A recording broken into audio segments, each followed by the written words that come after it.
hang on to the belt he had to earn the hard way.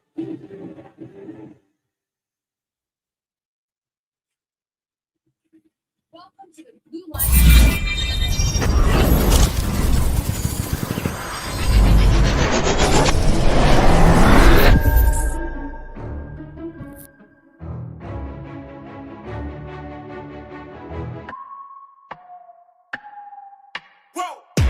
Who knew I would make it this far? They hated, they never believe me. Yeah, I would never drop the ball. I know I make it look easy. Yeah, Mayweather with the defense. I don't care what a critic gotta say. I got them picking up the pieces. That to me, you really playing with your life. I'm about to come and run it all back. I'm the new era, about to snap back. You ain't fitting for it, cause you all cap like. Hold up, I shoot my shot, wait, hold up. I'm really about to run this, go up. You know it's all net when it go up.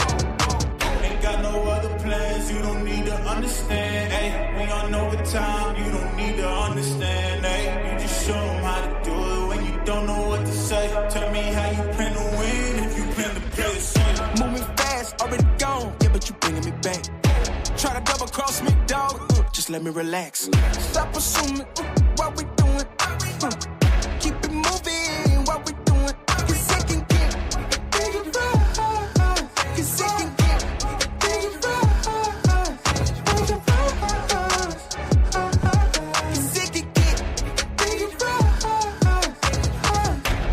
please don't play no games with me, I promise I'm too much. Ay, I can never let up even if you had enough. Ay, this ain't for the faint of heart, we always playing rough. I had enough, it ain't luck. I needed a vision, I needed ambition, I needed a mission to beat this submission with no intermission. I see the collision, the crash and the distance, they coming off track, no. Now when they ask what's the motive, don't talk about the show, they all about to see what I mean in the moment. I gotta keep going, I'm shaking the dice and I'm keeping it rolling, they already know. Ain't got no other plans, you don't need to understand, ayy. We on overtime, you don't need to understand, ayy. You just show them how to do it when you don't know what to say. Tell me how you plan to win if you plan to play it. Moving fast, already gone, yeah, but you bringing me back. Try to double cross me, dog, just let me relax. Stop assuming what we doing, keep it moving, what we doing. Cause second get bigger, cause second get bigger, cause second get bigger.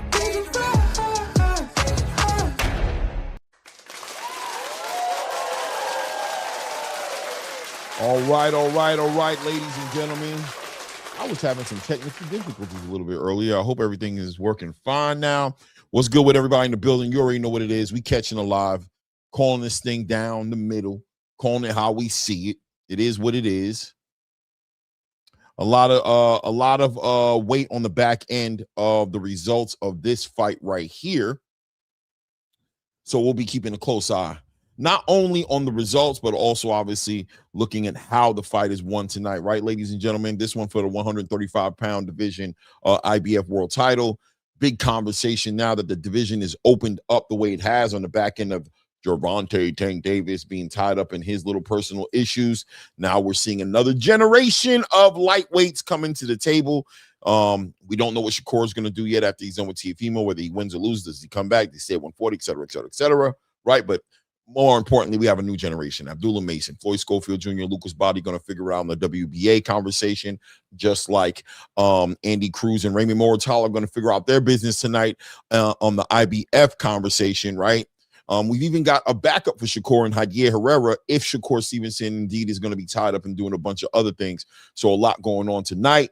We also know that at the scales tell the tale. That's what they try to tell us. Well, if that's the truth, then what are we looking forward to see tonight in Khalil Cole versus our friend from Philadelphia, Jesse Hart, as Khalil Cole's blown weight yesterday by 7 plus 8 pounds on the scale. Is he in shape? Is he going to be stronger tonight? Does that give him an advantage, or is that going to work in the opposite direction for our guy, Khalil Cole, who up until this point was in the conversation of this fight, putting him in, the future of the light heavyweight division, right? I mean, in a way, he's still there in the conversation, but at the end of the day, if you're not going to make weight, You're blowing weight like that. Where's your discipline? Where's your dedication? What do we expect from Khalil Cole? I mean, this guy yesterday, or before the weigh-in, I was talking about this guy potentially being in the ring with a Ben Whitaker or a Najee Lopez, right?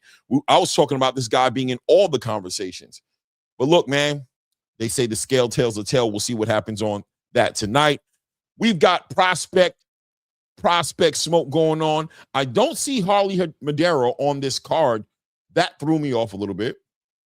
Don't know how to really process that. Is he on the card and they just didn't list it? Or well, either way, we got two other high touted after prospects in Omari Jones and Zaquin Moses that's getting ready to do their thing tonight. We'll be looking forward to see how they show up and what Zaquin's going to do, building up on his resume right now, coming out of that Shakur Stevenson camp. Young Bull in the conversations, which is Carmel Motins, which is Jamal Harvey's.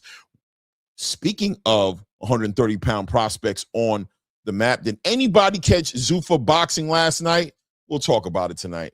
We'll sprinkle a little Zuffa boxing on it. I know you guys don't like it when I beat the drum on the Zuffa boxing conversation, but listen, man, we are here, right? As I've been saying all week, man, they say the truth is in the pudding, and it looks like we are in the pudding, and Zuffa Boxing is here last night.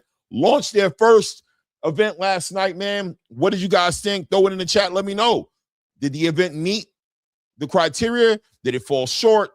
What's really going on, man? Let me know what's going on, because I thought Zuffa did a great job on the production.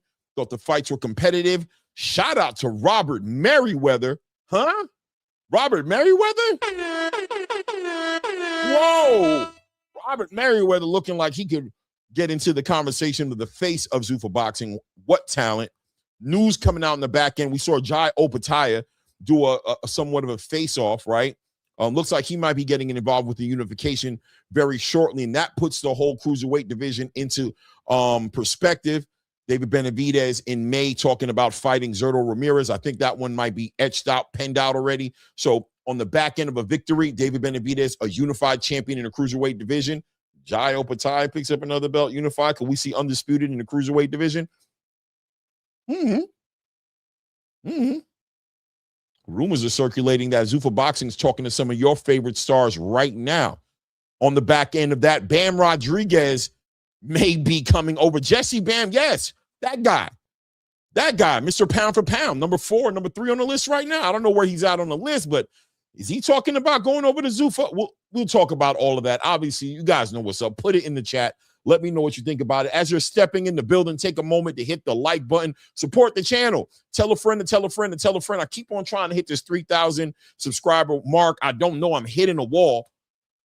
I'm hitting a wall with you guys. Hit the like button, subscribe to the channel, tell a friend and tell a friend, man. Shout out to everybody who's in the building tonight. I'm keeping my eye on it. I think they got Zaquin in the ring right now, or, you know, his opponent's in the ring right now. You guys know I got to call the fight, but while I can, is Zaquin in there yet? No, Zaquin's not in there, so he must be on his way into the ring right now. You know I ain't got the sound. Yeah, there he is at the top of the stage right now, Zaquin Moses. Let me make sure my time is up to speed. I am live as Zaquin's making his way to the ring. The young upcoming star right now trying to continue to make a name for himself in this game. He's been putting on great performances as of late. The cameraman and Matchroom need to get it together. Guys, what's happening now? Because keep in mind, Zuffa Boxing just dropped what they did last night. Let's not be in the dark about this. We are comparing. Are we not comparing events right now? So we're going to be looking at the production. We're going to be looking at the talent. We're going to be looking at the development of the talent. We're going to be looking at the matchups, right? It's changing the conversation in the game, and it's a fun conversation to have. Shout out to Yancey on the road, says Zuffa Clay, let's go. Yeah, no doubt. No problem in the building, says, what's Bracken? What up, though? DeMarco W5Y says Zuffa Boxing amazing. Masael and Omar and Cardenas gonna be stars. Yeah, man, couple of stars last night, couple of standouts. Shout out to Julian Rodriguez last night. What a war Julian Rodriguez was in last night. Damn near a fight of the year candidate. Kind of was in the same situation, in my opinion, as Dalton Smith and Subaru Matias. Didn't handle it the way Dalton Smith handled it, but handled it nonetheless. Big test for him. He gets to move on from this one, gets a big win and $100,000 bonus for matchup of the night, right? Fight of the night, $100,000 bonus, performance of the night.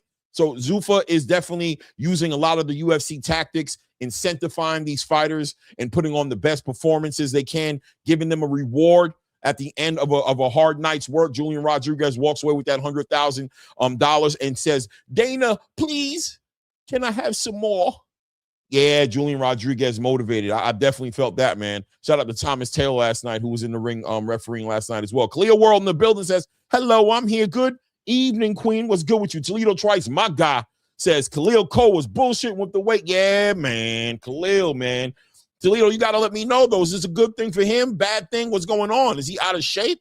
Is Khalil Cole fat boy? Fat boy in the ring? Fat guy in a little coat. CJ 1977 in the building says, salute Clay Moran. What's good? CJ, what's good? What's good? What's good? Tap that like button. He's trying to tell y'all the best thing he could tell y'all right now. Tap the like button, guys. It's a free show. Your support for the channel. Subscribe and share, definitely. And feel free to put some color in the chat. Support the movement, man. Support the movement. Multiverse Gaming in the building said, what's up, Clay? What's up, chat? What's up? What's up? What's up? What's up? What's good, man? Who else is in the building? My guy, HLD in the building with the deuces. What's good, HLD? What's popping, family? All right. HLD says Julian Rodriguez got paid an additional $150K above his base pay. $100K bonus for the performance of the night, $50K for the fight of the night. My bad. Oh, man, some champions and challengers today don't even get that. We can't lie, right, HLD? I mean, I'm not trying to glaze. Ooh, you're glazing. Shout out to Two-Tone, the superstar. I'm not trying to glaze, but I am saying if we are going to celebrate victories for the fighters, we gotta keep it real. $150K on the back end of a fight like that last night. That's how you get paid on a hard night's work, and of course motivate you to step it up in the next fight. Not only for your legacy, but when you put that bag in the crosshairs, that prize fighting part starts to kick it up, right? Salute to everybody in the building. Let's go ahead in the fight right now. We got Zaquin Moses in the ring right now as the referee's clearing the ring here. Zaquin Moses and what's my guy's name here? I don't even got my guy's name here.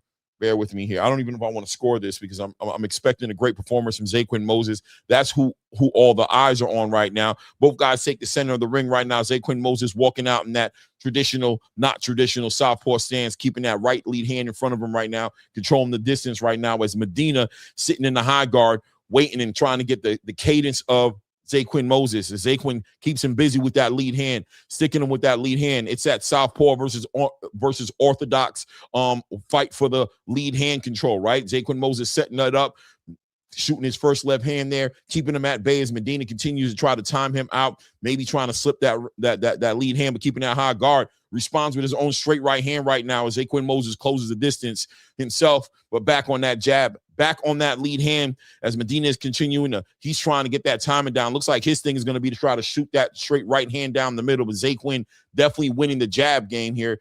And when you're talking about this type of style fight right here, the guy who controls the jab usually controls where the fight goes. Zaquin doing a good job of establishing, keeping distance. Good work by Zaquin right there. Shoots a straight left right up the middle with a straight left right down to the body, fouls it up with a nice check right hook, and just uses that lateral movement, continues to give Medina these angles. Good look by Zaquin Moses. Boom, Medina works it. Straight right hand to the body with a big check left hook up top. Zaquin catches it on the gloves right there, keeps him right back on bay at the end of that lead hand. We're at the minute and 35-second mark here in the first quarter. Zaquin right there closes the space with a straight right hand to the solar plexus and ties up Medina. Referee separates and bringing back to the center of the ring. Here we go. Minute 25 seconds as Zaquin Moses continues to get that timing, trying to catch him with a nice check right hook there. Medina nice and that high guard, gets low and catches it on his gloves, continuing to walk down, trying to close that space. Close the space up with Zaquin Moses, who's opening out with his own combination. Nice 1-2 by Zaquin. Continues to move and keep him on the angle. Good work by Medina right there. Straight right off the back of the hand, straight right hand, catches Zaquin Moses on the rope, sends him the other way on that movement. Zaquin spins off to his right now, trying to get back to the center of the ring. Does not want to be on those ropes as Medina found some success there. Right against the rope, ties him up. Referee gets in there to split him. We're just passing the 50-second mark here as Zaquin Moses continue to try to keep that distance and establish it, set up that straight left hand, and Medina trying to close that space and set up his own straight right hand right there. Zaquin been holding it down with that lead hand. Good work by Medina chasing Zaquin Moses up out of there. Zaquin moves out to the right. Nice straight right hand from Medina again. Zaquin slips a big right hand by Medina right there, responds with his own combination of punches right there, back on that lead hand, hitting him with these lefts, but Medina's still standing in there, catching him on the gloves. definitely doing a good job of keeping that pressure on Zaquin. Although Zaquin's doing a good job of trying to keep that distance, Medina's finding a way to get in there and cut that ring off a little bit and find Zaquin Moses on those ropes. Zaquin not been able to keep his back off that ropes too much right now, playing the perimeter as Medina continues to push Zaquin Moses back, keeping that right hand. Ooh, nice round right there. I'm going to give it to Zaquin Moses, but Medina doing a decent job keeping the pressure on Zaquin Moses, not allowing Zaquin to do what he wants to do, and keeping Zaquin very defensive. But Zaquin at the same time doing a good job with that lead hand, holding that distance. That was a decent round. One of the best rounds I've seen Zaquin Moses have to be in, right? Usually he seems a lot more in control. That one, Medina was doing a good job closing up that space. Not bad at all, man. Not bad at all. Shout out to everybody who's popping up in the building. The Butcher in the building says, shout out, Clay. Saw you working on TBB. No doubt. Shout out to my brother Ness holding it down over there, giving me an opportunity to speak my truth on his platform. Camera swings over there. We got Coach Rell. We got Raymond Ford. We got Shakur Stevenson. And, of course, we have Eddie Hearn right there. Shakur Stevenson, although he's not signed to Eddie Hearn, always stays loyal to Eddie Hearn in his own way, as Eddie Hearn, we know, is the head promoter of his event against Teofimo Lopez. So they got this relationship where Eddie Hearn is working with Shakur, but Shakur hasn't necessarily signed to him. Very similar to the Devin Haney relationship. We saw how that one go. It is what it is. Top of the second round, 2-minute 50-second mark just passing by. Both guys down to the middle right now. I'm not sure what the corner told Zaquin Moses. What adjustments will Medina do now? Big left hand by Zaquin Moses connects with Medina, pushes him back a little bit right there, but Medina right back on, keeping that pressure on him, trying to stay behind. Now Medina kind of letting that lead hand go a little bit right there. Big tie up. Zaquin Moses lifts Medina up in the air to push him back. Nice work by Zaquin Moses right down the middle, right off that lead hand, straight left hand right down the middle, man. Good work by Zaquin, becoming way more active and way more working with a little bit more urgency behind that left hand. Wants to probably look for another stoppage as he's starting to build up the stop. Nice work by Medina right there. Straight right hand to the body right there, and a nice check left hook over the top lead hand of Zaquin Moses. Zaquin Moses ties him up. Referee separates him, brings him back to the center of the ring. Medina back on his business, now being way more active with that lead hand. Big swing, big right hand swing by Medina. Nice straight right hand to the body by Medina. Nice straight left hand down the middle. Doubles up on that straight left hand. Nice work by Zaquin Moses starting to put those punches together. Straight left hand down to the body of stabs him to the body of Medina. Now starting to become more active on them hands, letting those hands go a lot more. Zaquin trying to establish that ring generalship there, not trying to let Medina just back him up like he did in that first one. Good work with that lead hand, staying on Medina, keeping him busy. Straight left hand down the middle, right there, back on that lead hand. Zaquin being way more active. Big swing with the left hand, hits nothing but air. Way more active round. Medina's trying to get on his toes now, bouncing on his toes, trying to work it out. Straight right hand down the middle. Zaquin catches it on the gloves, back on his lead hand, holding that distance down, but not going straight back anymore. Now pushing back at Medina now and pushing him back with that left hand, stabbing straight to the body, that lead hand to the body right there.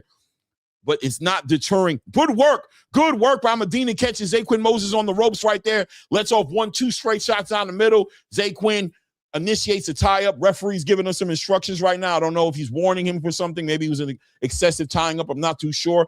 47 seconds here in the second round as we have Zaquin Moses in the silver shorts. Nice big check right hook to the body by Zaquin Moses, back on that lead hand, keeping that lead hand active. Medina as well trying to be a little bit more active with his lead hand, but using it more as a measuring stick. Straight right hand to the body by Medina on Zaquin Moses. Big overhand right.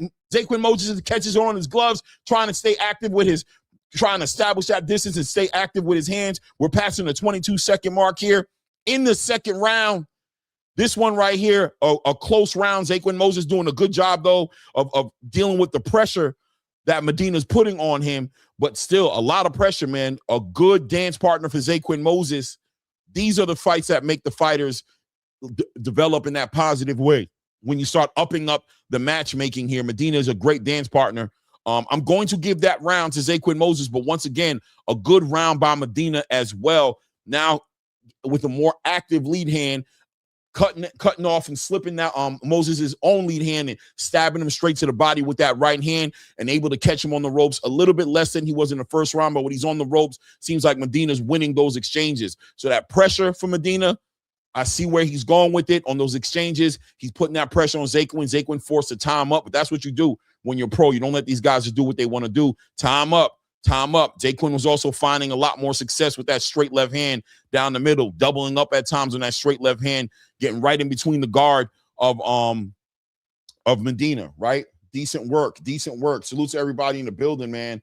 Salute to everybody in the building. 2-0 Moses for sure. But once again, Medina doing a good job of putting that work in. Getting ready to go inside the third round right now as a referee. Make sure both corners clear out their peoples, right? And we're back on it. Zaquin Moses. I don't even know what Medina's first name is, but we're just going to call him Medina for now, and we'll find him a little bit later. Zaquin Moses in the gray shorts with the white lettering on it, and Medina in the black shorts with the blue trims. Nice work by Medina, slipping, getting real low, right up under Zaquin Moses with a 1-2 that goes right over his head. Medina continue to keep that pressure on him, doing a good job. Good work by Medina right there, man. Good straight right hand, right over the top. And both of them initiate the tie-up in that one. 2-minute, 25-second mark, passing right here in the third round.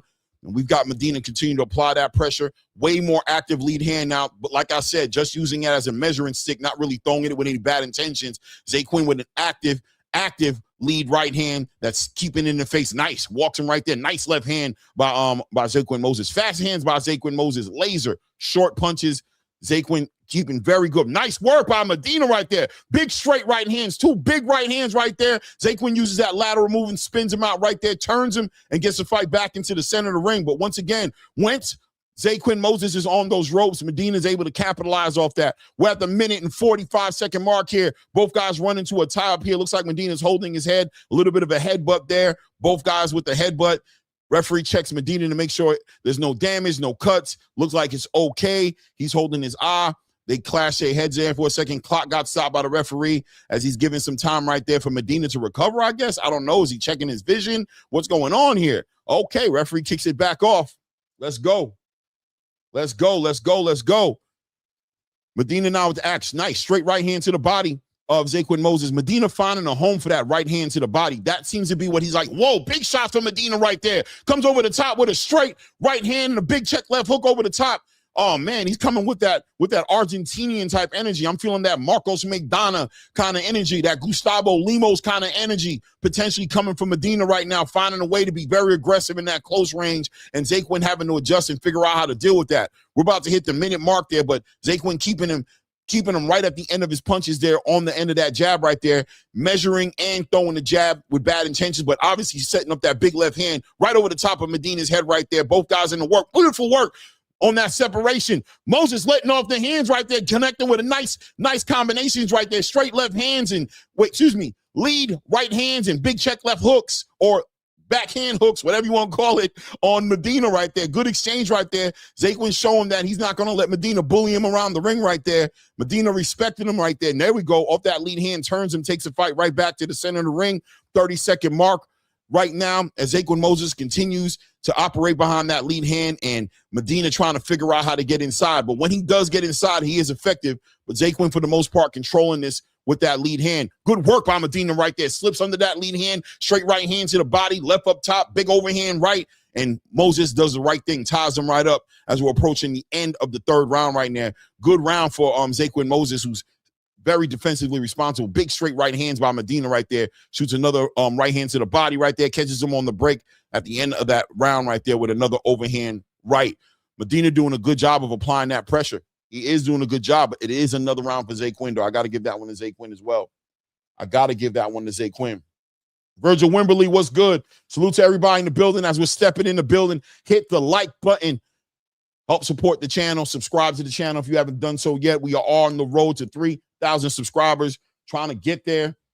I don't know why it's taking so long, but it is what it is, right? In due time, as a wise man once said, everything in due time, right? Everything in due time. 3-0 Curtis Robinson, no doubt, man.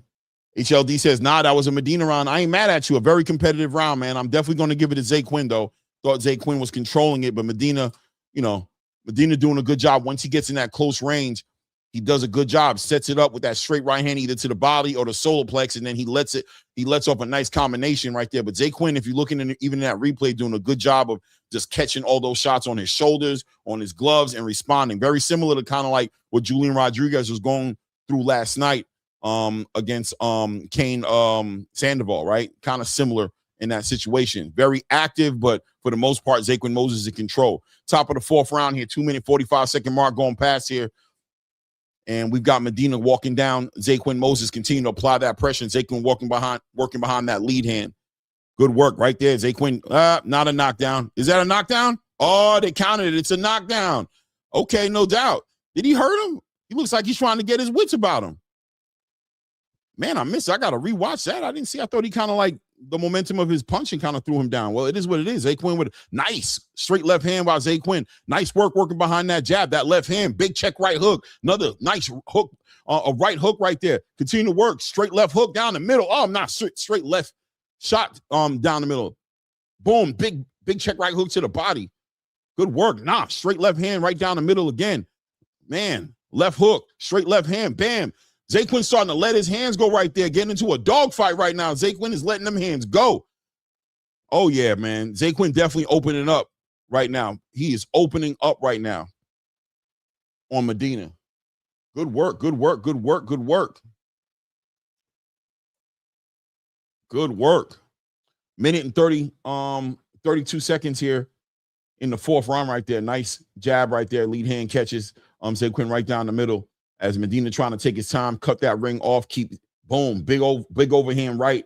Gets caught on the gloves of Zaquin. Zaquin catches him with a straight left right down the middle again, finding him way more often with that left hand, a lot more often connecting with that straight left hand.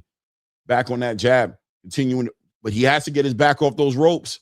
As Medina, big right hand lands for Zaquin Moses right there. As Medina try to initiate a tie up, and at the same time, great timing by Zaquin tried to initiate the tie up, and Medina caught him in the middle with a big overhand right there, right on the ropes again.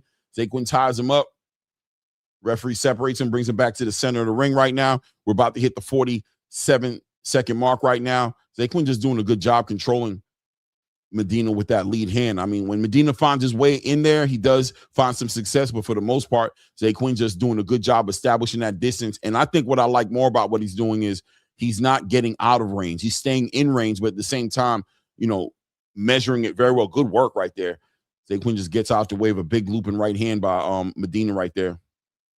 We're hitting the 20-second mark here in round 4 right there.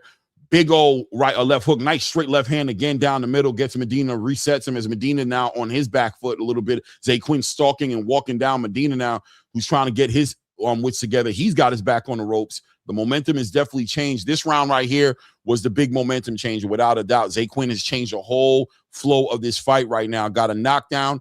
Let's see this knockdown right there. Okay, I see what happened right there. It was a nice check right hook right on the top of the head. Got him off his equilibrium, but changed the momentum with that knockdown. Has been stalking Medina the whole time as Medina's been trying to kind of counterpunch Zaquin now, who's being very offensive. This was the big separation round for me. Clearly a 10-8 round, but the big round right there, round 4, the big one. Ivan Lloyd in the building. What's up? Zaquin Moses knocked down Medina right there in that fourth round. Shout out to everybody in the building. Hit the like button. Subscribe to the channel if you haven't done so. Make sure you do that now. Hit the like button now. We on our way to 3,000 subscribers. Let's build the platform, ladies and gents. Round 5 as the referee clears the ring right now. We're about to start the top of round 5. We need everybody out the corner. Doctors take one last look at Medina. Says it's good to go, and we are off to the races. Top of the 5th round right now, as Medina is trying to get back on the momentum he built for himself in that 3rd and 4th round as he was starting to change the tides a little bit. Zaquin derails him by knocking him down in the 4th round. Let's see if he's able to bring it back, or does Zaquin capitalize off that momentum? Well, look, Medina's back in there pushing Zaquin back as Zaquin's back is on the rope, and Zaquin timing out Medina right there, trying to time out and catch him with a straight left hand right there. Medina doing a good job of putting that pressure, keeping Zaquin Moses' back on those ropes. Man, nice straight left hand catches Medina, makes him reset. Another straight left hand down the middle again, catches him. Big left hook by Zaquin Moses. Misses him, but there we go. Straight left hand down the middle, straight left hand to the body. Was it too low? I don't know. It doesn't matter. Ref didn't call it, so it is what it is. That straight left hand becoming way more active for Zaquin Moses. That lead hand, he's been in control of the fight with the lead hand, but now the left hand getting involved in the conversation. Big left hand. Medina catches it up on his right glove. Man, straight left hand down the middle again for Medina. Another left hand catches Medina. Whoa, Zaquin starting to find him. Nice check right hook to the body of Medina. Straight left hand down the middle. by Zay Quinn. Nice 1-2 right down the middle. Straight left hand down the middle again by Zay Quinn as Medina initiates the tie-up. Let's go. We're at the minute and 35-second mark here in the first round. Zay Quinn just establishing that distance, and he's finding him with that left hand. Good movement, catching him on those angles. Nice left hand straight to the body of Medina right there. Another left hand straight down the middle. Nice left hook. Catches Medina on the gloves as he's timing him. Big left hook by Zay Quinn Moses, who's feeling confident right now as Medina is starting to get hit at will by Zay Quinn. Back on that lead hand for Zay Quinn. Nice left hand by Zay Quinn Moses. Minute 10-second mark in the fifth round. Let's go. Let's go. Nice straight left hand down the middle again by Zay Quinn Moses. Finding Medina. Bang, bang. Doubles up on that jab with another left hand. Turns him right to the center of the ring. Back on that lead hand again. Zay Quinn find him. Nice work. Finds him again with that lead hand inside the clinch with a nice little right hook to the body right there. As referee tries to separate him. Referee lets Medina know, hey, man, when I say separate, man. Stop all the bullshit, man. You understand what I'm telling you. Back on that lead hand by Zay Quinn Moses. We're passing the 35-second mark. Medina gets a little, doubles up on the jab right there, follows up with a straight right hand, but it hits air. Zay Quinn standing right there in front of Medina with the hands low, begging Medina to throw a punch so he can counterpunch him. Begging Medina to let his hands go. Got the hands low right now and is begging. Straight left hand again down the middle by Zay Quinn Moses. Left hand to the body by Zay Quinn Moses. Left hook by Zay Quinn Moses. Back on that 2-1 by Zay Quinn Moses. Back to that one in the front, that lead hand in the front right there. We're approaching the last 5 seconds of the round right now. Zay Quinn just really just picking him apart at this point. Good work by Medina, catches him against the rope. And, Zay Quinn coming from a good pedigree of boxers knows, ties him right up right there. That's the end of the fifth round. Camera zooms off to Shakur Stevenson, who goes, there you go, man. Be the thinker, man. Don't let this guy get you off your square. Be the thinker. Be the thinker. Shout out to J Pitt City in the building. What's good, famo? HLD says good work for the young man, for sure.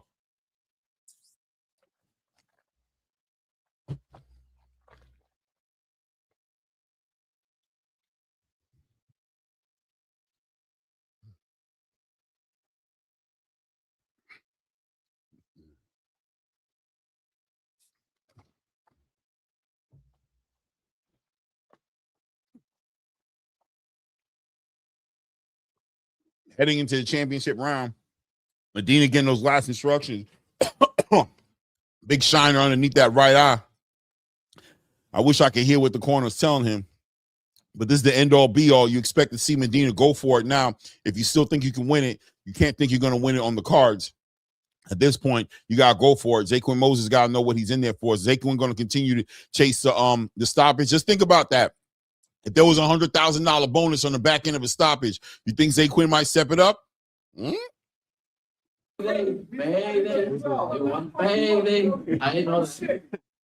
Let's go. 2 minutes and 30 seconds right here. As Zay Quinn Moses is now just taking the win right now, using that movement, straight left hand down the middle right there. Zay Quinn Moses initiates a tie right there. That straight right hand was a little bit low on Medina right there, and the referee warns him, separates him, brings him back to the center of the ring. There we go, straight left hand for Zay Quinn Moses. Zay Quinn just found him with that left hand, man. Medina now applying even more pressure, just setting up opportunities for Zay Quinn Moses to time him out and counterpunch him. Good work as Medina tries to jump on him, and Zay Quinn ties him up, gets up under that, up under all that mess. Nice straight left hand by Zay Quinn again. Nice left uppercut. Medina initiates a tie-up right there. Referee said, come on now, you holding his head down. Don't do that. Minute and 45-second mark approaching here, round 6. Straight left hand down the middle, catches Medina again. Zay Quinn found him with that left hand and just making that mark underneath that eye of Medina even more profound right there, man. But pushing the pace right now. Still looking for a nice left hand, catches him again, man. Zay Quinn in that left hand tonight, man. He set everything up behind that lead hand, but now that he's got the range down, he's just letting that hand go. That left hand's catching him every time like a laser beam. Curtis Robinson said it's a bonus if he stop him. No, I was talking about Zuffa, Curtis Robinson, saying if there was a bonus, if Zay Quinn Moses stopped Medina, do you think Zay Quinn Moses would fight? Do you think this fight would get a little bit more spicy? Maybe, right? Jay Pitt says that one of Cruz. People ask, yeah, oh, nice right there. Medina catches Zay Quinn on the way out right there with a nice with a nice lead hand, man. Nice check left hook on the way out right there. Passing on the 45-second mark.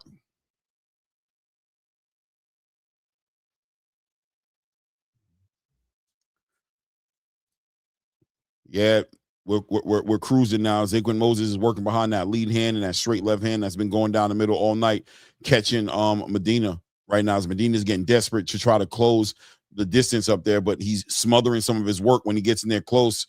He's smothering it and giving Zaquin a way to just go ahead and time up. Good work, good footwork by Zaquin right there. Turns the fight right there in the middle ring. Back on that lead hand, just taking his time right now. Good work on that lead hand. Medina looking a little discouraged right now. Good work by Zaquin, hitting him with a couple punches, ends it with a straight left hand. Back on that jab, walking him down, man. Just walking Medina down. Is Medina just giving up at this point? Just taking the rest of the round off and just kind of taking the loss, man. It is what it is. Good work for Zaquin Moses. Gets a full 6-round fight here. I thought this was a good dance partner for Medina. Good work. Good work for Zaquin Moses tonight. Had a great dance partner in Medina, excuse me. That's the shit that you need, right? I mean, if Zaquin would have knocked him out, that'll look nice, but these are the rounds right here these are the fights right here, the important rounds in a young fighter's career when you're developing to go ahead and stay active and make the most out of these fights. Zaquin definitely a fighter who needs to stay as active as possible, a future superstar. I hope Eddie Hearn has a good plan for Zaquin and how he plans on pushing him. He's putting him up on all these undercards. So, yeah, man, it's a good look. In a few weeks, we will be seeing Nick Ball and Brandon Figueroa, February 7th. This one for the WBA 126-pound championship. Hopefully after this fight, depending on what happens between Bruce Carrington and Carlos Castro, maybe we can get a unification, right? Maybe these guys are stepping up. Their promoters are get in the room, get a negotiation table, putting something together that makes sense. Maybe Turkey Al-She could get involved with it, and we could start unifying the 126-pound division. Huh? What do you guys think? I would like that. You know what I'm saying? New Era TV in the building. What's good, New Era? What's good with you, King? Kaizu 953 in the building. What's good with you, King? What's good? What's good? What's good? Oh, the camera is acting up again. I've been having technical difficulties, man. Party blogger, what's good? What's good, fam? Camera been acting weird today, man. I don't know. I hope it doesn't get too crazy. Party blog, I'm not too sure. I mean, we do have Amari Jones. We've got Amari Jones who's supposed to be fighting tonight on this card. Last couple of cards for Amari Jones, he's been home in Orlando, but I guess he's going to get on the road tonight. He's going to go in Vegas and showcase what he does on the big stage. I'm loving what I'm seeing in Amari Jones, man. I mean, with him right now, like this fight tonight, it's not about if he's going to win. It's going to be how he wins it. Let's see the improvements he's made. Amari's super poised. I'm telling you guys about that karate background, Amari Jones. That makes him such an accurate puncher. Amari Jones, such an accurate puncher, man. Laser, straight puncher, short puncher. Able to get a lot of power up in short spaces, and that's that karate, man. You got to think those dudes is breaking wood and everything, you know, in short little spaces. So Amari's able to do a lot. On top of the fact that obviously he's a great boxer, tall, long arms, growing though, right? A young man. I think he's fighting. This one is going to be at 154, but I wouldn't be shocked to see him in the 160. You know what I'm saying? In the next couple of fights. I mean, that's probably where he's going to start making his mark at 160 pounds. And we'll see what he's able to do there. Low key between me and you guys. You know, I think Amari would look good in a Zuffa program. I know people don't want to hear me say, but what Zuffa's putting together right now, when you look at the 160-pound division right now in Zuffa, obviously, they got Kalen Walsh that they're pushing, but you got Vito Milnecki over there. A couple announcements coming out with fighters you guys are familiar with who are going to be popping up over there at 160. You know, I think Amari Jones will look great over there competing in that space. Shout out to J Pitt City with the love, man. Thank you, man. Says salute, bro. I ain't gonna lie. I enjoyed the Zuffa boxing last night. Yeah, no doubt, man. It was a good event, great production, right?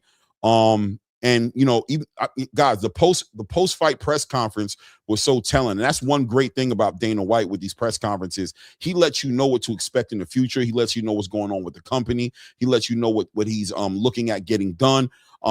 That's one thing Dana does with the UFC press conferences, which I think is going to be real refreshing for the boxing space, is that at each one of the end of these fights, Dana's going to come to the table. The reporters are going to ask him questions. He's going to give you the gate numbers. He's going to give you the viewership. He's going to give you, you can ask him what you think about the fighters. He's going to let you know what's going on with the company.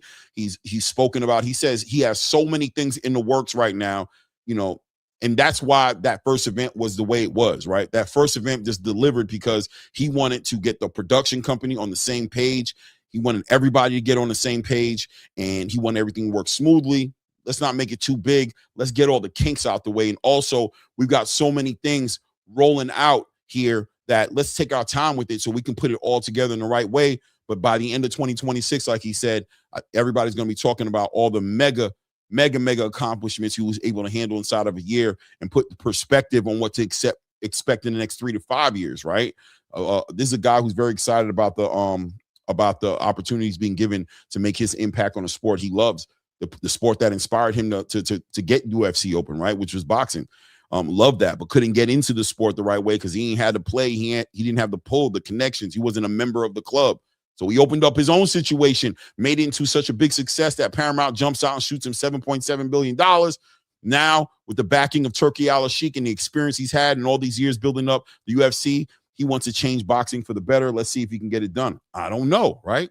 Wish him the best, man. I hope he does make it happen. But I'll tell you right now, those fighters in that card seem to be very excited. Shout out once again to Robert Merriweather III, walks away with a $50,000 bonus and a great performance, great dance partner he had in front of him last night. J Pitt City says, "Oh, that makes sense. Yeah, especially Shotokan karate, all straight short punches, nothing circular." Exactly, J Pitt. Thank you, J Pitt. You see exactly what I'm saying. Clay Moran, yeah, that was a great trial run. I enjoyed it for sure, man. They got another event rolling right into next week. Next Sunday, they'll have Rayo Venezuela headlining the card with a bunch of fights on the undercard. I've got some pretty good idea of what the whole undercard is going to look like, but I'm going to let them roll it out, right? Who am I to put the business out there? But they got some great fighters. Stats going up, 53% connection rate percentage for Saquon Moses. There he is, guys. Omari Jones getting ready to fight against Jerome Baxter. Both guys in the back room getting it in, warming up. Omari Jones, man, great prospect, man. I don't know what he plans on doing. 154 pounds, I think he's fighting in right now, but I could see him going to 160. He might go. I'm telling you right now. I mean, look, Eddie Hearn's going to treat him good and show him love. He's in the contract with Eddie Hearn, but he could do some great things over there at Zuffa, man. I ain't gonna lie to you, man. It's going to be a problem out here. Zuffa right now in conversations with Bam Rodriguez. What? So now he has 2 lineal champions that's going to be under the Zuffa banner. He's got Jayo Pataya. Now he's about to bring in Bam. Maybe even Usyk. Yeah, I don't know. You guys got to let me know if I'm crazy. Maybe I'm crazy, man. There's a lot that's going on over there, man. Shout out to Jesus King, always in the building. Salute. Too Rich Boxing in the building says, Zuffa, it's the takeover. Salute, Too Rich. What's good, family? Yeah, man, it is, man. We've been talking about it for a while. Too Rich have been mad at us. We've been glazing. Shout out to Two Tone, the superstar. I got to get that glazing sample in my in my selection in my board. But no, it's not about glazing. It's about being happy, excited, right? These young fighters are getting the opportunity to perform on the big stage. What about all the commercials? If you guys are wondering about the money that's making, think about how many commercials that you saw with Landman and football, with the playoffs coming up, and all these different things that they were advertising. That's all marketing money, marketing dollars. Paramount ran that whole entire situation last night like a TV broadcast. We're back in the game, back on network television with boxing, and you see Zuffa, you see Dana White tilling the soil, getting it fertilized so that it's real fertile. And then what is he doing? He's planting the seeds with the up-and-coming prospects, and he's growing them organically. This is going to be the next generation of fighters that are going to take the middle of the ring, and they're so motivated. When you got $50,000 bonuses, $100,000 bonuses, performance-based bonuses on top of their regular pay. You heard Robert Garcia talking about it, right? He said all the fighters in my gym want to get on Zuffa. They're all begging to get on Zuffa. You think that's by coincidence? All of my guys are on the crib waiting for a phone call from who? Who they waiting on the phone call? Oscar? Eddie? Who they waiting on the phone call from? Well, they're not getting the phone call, so a lot of these guys are looking to make it happen. We'll see, man. Shout out to Luis Ortiz Roche in the building, says Andy Cruz, campeon. Yeah, man. I'm wondering. This is a 50-50 fight for me. I'm leaning towards Andy Cruz, but listen, man, I've seen Andy Cruz get tested. The Antonio Moran fight, the Omar Salcido fight. I don't know. You know what I mean? This is a big step up in comparison to his opponents that he's been in the ring with. Raymond Muratalla is a big step up for him. You know what I mean? Maybe not based off of his amateur background and his Olympic pedigree that he brings to the table, but as far as opponents that he's been in the ring with, Raymond Muratalla is a big step up for him, man. We got to see what's going to happen, man. Kaizu 953 says, nah, you're not crazy at all. It's simple math. Zuffa making it happen. Why not be excited? For sure, Kaizu. Oh, I'm going to be excited, right? They don't want you to be excited, but they got to make a choice. Kaizu, they got to make a choice. Are we going to support the fighters or are we going to support promotional companies? Pick your poison. I'm drawing my line in the sand. I'm behind the fighters. I want to see the fighters get what they need so that they can put on the biggest fights for us. I don't care about no promotional companies. Only thing I care about a promotional company is them providing me with the fights. And if you're not doing it, then, hey, man, if it's going to be Zuffa, so be it. I didn't make the rules. You know what I mean? You guys want to change the trajectory of the conversation, then put together the biggest fight. Oscar, get out the way to Virgil Ortiz and Jerron Boots Ennis fight, and let's make it happen. Put it on. Because I have a feeling if they were over at Zuffa, that'd have been the next fight we're looking at. I'm taking a guess here, speculating, of course. HLD said it's a 50-50 fight for me. For both, they both got to show me tonight who they really about. No doubt, 50-50. 50-50. I'm not going to lie to you. I'm in the same place with you, HLD. I feel like Raymond Muratalla has been kind of plateaued a little bit ever since what? Are we going to say since the Tevin Farmer fight? Right before the Tevin Farmer fight? Just kind of plateaued a little bit. Although Tevin Farmer's a slick fighter, and we got to be honest about that Raymond wasn't supposed to run over Raymond Muratalla, was he? Was Tevin Farmer supposed to, was Raymond Muratalla supposed to run over Tevin Farmer? I'm not too sure, right? He kind of hit a second gear in his career, real slick, real experienced fighter, but it did seem like Raymond was plateauing a little bit. This one right here, another slick fighter in front of him, and arguably a better fighter, in Andy Cruz. So we got to see what Andy Cruz can do as well, man. If he gets hit with that right shot, is he going to fold? He's been buckled a couple times. I got Shakur Stevenson talking right now. Let me put y'all on mute real quick, see what Shakur talking about.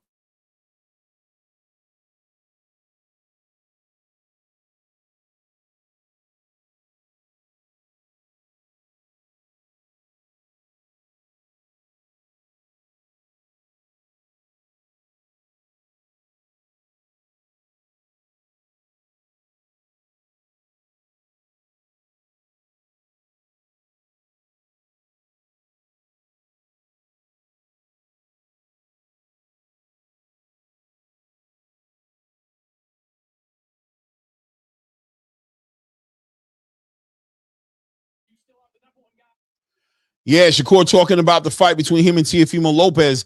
That is definitely going to be an interesting fight, man. The one thing about this one is, though, clearly Shakur is not sleeping on Teofimo Lopez. He's done his best to look past all the antics of Teofimo. He keeps reminding everybody, listen, this guy is the real deal. He's a real great boxer. We're not going to let the antics distract us, right? We're not looking at all the awkward things he says. We're tuning all that out, and we're remembering what we're getting in the ring with. This is a big step up for me, as Shakur Stevenson has said in his own words. He said, my back's up against the wall. I'm trying to show everybody, leave my comfort zone. I got options. I could have stayed at 135 pounds. I could have unified. I could have headed into these other fights and these other opportunities, but I wanted to show the world. I've been looking for an opportunity to show the world that I'm the best fighter in the world. And I bet all the money in the bankroll right now that Terrence Crawford's performance against Canelo Alvarez has got to be inspiring a lot of fighters, and definitely the young fighter in Shakur Stevenson, who's like a little brother to Terrence Crawford.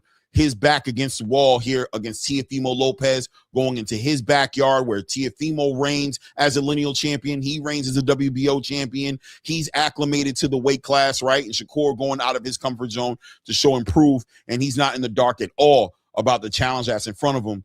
I'm excited for that fight next week. I'm excited. Super excited about that fight next week. Ooh, big shit talking going on between Omari Jones and I can't remember this guy's name, but ooh, they talking crazy to each other. Omari's like, you crazy, trying to get in here with me. Omari Jones, man, honestly, man, just high taught after look for in a prospect, man. He's sound, articulate, smart. You know what I mean? Always a gentleman outside the ring, an animal and a killer inside the ring. On that poise, on that pedigree, on that lead hand. He works that body, distributes all the punishment evenly. I mean, he's checking all the boxes, and every single time we see him in the ring, we're seeing him improve and getting better. I'm excited to see Omari do the work tonight. Definitely excited to see him do the work tonight.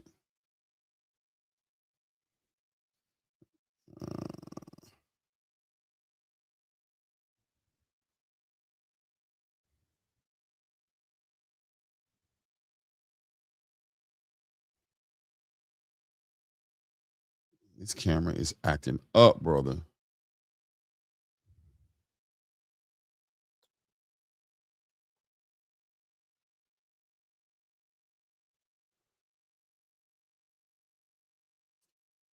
Hold on, guys.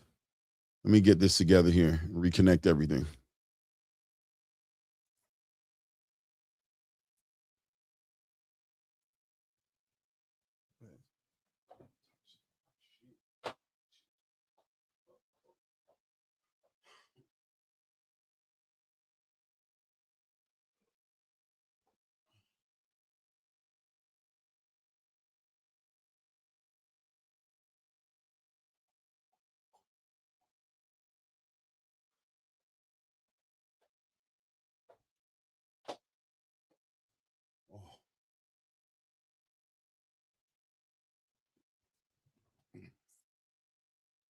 One moment, guys. I'll be right back.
We back at it. I hope y'all see me. We good?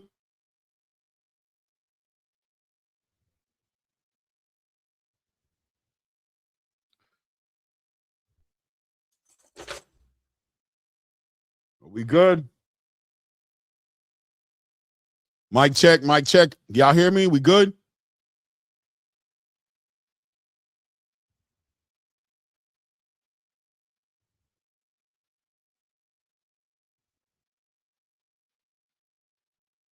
No doubt, no doubt.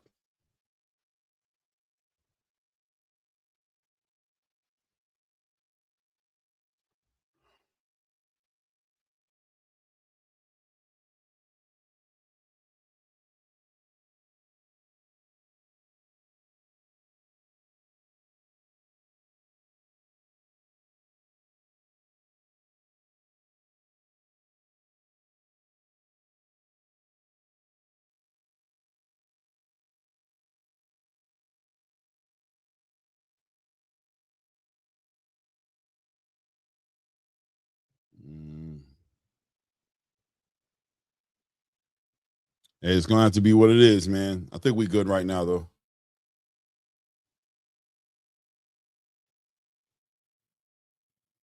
Yeah, we good. We good. Both gentlemen in the ring right now. Virgil Wimberly, what's good with you, man? I turn my fan on, man. I got the heat pumping tonight. We got a storm coming in tonight in the city, man. 1.5 feet of snow expected. Ugh, freezing outside, man. So God knows. Hope everything is working smoothly. Keeps on working smoothly. You know, when this weather comes around, it gets crazy. No doubt, HLD. Thank you, man. There they are as the referees are giving the final instructions to both of these fighters. Omari Jones in the gold, the black shorts with the gold lettering on them. We got Baxter in the ring here. Hold on one second here. Box.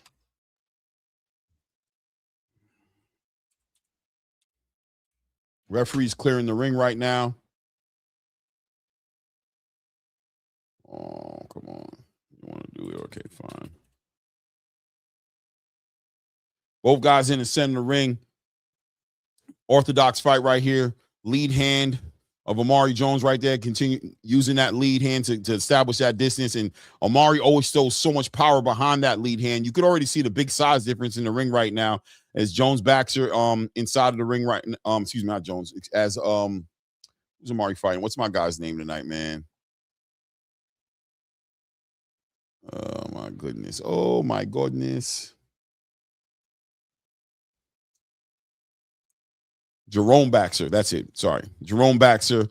You already see the big size difference as Amari Jones is already pushing his will on a shorter, smaller Jerome Baxter right now, working behind that lead hand right there. Nice work right there. That left hand catches Jerome Baxter, already hurt, trying to tie up Amari. Amari catches him. Amari, oh my goodness, letting off right now. He has Jerome Baxter hurt right there. Jerome's catching these shots, trying to let his hands go, trying to tie up Amari Jones. Good work by Amari Jones on the backhand right there. Back on that lead hand. That's what he brings to the table. Super mismatch here. Amari Jones hurt Jerome Baxter early in the round, but Jerome does seem to have it all under control. He caught me off guard, guys. I ain't gonna lie. Big shot right there. Big right hand to the body right there on Jerome Baxter. Amari with that stiff left lead hand, just sticking him with that left hand, man. And just so much bad intentions on the back of that jab as Jerome Baxter tries to stay the course and tries to keep that pressure on Amari Jones. But that jab is finding him right there. Nice straight right hand catches Jerome Baxter trying to come in there and close up the space. Amari back on that lead hand. That lead hand is devastating. And I'm telling you guys, it's all about that karate. You see that jab? That jab is a heavy left hand. It's a heavy lead hand. You know what I mean? And then he has that big right hand waiting for Jerome Baxter when he's trying to cross that void. Boom! Puts Jerome Baxter on his pockets with what? A lead hand. I'm telling you guys, as Jerome Baxter's back in the corner trying to get his wits about him. 8. The referee asking him to step forward. Show me that your hands is up there. Eyes on 30 seconds left in here. Might be more than enough time for Amari Jones to get Jerome Baxter out with that lead hand again. Big straight right hand. Catches Jerome Baxter on the way back out there on that lead hand. Jerome has to find a way to close the range here. Big straight right hand to the body right there by Amari Jones as Jerome Baxter tries to use that movement. Back on that lead hand for Amari Jones, pushing Jerome Baxter back. I don't know how the adjustments are going to be, but this kid is special. Amari Jones is a special fighter, man. I really don't think we're going to see him really get into that space where he's competing at a high level until he goes up in weight around 160, man. You can see this guy in the ring with all of them, right? Let's be honest. I mean, he's a prospect, but this guy has that natural talent. He's got power in both hands, and he got that killer instinct. Once he sees you bleeding, the blood gets in the water, the sharks come out, man.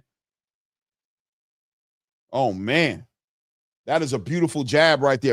A beautiful lead hand by Amari Jones. One of the best jabs out of all the prospects in his class right there. Look at that. Boom. Check left hand right there. Gets Jerome Baxter going. Boom. Another check left hand right there. They catch him as Jerome Baxter tries to carry him. What knocked him down, though? I want to see the knockdown. Oh, man. Let me see here. It's that lead hand, man. Those check left hooks. That jab. Boom. Look at that. A nice stiff jab. That's that karate I'm telling you guys about, man. You guys think I'm playing? Do your Googles. Do your homework. That little left hand you saw right there, short distance. Just let it go right from the shoulder and dropped him right on his pockets.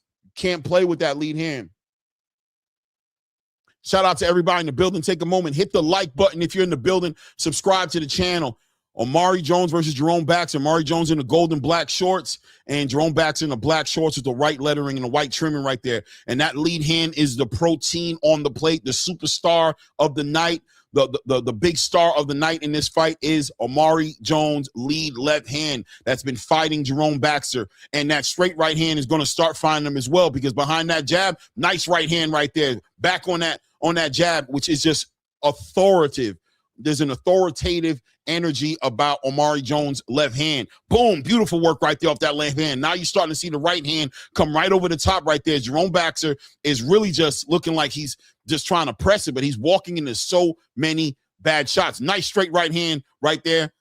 Big overhand right, left hand, excuse me, of on Jerome Baxter, who's trying to. There we go. Nice.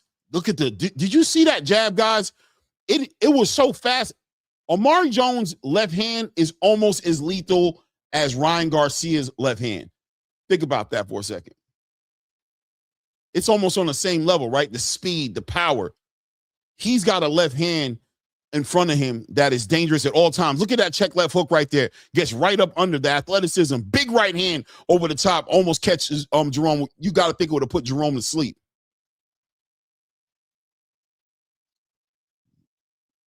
Look at that left hand, big right hand over the top.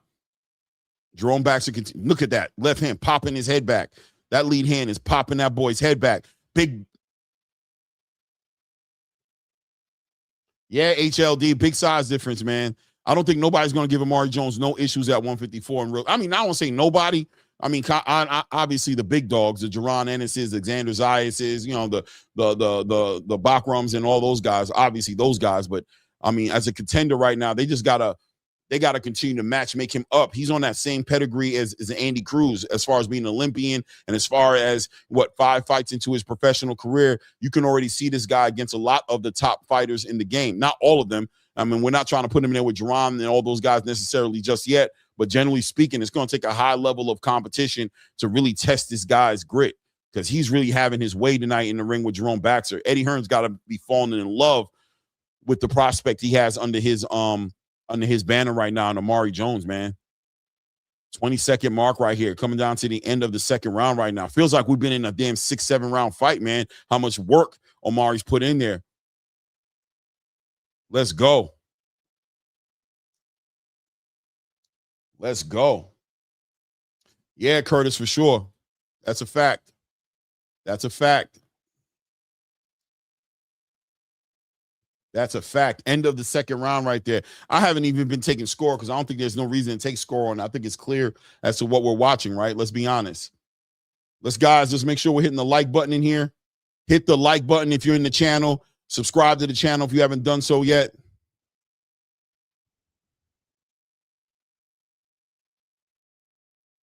Yeah, HLD, that Olympic medalist pedigree for sure, man. Kaisu says, damn, Clay, I was just about to say he don't double it. Yeah, man. For sure, Virgil. Beautiful jab. Beautiful jab by Omari Jones, man. No doubt, Virgil. I appreciate that, man. We definitely trying to stay warm, man. Thank you, King. The butcher says Omari about to KO him. Yeah. Looked like he was about to, for sure. For sure. For sure looked like he was about to stop him. We about to go into the top of the third round right now, as Omari Jones in the gold, in the black shorts with the gold trimming against Jerome Baxter in the black shorts with the white trimming. Omari Jones' lead hand has been the superstar tonight, man. Just really showcasing who he is tonight behind that lead hand, and that's that poise as a quote unquote prospect. Look at the patience and poise of Omari Jones. Not overzealous, not chasing down the knockdown so much. Comfortable behind that jab, and that jab could knock out Jerome Baxter at any given time. If Jerome Baxter gets too messy in here, gets irresponsible, and drops that right hand, that jab could cause a big problem for Jerome Baxter tonight. But Omari just taking his time now. Jerome Baxter now starting to let his hands go a little bit, getting a little bit on that time. And to be honest with you, let's be honest, big, beautiful check lead hand, beautiful straight right hand catches Jerome. Jerome getting boxed up right now.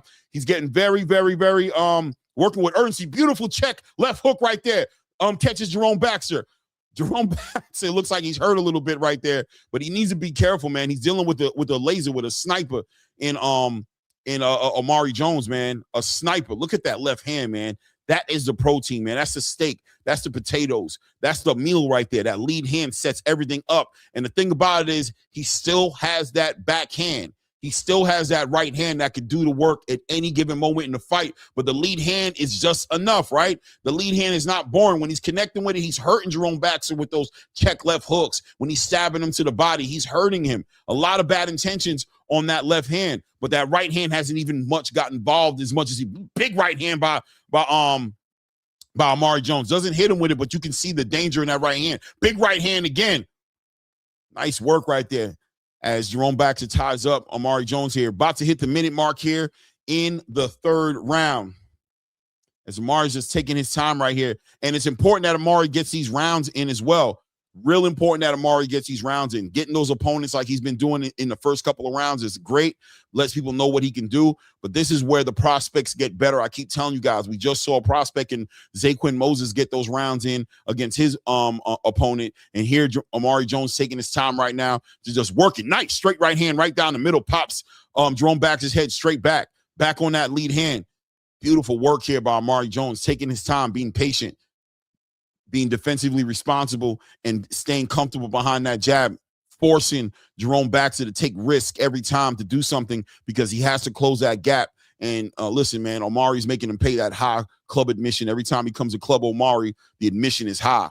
Bottle service, you know what I'm saying? Tip the waitresses, you know what I mean? Put a $1,000 deposit down now before you even walk through the door. You know what I mean? Open bar. Are you built like that? If this club is too expensive for you, then you shouldn't be in here. If you're asking for the price of the bottles, you shouldn't even be in the club.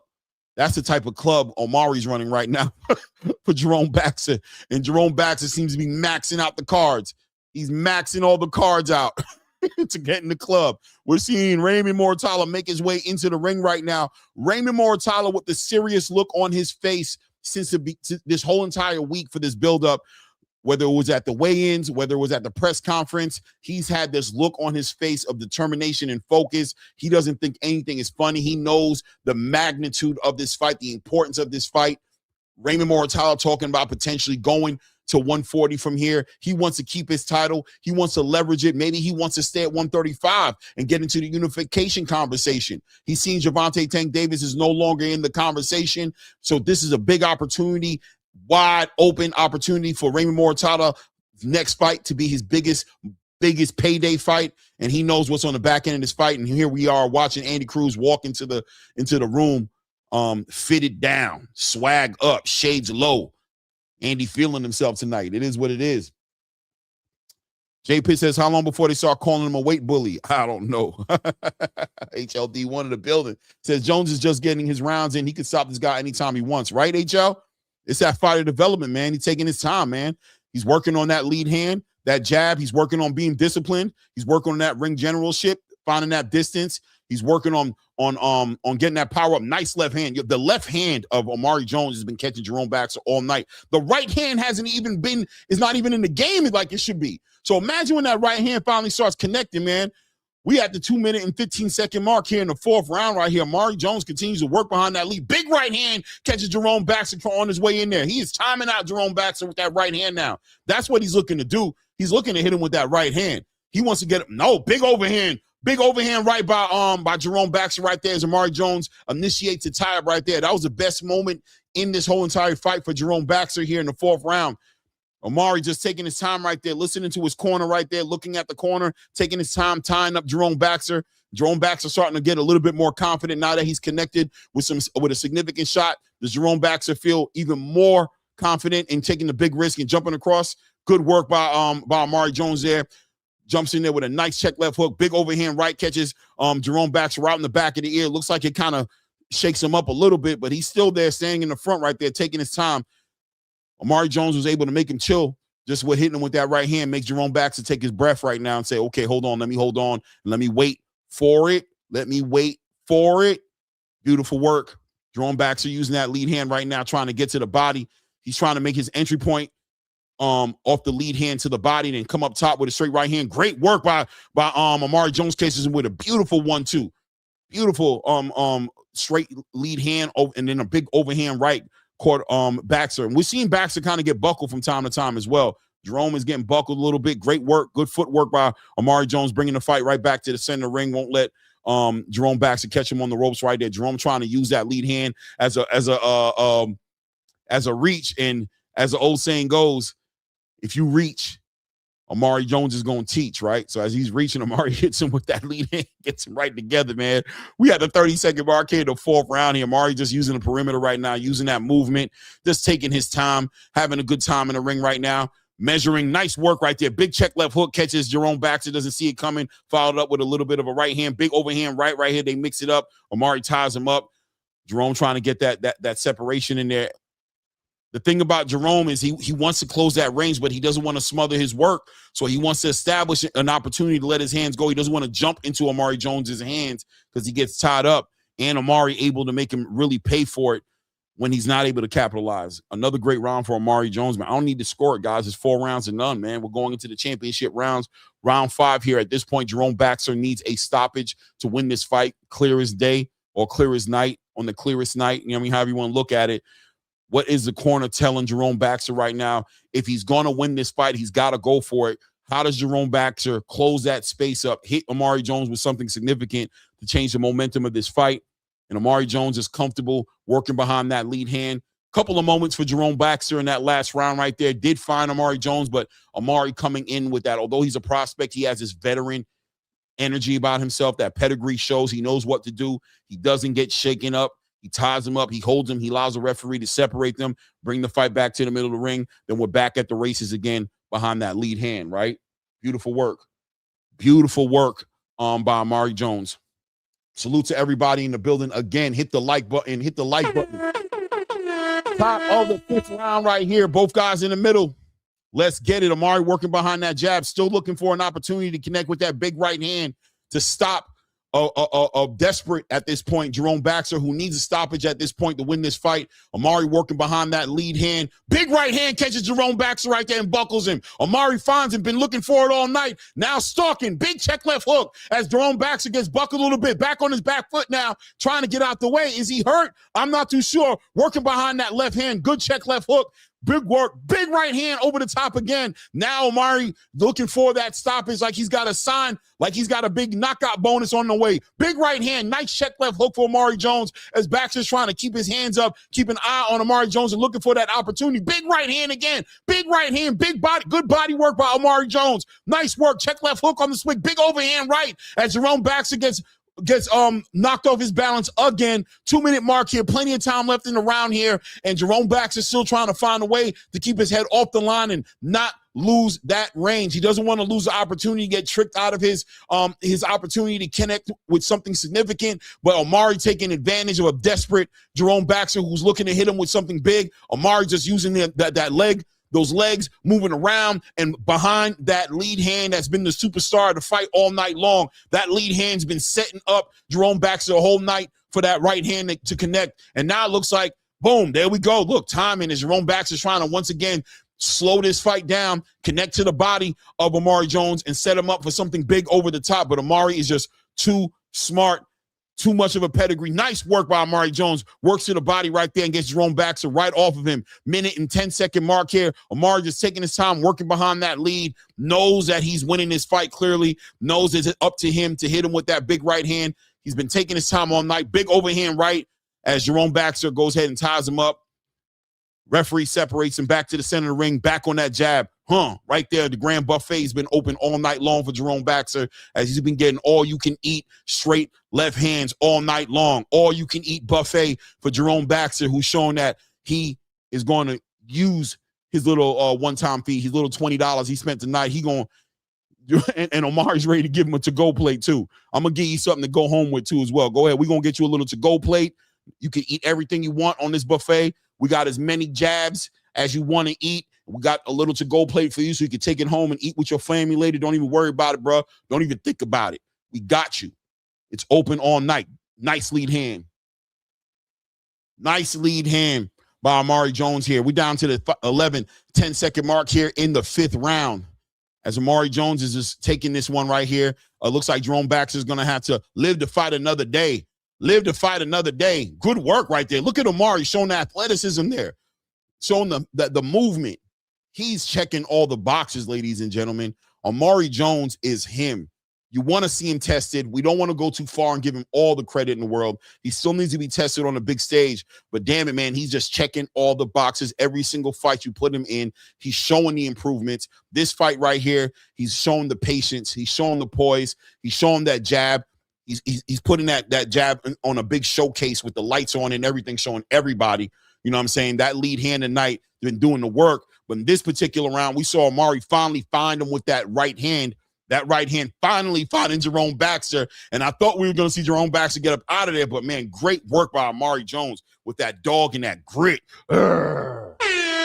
You know what I'm saying? It is what it is. Shout out to my brother Sam from Jersey in the building. Says salute to ATP Combat Media. Clay, you the GOAT. We love the commentary. Thank you.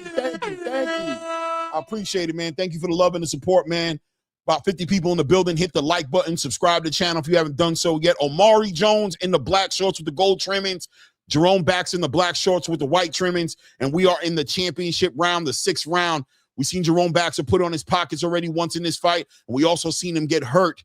Get hurt in the last round, right? So this is a big round here. Jerome Baxter needs to do something big. The only way he can win this fight is with a stoppage at this point. So he's on the hunt, trying to put that pressure. And Omari Jones knows he's got a live one. He wants a big knockout. He wants to be on the highlight reel. Omari Jones trying to go viral tonight, make himself a name right now, but being so responsible and so poised in this fight. 2-minute, 12-second mark here. Omari back on that lead hand, continues to work with Jerome Baxter stalking, trying to once again set it up with that same punch combination. It's either a straight right hand to the body or lead hand to the body. Then he's trying to come up to the top. He's trying to get up underneath Omari Jones' lead hand, but Omari just has him figured out, man. Good movement by Omari Jones right there, keeping him in that range as Jerome Baxter still going for it. Shout out to Jerome Baxter, still looking to make this fight a fight, still fighting with urgency, still trying to hit him with something significant, but Omari Jones with a nice straight right hand right there. So much power in those short punches, man. Good jab by Omari Jones. Beautiful work. Doubles up, triples up on that jab right there. Just showing you he can move around, man. Just looking like a damn Tommy Hitman Hearns tonight in the ring. Working behind that jab, man. Just doing a great job working behind that jab, being patient right now and just taking his time saying, hey, man, you better prove something if you're trying to win this fight. We're going to take advantage of the aggression. Nice work. Look at that work right there. Straight right hand, hits him with the jab, check hooks him with the jab, and turns Jerome Baxter around. And each one of those shots were bad intentions on it, man. You got to love what you're seeing in the young prospect right now, man. Beautiful work. Beautiful work, man. Man, beautiful. Look at that check left hook. Back on that left hand. That left hand. Just, I can't keep talking about the left hand, right? But what do you want me to say, man? It's been left hands for Jerome Baxter all night long. Like I'm telling you, man, look at the to-go plate sitting on the side, man. He can have some more left hands in the morning. Put these left hands in the fridge. They taste good cold, or you can warm them up in the morning, have them with some orange juice, black coffee, put a little cream and sugar in your coffee. These left hands are delicious. You know what I'm saying? Take some home to the family. Nice work right there as Jerome Baxter catches Omari Jones just a little bit right there. Omari ties him up, looks up at the clock, sees that there's a little bit of time left here. Probably going to skate off into the sunset with his victory at this point. Let's work behind that lead hand.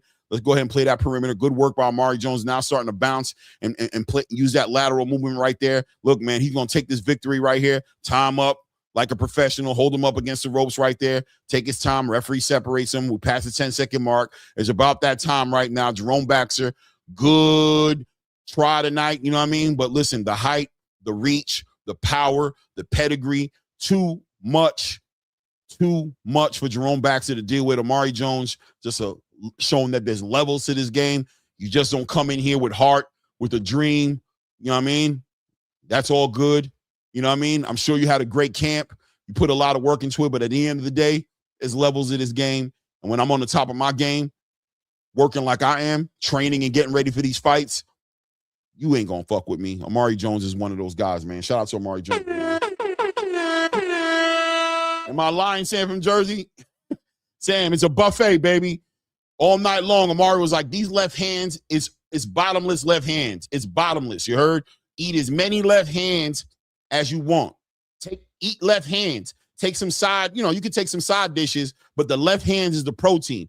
Get it all in, man. Walk out of here with a fat belly and don't worry about it because I'm going to pack you up a to-go plate with a bunch of left hands and you can put them in the fridge. You can feed them to the kids. You can take them as snacks. You can sit them with your own size at the crib. You can have them cold. If you got to get a meal to go, you can throw it in the microwave. These left hands, I'm opening up a cookbook, the left hand cookbook, and I'm selling them. They hot to go. They hot. Put that work in. Great work. Oh, they're showing those. Are they showing? Okay. They're advertising right now for Sugar Nunez and Emmanuel Navarrete. That's going to be in February 28th, guys. A unification fight, WBO IBF unification. That's going to be a big fight. I'm sure Raymond Ford is going to have his eyes on that one.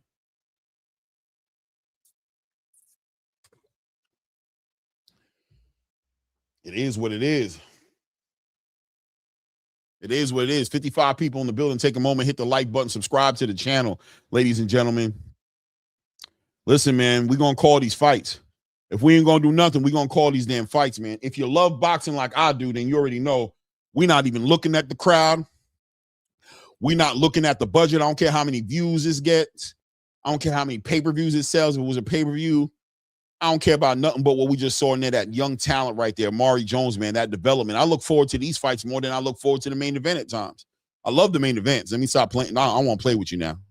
I'm looking forward to the main event. But nah, seriously, man, the prospect development is super important, man. Super important, man.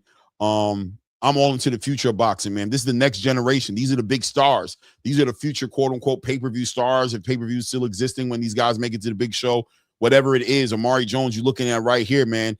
And listen, man, a whole generation of poised, professional, media-trained fighters. Xander Zayas, Shushu Carrington, Robert Merriweather with that great performance last night. We can go down a list of these guys who just showing and proving that they're ready to step up. We've seen advertising. Boxing is on broadcast television pretty much. Paramount's rollout was like a broadcast television rollout. I don't need you to correct me. I know you got to pay for the app, but all those commercials, just like television, these guys are going to start getting advertisement dollars. Don't be shocked to start seeing these guys pop up in their commercials. They're going to start getting money from everywhere now. The opportunities are endless when the performance is on point, when you keep your outside of the ring business in line. You're not running from the law. You're not running from the law. You're talking right. You're kissing the babies. You're signing the autographs, right? Y'all ain't fucking with me. Turn on the fan. I'm hot, man. I can't turn on the heat because my wife would kill me.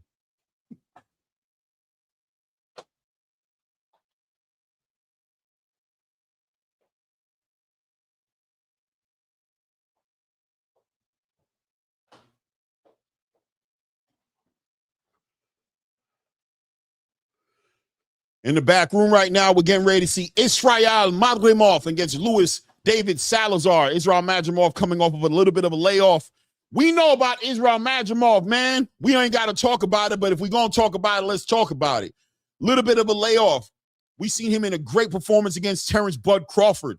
Thought he was one of those guys. Maybe some people don't. I'm sure HLD might. Listen, I know how skeptical you can be, HLD, so he's probably sitting there like, I never drank that Kool-Aid. He was a 10-fight prospect who got a belt, an email belt in the division. I could just hear HLD talking right now.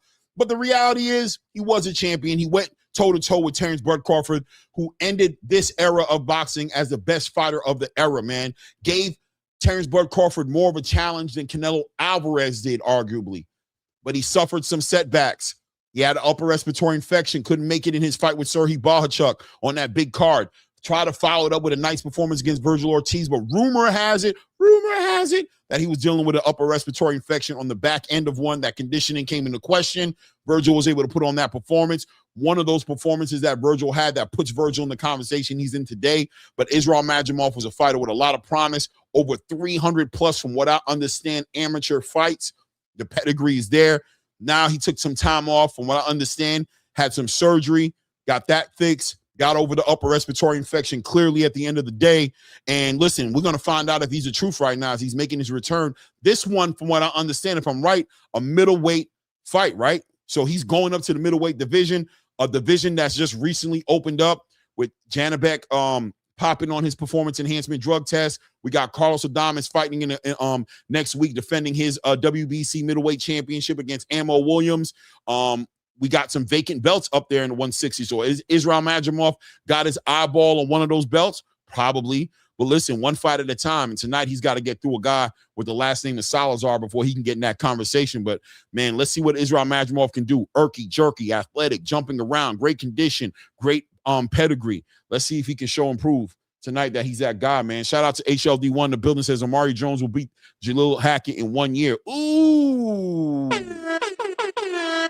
Shout out to Jalil Hackett, man. Ooh, nasty work. Hey, man, that patience. Jalil Hackett, listen, man, he's on his way back in the game. He had a little bit of a setback. He couldn't get his revenge back. He's been trying to figure it out and get his name in the game. Will Jalil Hackett step it up and go to 160, or will he hang out at 154 as long as he can and maybe at some point meet up with an Amari Jones, right? Both these guys on the same trajectory in the same class. Jalil Hackett about 10 fights into his professional career, maybe a little over 10 fights. I'm not sure what the record is right now, but this young guy right there moving fast up right now, been very active. I think that's his second fight this year, third fight in the second fight in the calendar, but third fight in the last 9 months. He's been fighting pretty regularly for 2 fights at home in Orlando.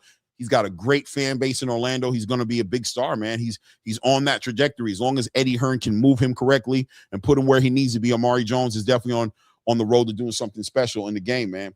Salute to everybody in the building, man. If you know, you know. If you don't, well, now you know, right? Hit the like button. Subscribe to the channel, man. On the road to 3,000 subscribers, guys. We need those subscribers to check the box. Hit the like button, man. Let's make it happen. Ooh-wee. Ooh-wee. Come on now, everybody. You're in the building. Hit that like button. Don't play.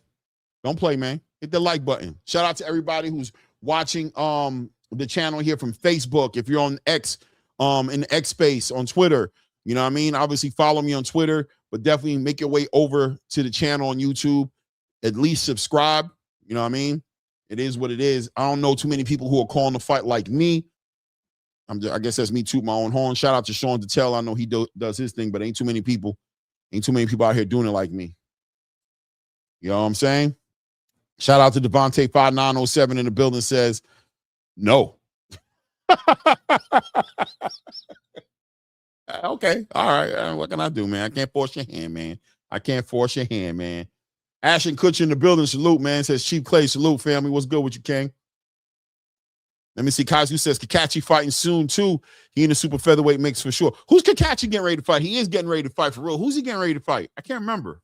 Who's Kakachi getting ready to fight? You guys remember? Somebody let me know. I know he has a fight coming up. I just can't remember who the opponent is. I can't remember who the opponent is. But Kakachi. Devontae say, show the fight, then I'll sub and like the video. All I can do is give you the commentary, brother. You ain't got to like and subscribe. It's okay. It's okay. We'll try to figure a way out to make it through the night, knowing that you didn't subscribe. God is good, man. We'll try to figure it out. Try to get over it. Devontae ain't subscribe to my channel. We ain't the like button. Oh, nobody knows the trouble I've had. Nobody knows the sorrow. Much love for Devontae, man. I think he subscribed already. Anyway, I ain't gonna lie, bro. I feel like he's already subscribed, but it is what it is. Sam from Jersey says, hit the like button, subscribe to the channel, because they not calling it with the swag like Claymore. Talk to him, man. They're just not doing it that way. And let me tell you something, guys. They're not doing it that way on purpose. It's not that they don't want to. It's that they can't. You know what I mean? So God bless their hearts, man. They do it the way they can do it. But you know what I mean? I'm doing my own thing over here, man. You know what I mean? Man, that's a little ass spot, man. What the hell's going on up in there, bro? I didn't realize how small that spot is in Vegas, man. And it's pretty empty, man. Jesus. Look like that Lamont Roach Tank Davis press conference.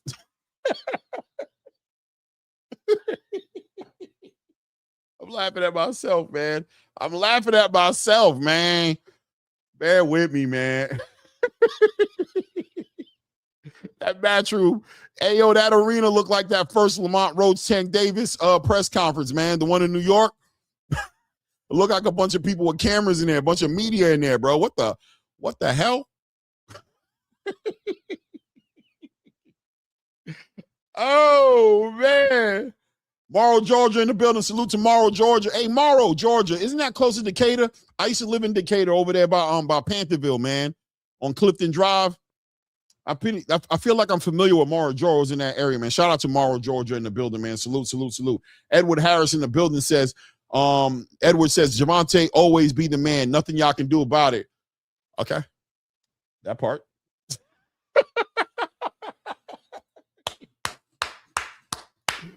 Oh, shout out to the man, Javante Tank Davis, man.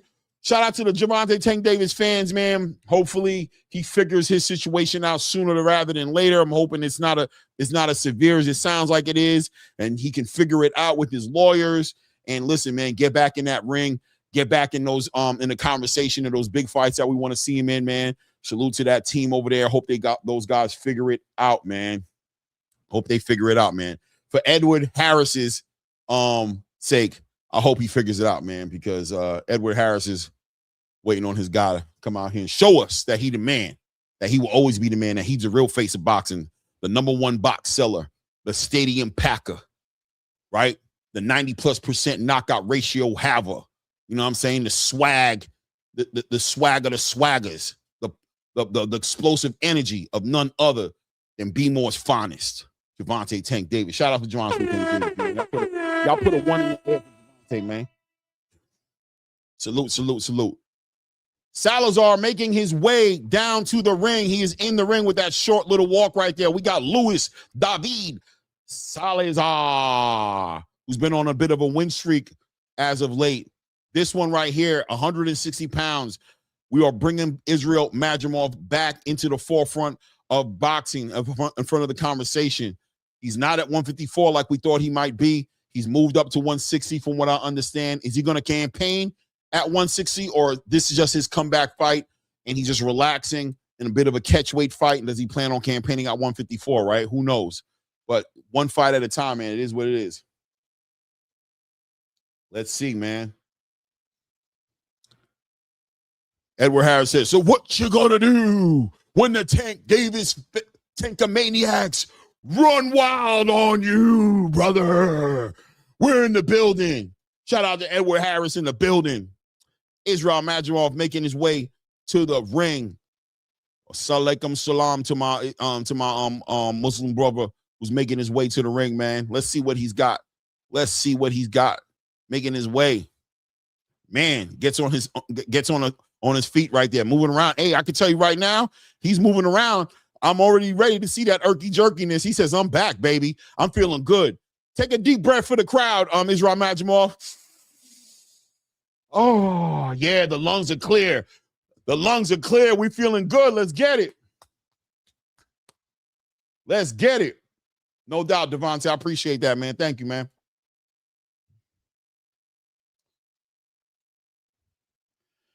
I appreciate you, brother. I appreciate you. Right? Edward Harris, am I doing a good job? So what you gonna do when what is it? Not 70, what, like 63-inch arm pythons? 60, what is it? 64, 65? What? 64-inch pythons run wild on you. Trini BX in the building says Madrimov and good name for Yo-Yo Hernandez now that he's at 116. What? I like the way you think, Trini. I like the way you think, brother. I see you out there. He's a villain. He's sinister. He's always up to something. You guys know him as Trini BX. Crazy matchmaking from the native from New York. Huh? Well, let's see what Israel Madrimov does tonight. First things first, right, Trini? First things first. Let's get through Luis David Salazar. And we could talk that up and talk a little bit later. Coach Bermudez, keep your eye on this fight right here. You're only looking for somebody. Madrimov ain't into all that superstar shit now. He'll fight your man now. You know how Madrimov give it up now. You know what I'm saying? He ain't tripping like that. As long as he's breathing good, he ready to go. He ready to go. So that's a fight right there. Talk about it. Talk to him. Talk to him. I got to get my Jada Kiss thing. Let me talk to him. Let me talk. Let me talk to him. Woo! Sam from Jersey with the $5 says Tank is losing stock week by week now. Day by day, shit. We want to see big fights. He's just not making them. But salute to the Tank fans. It's Shakur over here. Early. Early. You know what I'm saying? I ain't going to even be mad at you, bro. You can't be mad at that. Hey, man, you can't be mad at a Shakur fan for holding it down for a fighter who's fighting for them, giving them the biggest fights. You know what I'm saying? Trying to make history. Hey, man, you can't be mad. You can't want them to slow down their situation, dim they light while your man get it together. You know what I mean? So, hey, man, play catch up, man. Get through your court situation. Stay away from those strip clubs. Get back in the ring, and we'll be talking about you, too, the same way. It is what it is. Shout out to my guy, Edward Harris says, you're doing a damn good job. It's a little confused, though, about Gervonta. I know the family very well. He's going to be good. Trust me. No doubt, brother. No doubt, man. Thank you, Edward Harris. Hey, man, I'm trying to tell you, I want him to do. Hey, I got no vested interest in nothing bad happening to that man. I promise you, King. Trust me. Top of the first round right now, Israel Majimov in the ring with David Luis Salazar. As Majimov, not irky jerky, taking his time, walking down Salazar, the smaller fighter in the ring, and working that jab. Great lead hand right down to the body right there. Salazar trying to work on that jab. It's the jab game in there. Salazar doubling up on that jab, continuing to sit there and bait and try to catch Israel Majimov, catch and shoot, not trying to move around too much. Both these guys ain't looking for each other. They're both there in the middle of the ring. Israel Majimov trying to show and prove tonight, trying to have a great performance tonight as he's been on a bit of a hiatus. He's trying to get back what he lost in that fight against Virgil Ortiz. Didn't look his best. This fight right here, feeling healthy, wants to show everybody that he's in it to win, though. I mean, in it to win it, though. Staying flat foot a little bit. You can tell already. Majimov setting up for the big shot. He's looking for the stoppage tonight, man. Nice straight right hand to the body of Salazar. Continues to work behind that left hand. He is the bigger fighter, and he's operating like the bigger fighter in the ring right. Nice work by Salazar. Work on that jab. But listen, man, Majimov comfortable. Look at him. Keeping his head off that line, hands low, slipping that lead hand of Salazar right now. Minute and 45-second mark here in the first round as Majimov is just loose, getting acclimated back to working himself in the ring right now, working behind that jab. Great jab right down the middle right there. He's not jumping around too much, man. He's really staying flat on his feet. To me, he's giving me the signs of somebody who's trying to deliver a lot of power, right? Nice straight right hand to the body right there. Salazar, who's working behind his own lead hand, taking his time as well. He's looking for his shot. Salazar still comfortable there. Nice work by Salazar with a big right hand, shoots that left hand, and that movement from Majimov starts to kick in as he steps off to the right and slips right past the lead hand of Salazar. Back on his lead hand right now, minute 10-second mark, just passing here in the first round here, as Israel Majimov just taking that center of the ring, taking that ring general shit, taking that authoritative position in the ring right now. And Salazar looking like the smaller fighter, but still working behind that lead hand. But Majimov is not going backwards. Both these guys right in front of each other. Great work by Majimov on that lead hand, man. This is really a great round between both of these guys. I'll be honest with you. Both these guys are having a decent round. Great work by Majimov. There we go. Look at, ooh, nice work by Majimov. Feints down to the body, comes up time with a left hand and over the top with a right hand and a check left hook, man. Ooh, that was smooth. Buttery even. Nice work. Check left hook to the body by Israel Majimov behind on the back end of Salazar, getting his own combination punching going in. We're approaching the 15-second mark here of the first round right now. Majimov continues to walk Salazar down. Big check left hook over the top as Salazar catches that on his gloves, continues to work behind that jab. Salazar pumping his jab right there, saying, hey, big guy, I'm not necessarily going nowhere, bro. We right here in the middle of the ring. Let's go. Big check left hook by Salazar, hits nothing but air. Beautiful. Ends the round with the lead hand to the body. That one right there, we're investing in the body. Good dividends. Good round by Israel Majimov, taking his time. Israel Majimov not bouncing around guys like we knew him to do against Terrence, like we saw him try to do with Virgil. He seems to be sitting on his punches a little bit more confident in this fight. He's not trying to escape the power. He knows he's the big guy. He knows he's the big puncher in the ring tonight. That's how he feels about it, and he's trying to establish that position in the ring. Good work. Is it 154? Then it's 154. My bad. Everybody kept telling me it's going to be a middleweight fight, bro. And I told everybody the man's campaigning at 154. They kept telling me to at 160. And I don't got no sound here. So thank you for letting me know, Kazo. I appreciate that. Shakur going to make Teofimo quit. No doubt. Salute to everybody in the building. Hit the like button, subscribe to the channel. I told everybody this fight was going to be at the junior middleweight division. No, middleweight. No, he's fighting at middleweight. That's what he's doing. I told everybody, man. I don't know what the hell these people are doing out here, bro. That being said, top of the second round here, Israel Majimov in the white shorts with the gray trimming. David Luis Salazar in the black shorts with the white trimming, white lettering. Yeah, right, Trini? That's what everybody kept saying, man. Good work by Majimov, working now, pushing Salazar back, who's sitting up in the high guard on the ropes right there. Might not want to stay there too long as Majimov is taking his time. He's in and out like a robbery. He invests in the body. He lets off a few shots up top, and he gets back out on range. Look at Majimov now just getting loose, man. Good work by Majimov, becoming very irky-jerky now. We're starting to see some of that old Majimov who's bouncing, keeping his head off the line. He bounced. He got me bouncing. I'm bouncing with him. He's moving around. He's motivating me to bounce with him. He's slipping. He's moving around. Back on that jab, straight right hand to the body, back up top with that left hand. Boom, 1-2 to the body, straight down to the solar plexus of Salazar. He's getting active. He's getting active. He's moving around. He's irky-jerky, and he's got Salazar trying to figure it out. Boop, bop, bam. Lead hand to the body right there, real quick. Easy work. Oh, no, again, another lead hand to the body.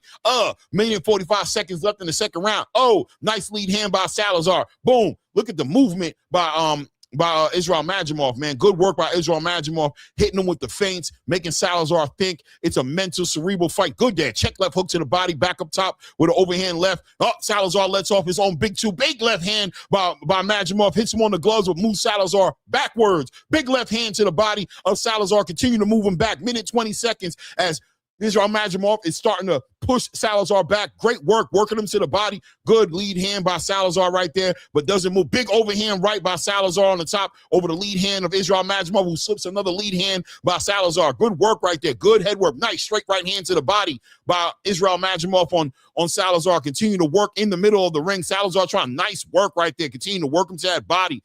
I mean, these guys are working in the ring right now. Majimov continue to work. Doubles up on that check left hook to back Salazar up. Salazar working on that lead hand. We're hitting the 45-second mark. Big swing of a left hook. Hits nothing but air. Salazar plants his feet down right there in the center of the ring and says, "We not going nowhere. We not going nowhere." Using that left hand as a rangefinder right now as Majimov is slipping past that lead hand and got his own lead hand active in this fight. We're hitting the 25-second mark here in round 2 as Majimov continues to stalk his prey in a David Luis Salazar who refuses to give up. He continues to stay active, high guard, back on the ropes right now. He's pinning them back, straight left hand to the body right there, but continue to, boom, nice work. Oh, man, good work by Majimov.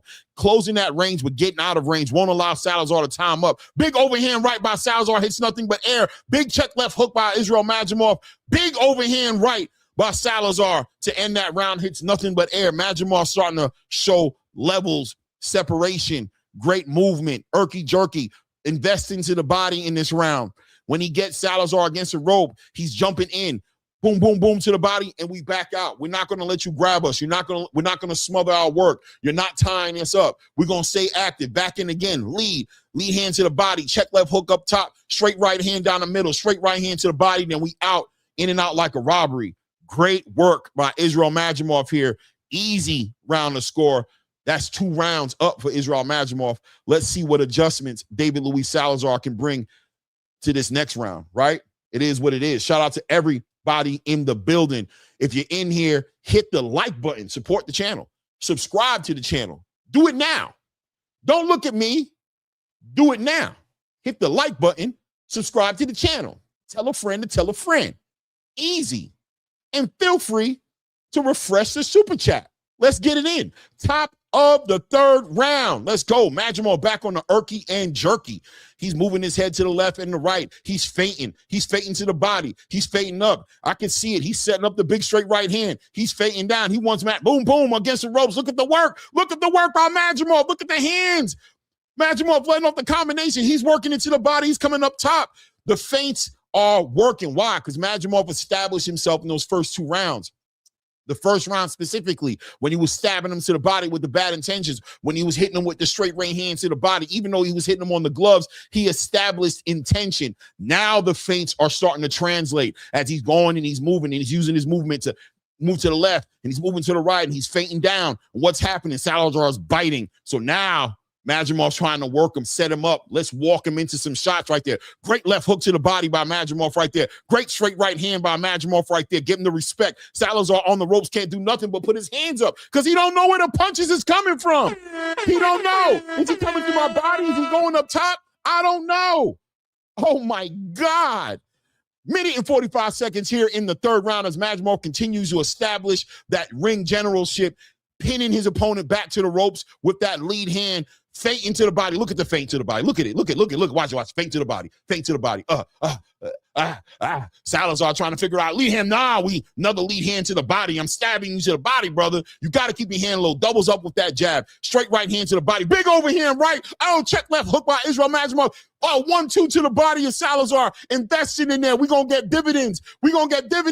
Straight right hand to the body. Big 1-2 up top. Dividends. We're going to get on the body work. It's early in the round, and I'm hitting you in the body like that. You ain't going to like me in round 6 and 7. You better hope this don't go all the way there because you're going to be breathing like you got an upper respiratory infection. We just hit the 1 minute mark here in the third round. Israel Majimov jumps, kind of leaps a little bit, chases down that left hook, but backing up Salazar. Salazar still trying to figure out the rhythm. He's trying to figure out what is this dude doing? Straight left hand to the body. He keeps doing this thing. Look at the work, man, by Majimov. Straight right hand to the body, back, left hand to the solar plexus. Oh, another left hand to the solar plexus. A big overhand over the right, another left hook to the body. Jesus, Lord, another left hand, another straight left hand to the body. We stabbing to the body again. 25-second mark as Salazar tries to get a little bit of offense for himself. Salazar, you got to remember the judges are looking at you, brother. How are you going to win these rounds? Just catching shots on your gloves and getting hit to your body. Oh, big left hook to the body again over there. Investing. Boom. 1, 2, 3 punch combination up top. 10-second mark here as Majimov has Salazar. Straight right hand to the body of Sal. Another straight right hand. Big overhand left hits nothing but air. And the round is about to end. Who's going to up? Doubles up on the left. Oh, man. Left hook. Salazar catches it on the glove, but another easy round to score. Ladies and gentlemen, Lord child. David Luis Salazar, what you gonna do, brother? He's killing you with the feints. He got you keeping your hands home. He got you moving to the drum, to the beat of his own drum. That's not looking good for you, fam. Look at Majimov. Take a deep breath for Israel Majimov as he is appreciating the use of both his lungs, right?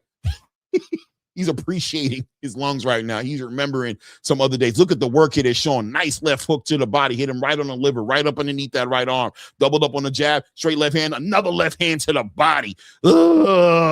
Big overhand. Boom. Straight left hand. Check left hook. Hit Salazar on that counter punch right there. And Salazar goes like this. But we all know in boxing, this means this. This means this. We know that. We all know what that means, man.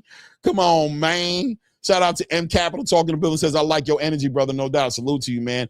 Average Joe says Salazar's basura. Oh, man. He says he's trash. Yeah, Clay, reading an article saying Majimov wants Bakram versus Kelly winner at 154 next. Oh, yeah. Why not, man? I'm loving it, man. I'm all aboard. Hit the like button, subscribe button here. We've got Israel Majimov, top of the 4th round.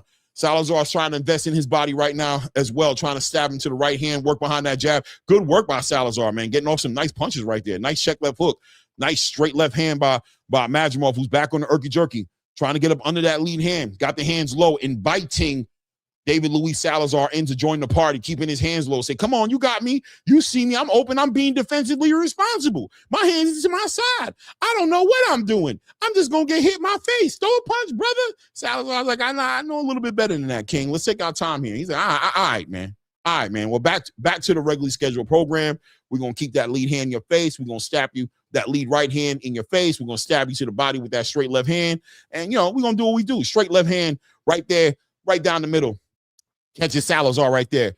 Boom. Oh, nice work. Times that shot right there. Hits him with a body shot and right over the top, man. Beautiful work by Israel Majimov. Salazar trying to get a little bit more aggressive right now. He's got to know he's down 3-round zip right now. He wants to at least win this round. Salazar looking a little bit more active, working behind that jab. But Majimov continues to stalk Salazar, feinting him back into a corner. Once he gets him on the ropes, there he goes. 1, 2, 3, right to the body. Straight left hand to the body, man. Boom. Nice. Nice right hand to the body. Nice straight right hand from Majimov. Majimov switched it up. I just realized that this man is fighting southpaw right now. Straight left hand down the middle. Okay. Back on that lead hand. Oh, no. What am I talking about? He's fighting orthodox. I'm tripping. Oh, nice. Back on that lead hand. Oh, is it Salazar who switched it up? Nah, man, he's fighting southpaw. I'm tripping. He is fighting southpaw. Is it cold? Not. I'm sure it is. It ain't cold in my house.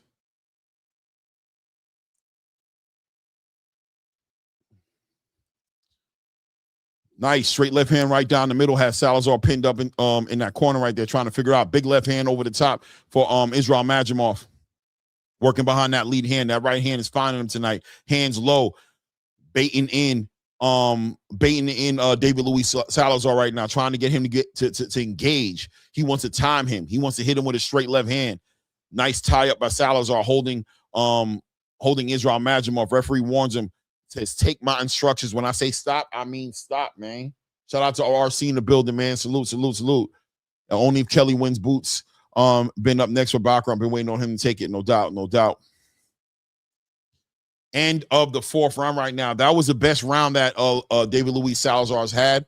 It could be a swing round for some people. I feel like Majimov took that round, but it was still a competitive round, the most competitive round for David Luis Salazar, man. But this is a 4-0 situation for me, 4 rounds to nil at this point. Israel Majimov just putting on a masterclass.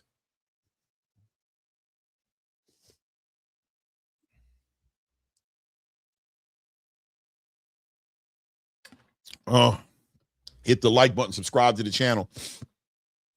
Now, subscribe now. Let's get it, man. Let's get it. 6 more subscribers to 3,000. Let's go. Tell a friend to tell a friend. Go and get your wife's YouTube account and hit the subscribe button. Damn it, I want 3,000. ASAP, man. Hit the like button too. Let's go. Let's build it up, man. Let's build a channel, man. Support the channels that support World Championship Boxing. Let's go. Who's giving it to you like this? Top of the 5th round right now. Majimov back to being patient and working that body on that jerkiness. But Salazar, nice work by Salazar. Works in there off that right hand. Check left hook to the body. He's starting to get the timing of Majimov down a little bit more right now. And he's standing there in that mid-range trying to stay active. Majimov doubling, tripling up on that lead hand. A check left hook right off that lead hand right there. Continuing to work off that. Boom, bam, nice right hand to the body. Oh, wow, the referee says get it up. Was that blow low? I want to see the replay. I don't know, man. I feel like that was right where it needed to be. Am I tripping? I don't know. We back to being an orthodox fighter here as Majimov continues now to work off that lead hand. We're watching Majimov switch from the lead from the orthodox to the back to the southpaw stance. He's back in the orthodox stance right now with that left hand in front of him, man. It is what it is. 311 gave Salazar the first. Excited to see how Israel finishes this. No doubt, Kazu, for sure. For sure, man. Minute and 55-second mark here in the 5th round as Majimov continues to walk down Salazar right there, working behind that lead hand. Nice work right there. Straight right hand to the top, back up top with that lead hand. Great work by Israel Majimov, staying active. That lead hand, that lead left hand is the protein. The lead hand of Majimov has been the protein in his ability to back up, and the body work has been the protein as he's been able to back Salazar up and get him in those opportunities against the rope. But if we pay, nice overhand right, catches Salazar flush across his chin. Okay. Wow. Good work. Shout out to everybody in the building, man. Hit the like button, subscribe button, man. Majimov putting on a masterclass right now, but Salazar is a gamed opponent, man, doing a good job getting the timing of Israel Majimov a little bit better right now, and he's finding him now with that overhand right, and that jab is starting to become way more active. Good work by Salazar to change the momentum of the fight. He's no longer going backwards and just getting caught up on the ropes. He's trying to stand his ground, but Majimov continues to apply that pressure. Nice overhand right by Majimov. Majimov is just really nice work. Jab to the body. Oh, man, right down the middle. The jab found him again. He's working behind that jab, stabbing him to the body. Nice work to the body of Salazar.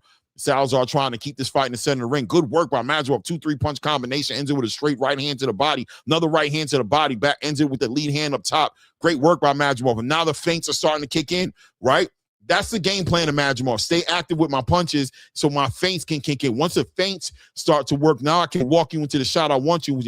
Nice left hand to the body right there. Another left hand to the body gets under the lead hand of Salazar, who lets off another 1-2 straight behind. Back on that lead hand. But boom, overhand right. Nice check left hook response by Israel Majimov. Stabs him to the solar plexus, back to the body. Straight right hand over the top of that lead hand of Salazar. And just like that, we at the end of the round. Another round in the bag, from what I can tell, by Israel Majimov. What I could tell. That's what I'm looking at. Sam from Jersey said Majimov showed us once. Now he's showing us again for sure, man. And does this fight Does this fight that Madrimov is in right now with a Salazar make that Terrence Bud Crawford Israel Madrimov fight age a little bit better, right? So let's be honest. We saw Terrence Crawford and Israel Madrimov have a great fight, one of the most challenging fights that Terrence Crawford has had, but then we seen him go into a Virgil Ortiz fight and look pedestrian, right? And then we seen him not fight Serhii Barchuk. Some people might say when he ducked him. I don't look at it that way. But this performance here is a great performance. It kind of shows you the levels of the game and puts Madrimov back in the conversation as one of those guys at 154 pounds, right? That's how I see it. Well, you guys let me know what you think. Put it in the chat. It is what it is. It is what it is. Shout out to everybody in the building. Hit the like button, subscribe to the channel. We are at the top of the 6th round here. 6 out of 10 rounds here. Israel Madrimov versus David Luis Salazar. Israel Madrimov in the white shorts with the gray trimmings. David Luis Salazar in the black shorts with the white trimmings and the fatigue marks on his shorts.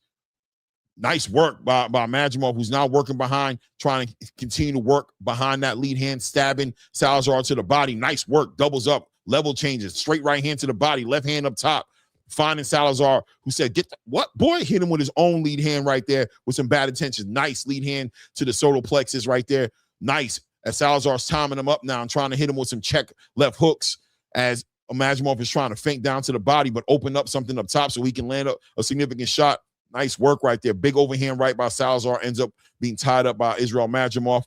2-minute mark here in the 6th round right here as Madrimov continues to work, now feinting to the body, continue to feint, hands low, trying to get Salazar to commit. Nice, stabs him to the body, level change up top, straight right hand to the body. Salazar goes ahead and uses that movement to spin him around, bring him back to the center of the ring, back on that lead hand.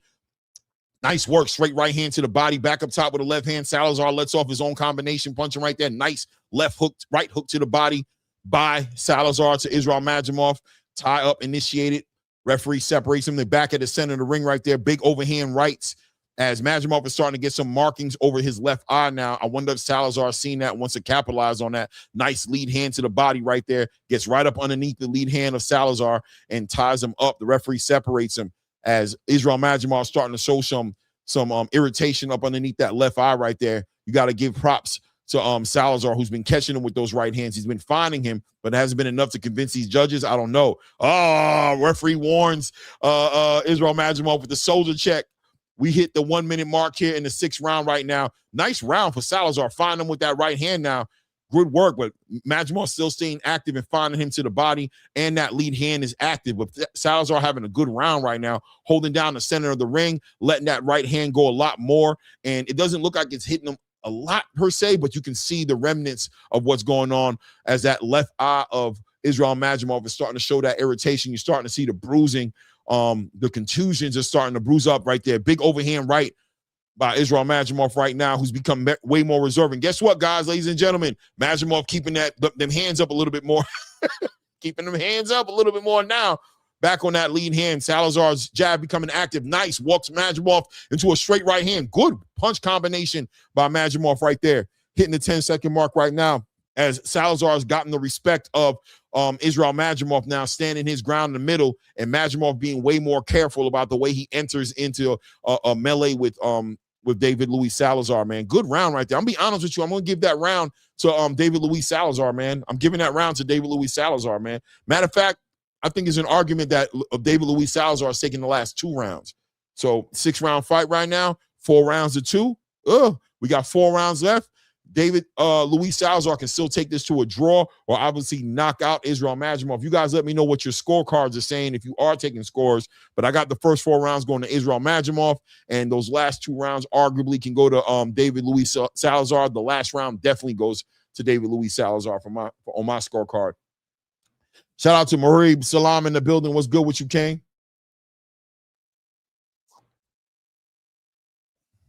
They're showing the highlights right now. I got Madrimov. Yeah, Madrimov had some moments in there, but I don't know. I think Salazar was getting it off, man. I ain't gonna lie.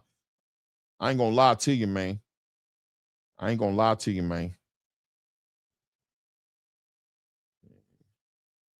10.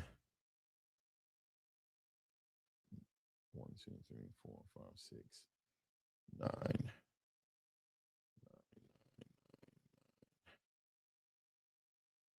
10. Round 7. Good work by Madrimov getting active here. 2 minute 40 seconds here in the 7th round right here. I was getting my scorecard together here. Salazar, Malimov.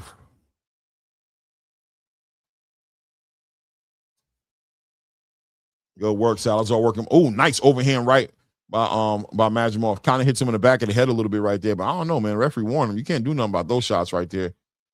You know, he's coming in. He's getting his head low. I'm coming over the top with a right hand, man. What you want me to do, man? It is what it is, man. 2 minutes, 10 seconds here in the 7th round here. Majimov getting active, using that left hand, but Majimov using that movement, but definitely has slowed down a little bit. As Salazar is now just getting nice work to the body right there. See, the activity right now is winning for Majimov. Salazar picking and choosing when he lets his hands go, but Majimov being so active right now, you know, these rounds are not looking good for Salazar, right? Good work by Majimov right there, working the straight right hand to the body, back on that lead hand. I mean, beautiful work. Another straight right hand to the body by Majimov. Salazar lets off a little pop shots off a little jab, but Majimov responds with his own straight right hand right to the body, left hand to the body. Nice work. Slips that punch nice again. 1-2 straight right hand to the body. I mean, back on the jab, back on that right hand to the body, continue to stay active. This is what that conditioning I was talking about that Majimov has. Now, Virgil Ortiz was arguably able to take away a lot of that with the body work he put in, but also, like I said, that upper respiratory infection, I think might have played a little bit of a role in that fight. This one, you're seeing, nice work by Majimov. Hits him with a straight right hand to the body, and a nasty lead hand, check left hook to the face of Salazar on that exchange right there. Salazar keeping that high guard, and Majimov taking the opportunity to work that body. You're going to keep that high guard, then we're going to continue to work and aim at that body, man. Dividends, guys. Dividends, ladies and gentlemen. HLD1 says Majimov was never that guy, buddy. Looking out of shape, pudgy tonight, winded. Ugh. Let me see here. Kaizu953 says Salazar posing a threat with his stone chain and resilience right now. I agree with you. Salazar is definitely in the fight, right? He's definitely in the fight. It matters what the judges are thinking, but Majimov is winning off the quantity of punches, off the activity. He's doing a good job. Nice overhand right over the lead hand of Salazar right there, but he's breathing a little hard right now. That conditioning is under question. I don't know. You're right. You might be right, HLD. I mean, he's still staying very active and letting his hands go, but you see he's kind of breathing through his mouth right now. We're approaching a 10-second mark here in the 6th round as Salazar trying to stay active with his jab. Big check left hook gets caught on the right glove of Salazar, who turns the fight right there into the middle of the ring, starting to feel a little bit more comfortable, keeping his hands low, working behind that jab. Not a bad round for Salazar again, man, but I don't know, man. I'm going to give it to Majimov. I know it sounds crazy to some people. I'm giving that round to Majimov, man. I've given Salazar pretty much about 2 rounds, right? 2 rounds. I mean, that 5th round, we can make that a 10-10 round or 10-9 round. Either way, I gave him that 6th round, and I just gave him this, and that was it. And this last round, I just gave to Majimov. What's good, Godfather of Tank Maniacs? What's good with you, King? What's good? Yeah, left eye is definitely busted, man. Let's go. Shout out to everybody in the building. Hit the like button, subscribe to the channel. Let's hit that 3,000 mark tonight, ladies and gentlemen. Let's do it. Let's hit it up, man. We 2 subscribers down, man. Let's go, man. 3,000 tonight. Let's go. Referee waiting for everybody to get out the ring. Let's go. Top of the 8th round. Let's go. Let's go. This is the championship rounds. Last 3 rounds of this fight right now. Let's see if Salazar can do something here. Nice work by Majimov, just staying active with the punch, with the combination punching, and he's really committed to that body. He's doing a good job. Has Salazar really keeping his hands in his pockets at times, and I think that's hurting him. We watched a very similar fight to this last night between Marcus Harris and I can't remember the guy he fought against, a Mexican coming out of Robert Garcia's camp. But Harris had his moments, just like Salazar's having his moments, but the activity, him not letting his hands go enough, he lost a fight that looked like was very winnable for him. Salazar in this situation, I don't know if he would be more winnable if he let his hands go, or would it leave him more open to what Majimov is trying to do. But regardless, the activity of Majimov now, stalking Salazar now, who, if you ask me, he's starting to feel that body. That body work is starting to kick in. Straight right hand to the body, a left hook to the body. Is the body work starting to hurt Salazar? Salazar starting to feel the wear and tear. That body work stays. You know what I mean? And Majimov's been committed to hitting in that body from round 1 till now. You know what I mean? Let's go, everybody. Salute, salute, salute. Sam from Jersey says boxers' health are so important. They got to be in top shape to go to war in that ring 100%, especially in these type of fights when the activity is this high. From a Madrimov, that conditioning's got to be on point. He's been nonstop all night, but Salazar hasn't properly taken advantage of that, right? Is Salazar seeing the conditioning of Madrimov maybe being in question, and where's his body campaign? Where's his activity? Where's his hands that he's letting go? Is he tired as well? I don't know. Madrimov's been putting a lot of pressure on him. And let's be real, you know, all that feinting and moving around and stabbing to the body, it works on the condition mentally and physically. So Salazar kind of exhausted. Is he mentally exhausted, physically exhausted? He's not letting his hands go as Madrimov is continue to double and tripling up on jabs, hitting him with straight right hands to the body, check left hooks to the body. Beautiful work. Another right hand to the body from Madrimov right there. Good work by Madrimov there. An exchange right there. Big overhand right by Madrimov. Salazar setting him off with his own jab right there, but is he going to let it go? There he goes. One straight right hand. He's not letting the hands go enough. Where's the combination punching from Salazar right now? Where is it? His hands in his pockets because Madrimov keeps staying active with that hand. There he goes. A nice right hook to the body. Big overhand left by Madrimov. Straight right hand right down the middle by Madrimov right there. Salazar with his own 1-2 down the middle. 30-second mark. This pass right here in the 8th round as Salazar continues now keeping that left hand a little bit low. Maybe he's trying to bait Madrimov in a little bit, get that timing so he get that on right hand. But boom, sticks him with that left hand by Madrimov. 1-2 right down the middle by Madrimov. Again, 1-2. Back on that one again on Salazar. Big check left hook by beautiful work by Madrimov. Right hand to the body. Big left hand on top. Big right hand on the top, going straight up top. Another big right hand hit Salazar, turn Salazar in the middle of the ring. Nice exchange right there. Both guys tied up. That's the end of the 8th round. That's a round for Madrimov, a very active Madrimov in that round right there, man. Good little exchange, but Salazar, man, Madrimov, and I got to shout out to HLD1 because I believe you, man. I see it. I think the conditioning is starting to become an issue for Madrimov. He's been very active, but Salazar not taking advantage of that activity and that conditioning of Madrimov. Is it because the power is still there for Madrimov? Is Madrimov's power translating into something that Salazar needs to respect? And, you know, we're on the outside looking in. So maybe that power has a lot more respect, a lot more sting on it. And Salazar is aware of that and doesn't want to get hit with something significant. But either way, at this point in the game, David Luis Salazar needs a knockout. He needs to stop or at least knock down Israel Madrimov to be in the conversation of getting a decision or stopping this guy. So, I mean, look, man, championship rounds, round number 9 right now as the referee clears out the corners, sees everybody get out the rings, and we start right here in the middle of the ring. Let's go. As Madrimov continues to work behind that lead hand right there. And there he goes on that lead hand. Nice straight right hand to the body, man. Good work by Israel Madrimov, man. There goes Salazar working behind that lead hand. Beautiful work by Madrimov again. 2s and 3s, 2s and 3s, 2s and 3s. All right. His punches. 1-2 punch combination, 2-3 punch combinations. He's hitting them with everything, man. Easy work. Easy work for Madrimov at this point. Skating off into the sunset right now with an easy win if Salazar doesn't become more active. You can't help but feel like Salazar could be a little bit more active, man. He definitely could have got more rounds in this fight, made this fight more competitive. He's a game opponent without a doubt, but he's working on that time and he's trying to hit him with that one shot. He's trying to change the whole fight with one shot, 1 or 2 shots, and he's not scoring points. He's not taking into consideration the judges are going to be looking at this fight. So we got to see what he does.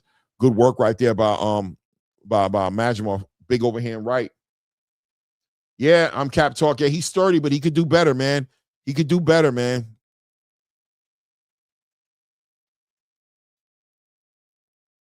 He could do better, man. Tied up. Madrimov taking those deep breaths right now, being very active, taking those deep breaths. Yep, working behind that lead hand. For Salazar, nice work right there. 1-2 with a big overhand right. Whoa, nice shot by Madrimov. Catches Salazar right there, who puts his hands up, reacts to that. Big overhand right by Salazar right there as Madrimov turns him, keeps his fight in the center of the ring, back on that lead hand, continues to work back on that lead hand. Good work. Nice work by Salazar. Salazar's having a decent little round. Active lead hand, overhand right, find him. Nice check left hook by Salazar. Madrimov lets off his own 1-2 overhand right there. Salazar moves out the way. You know what I mean? Good work by Salazar using that lateral movement right now, trying to find an angle and trying to maybe work backwards on the conditioning of Madrimov, who seems to be a little bit tired right now. And Salazar just taking his time. Nice 1-2 by Madrimov. Good job right there by Madrimov, who works a straight right hand to the body and follows it up with a straight right hand up top, using that left hand as a rangefinder. Good work, man. sticks him with that left hand and a nasty stiff check left hook, big overhand left by Israel Madrimov. Good work. Salazar turns him, does his own 1-2, but once again, not letting his hands go enough. Madrimov with a straight right hand right between the guards of David Salazar. Salazar continues that movement. Big overhand right. Nice uppercut. Nice left uppercut by Salazar. Catches Madrimov right there. Good work as Madrimov continues to keep this fight in the center of the ring. Salazar working with that lead hand that he's keeping low right now. He wants Madrimov to engage as much as he can because he's trying to get the timing. He wants to punch with Israel Madrimov, but Madrimov doing a good job of feinting and then attacking, making him keep his hands home, stabbing into the body, and getting back out that range. And it's just freezing up David Salazar, who's not letting his hands go the way he probably should be letting it go. Big overhand left hits nothing but air for Israel Madrimov, who's taking deep breaths on his way to the corner. Big, deep breaths.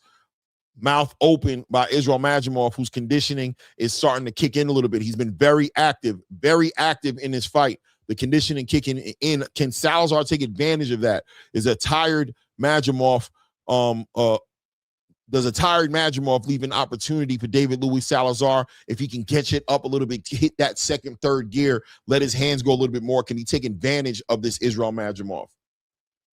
It is what it is, man. It is what it is. It's more than 6-1, man. We in the 10th round. I'm Cappy Talk. I'm capital K or capital Talic or Cappy Talk. I don't know how you say your name, but we're in the 10th round, brother. It can't be 6-1. It's got to be like 8-1 or something like that, right? We're here in the last round. This is the 10th round, brother. Salute to everybody in the building. Hit the like button. Subscribe to the channel as both the fighters come to the center ring. Show that sportsmanship. And this one's for all the all the prize money, right? This right here is for the accolades. This right here is Salazar's opportunity to do something as Madrimov's becoming very active. Nice. That jab sits Madrimov together. Nice jab to the body by Madrimov, man. But Salazar did a good job with that. Again, big straight right hand catches Salazar, but Salazar staying diligent and sturdy, working his own 1-2, coming down the middle with his own straight right hand. Big overhand right catches Madrimov. Nice lead hand by Salazar, trying to hold down the middle of that ring right there. Do a good job of catching that body work right there. Tries to catch him to the body, but Madrimov moving, keeping those legs active. Nice left hand to the right hand to the body for Salazar. Nice little he slaps like a two-punch combination together, but it doesn't really do nothing effective. We're about to hit the 2-minute mark as Salazar's working. I wish Salazar would have been doing what he's doing right now early in the fight. Madrimov comes over the top with that left hand, but Salazar was getting active there for a minute. Nice check left hook. No, right hand to the body of Madrimov. Oh, big right hand for Madrimov. Knocks the sweat off the top of the head of Salazar. Salazar responds with his own shot, but it looks like he got hurt a little bit. I ain't gonna lie. As he goes ahead, he initiates a clinch right there. I ain't gonna lie. It looked like he got hurt. That was a huge right hand by Israel Madrimov, man. But Salazar staying active right there. Is Madrimov too tired to continue to capitalize off that? I don't know. But Salazar's got his hands back in his pockets right now. But look, at the end of the day, Madrimov is letting off those that left hand, but he's a tired fighter. Still slipping that lead hand. Nice work right there by Salazar. Hits him with a nice right uppercut to the body. Big straight right hand catches Salazar again. Big straight right hand over the top again. Not to the body, but up to the head. Another right hand catches Salazar. Salazar's on his bicycle now. Big. Those right hands might have hurt him. Another right hand by Israel Madrimov. I'm tripping, bro. Big right hand again. Big right hand again by Madrimov. Another right hand by Madrimov. Salazar going backwards. Another right hand catches Madrimov. So, oh, my God. Salazar's hurt. Big right hand again as Salazar tries to time him up. Israel Madrimov shakes him off. Another right hand catches Salazar. Another right hand. Salazar's on his last legs. 39 seconds left in this round right here. Can Israel Madrimov get Salazar out the way as the referee separates him? Is Madrimov just too tired to take advantage of this? Back on that lead hand. Big right hand again. Lands on Salazar. But it looks like Madrimov may be a little too tired to take advantage of it. We're hitting the 20-second mark here in the 10th round. Big overhand left hand as Madrimov switches over to a southpaw, using that right hand as a lead hand, trying to set him up with the left hand. Salazar timing him up right now, just trying to survive the remainder of this round right here.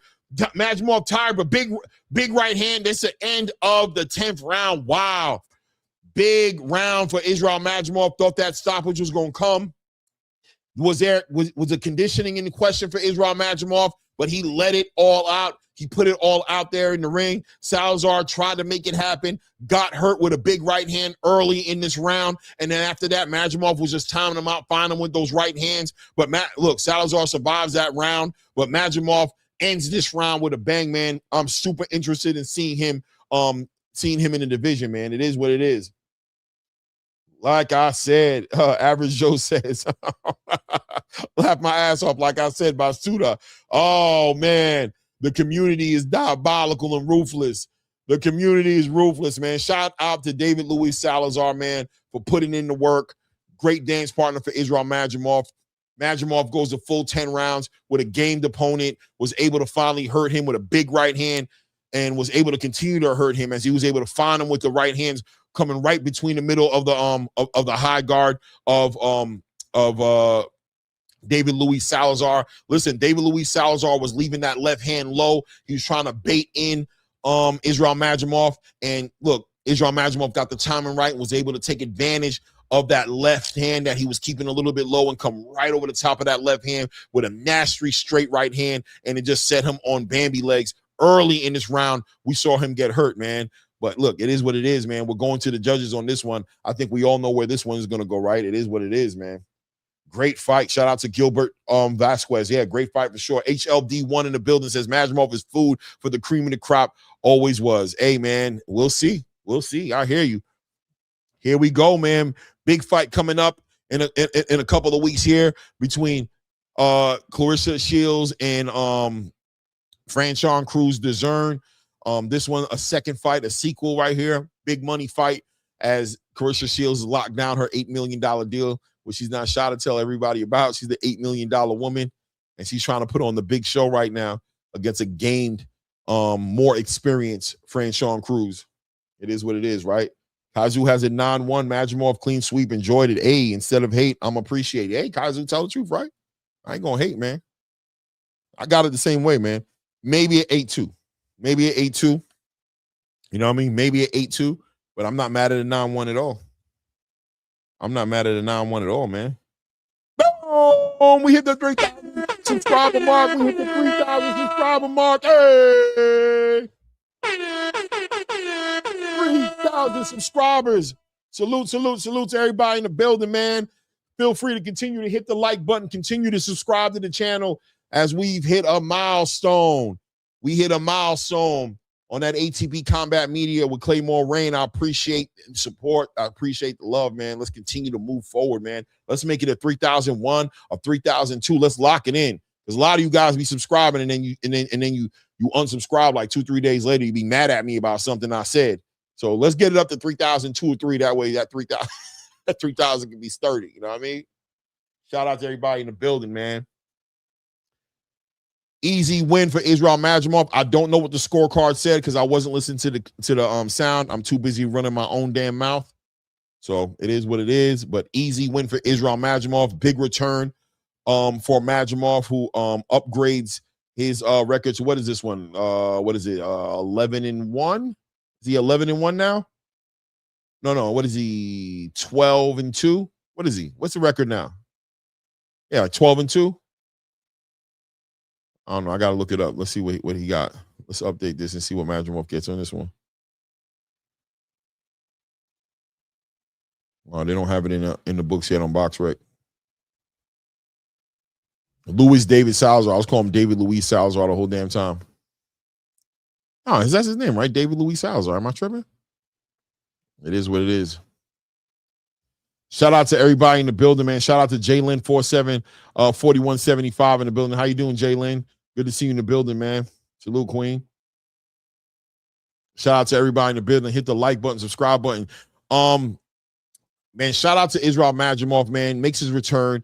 The conditioning was a little bit of an issue in the later rounds here. That's what happens, though, man. I mean, when you're active, like how Israel Madrimov runs it, letting his hands go, a lot of combination punching, a lot of jerky, feinting to the body, level changing up and down, but he was able to capitalize on it at times in the fight.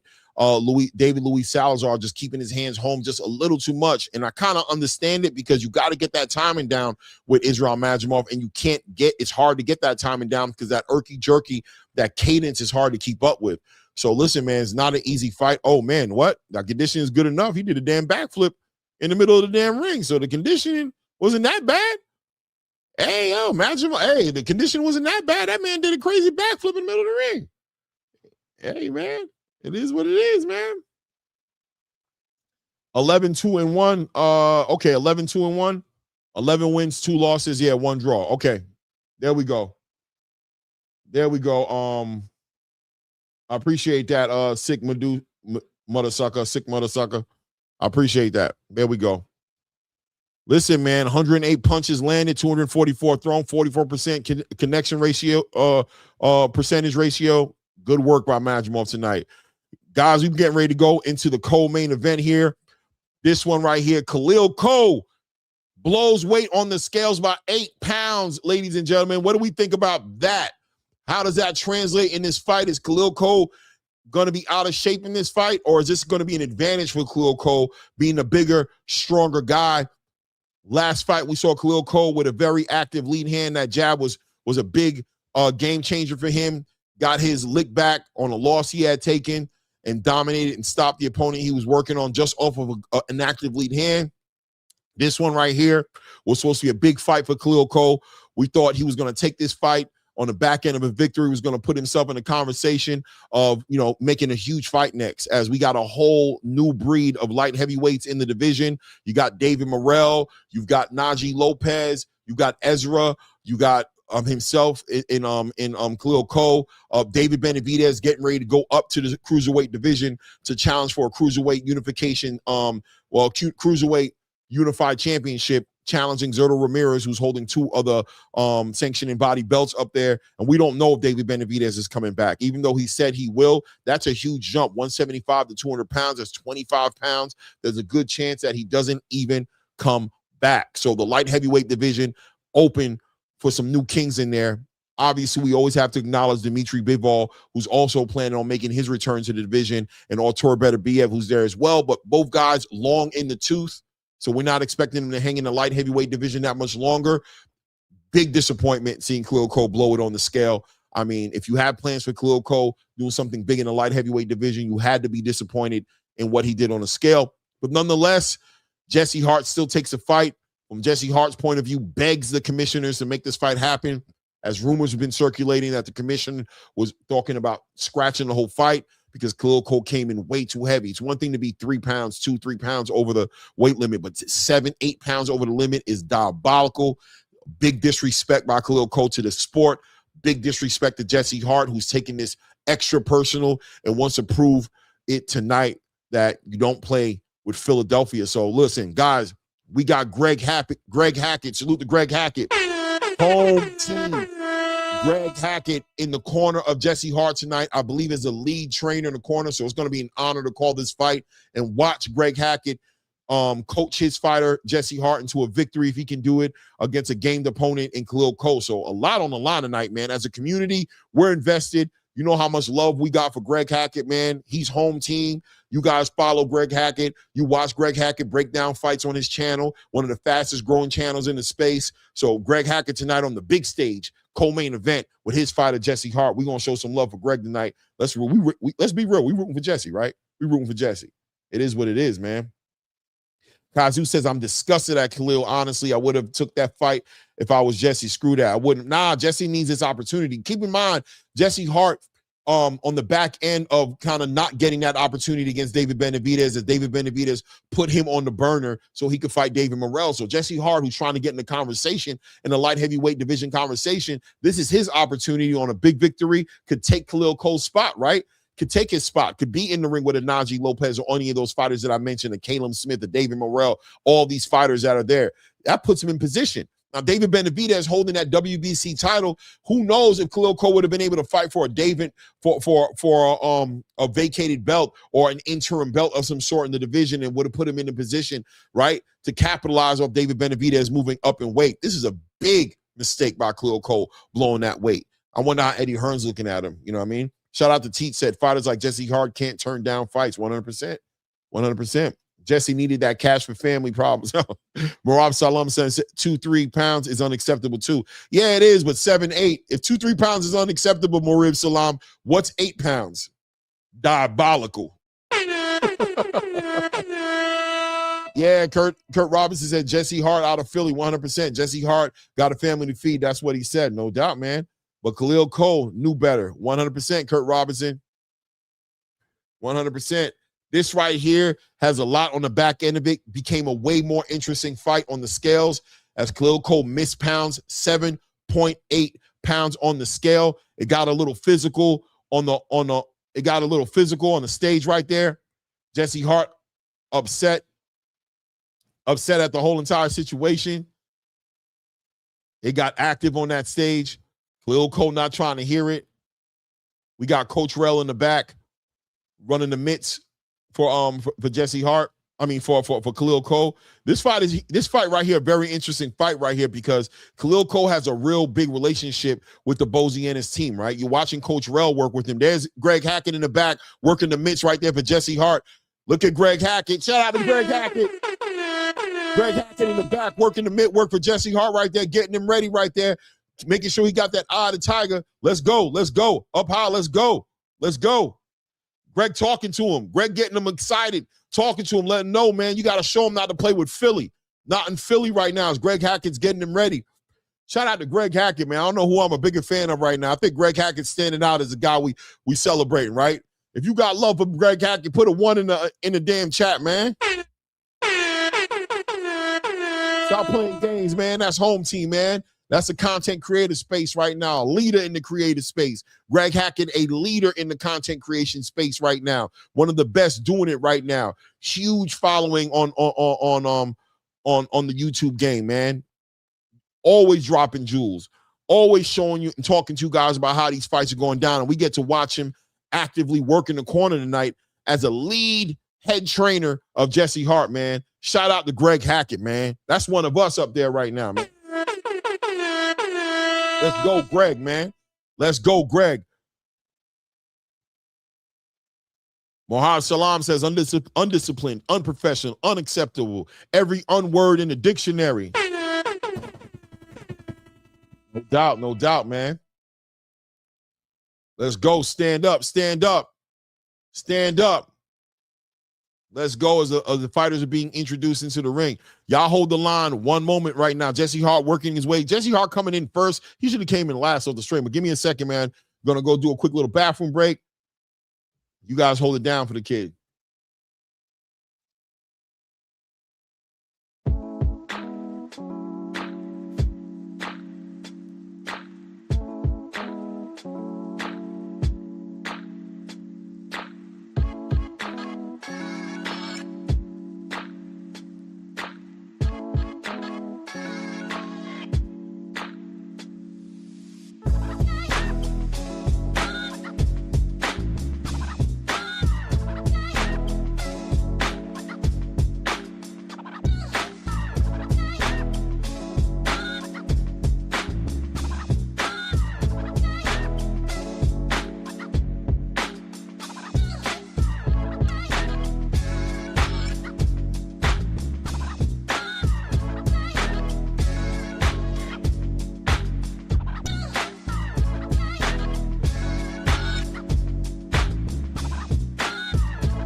We back at it.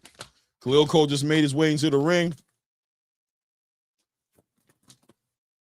Coach Rell in the building, guys. Coach Rell, you guys already know Coach Rell in the same corner as Shakur Stevenson, working out that New Jersey gym. You've seen Coach Rell. He's out of Philly, but he's working with a lot of New Jersey fighters. And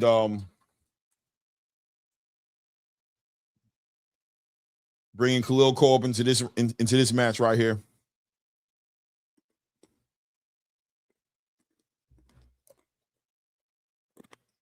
There's O'Shea Jones in the corner, girlfriend of Khalil Cole.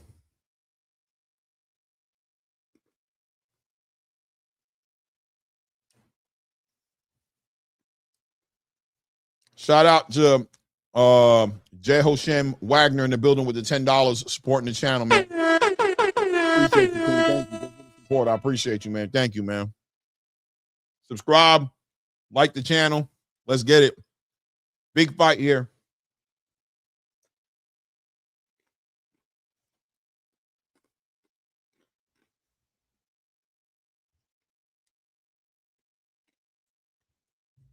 I'm wondering, on the back end of a victory here for Khalil Cole, he's a high-risk, low-reward fighter already. But can he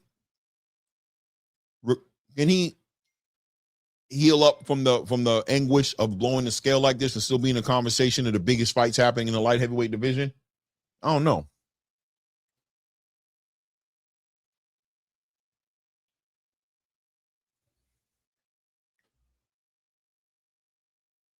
I don't know, right? I don't know. This is a big fight right here. Look at Greg Hackett right there. Let's go. Let's go. Jesse Hart, very motivated by the disrespect of Khalil Cole tonight. Big disrespect by Khalil Cole on Jesse Hart has motivated Jesse Hart. Come on, O'Shea, put that belt down. Nobody even respecting that belt. That man blew the scale by so many pounds, man. I don't even know if he should be allowed to keep that belt, to be honest with you, man. You know what I mean? Majimov has clearly not recovered from his sickness. Shout out to H-Town in the building, man. Yeah, the conditioning was definitely in question tonight.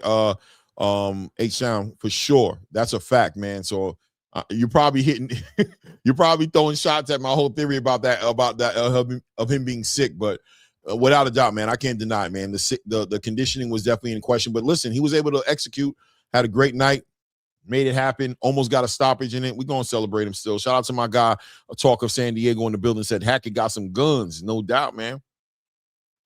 No doubt, man. This one's gonna be a big one, guys. Salute, man. Greg Hackett in the corner. I'm gonna keep saying it, of Jesse Hart tonight, and Khalil Cole sitting with Coach Rell. This one right here, a lot of bad blood over Khalil Cole blowing the scale up 7.8 pounds over the agreed upon weight limit. It is what it is, man.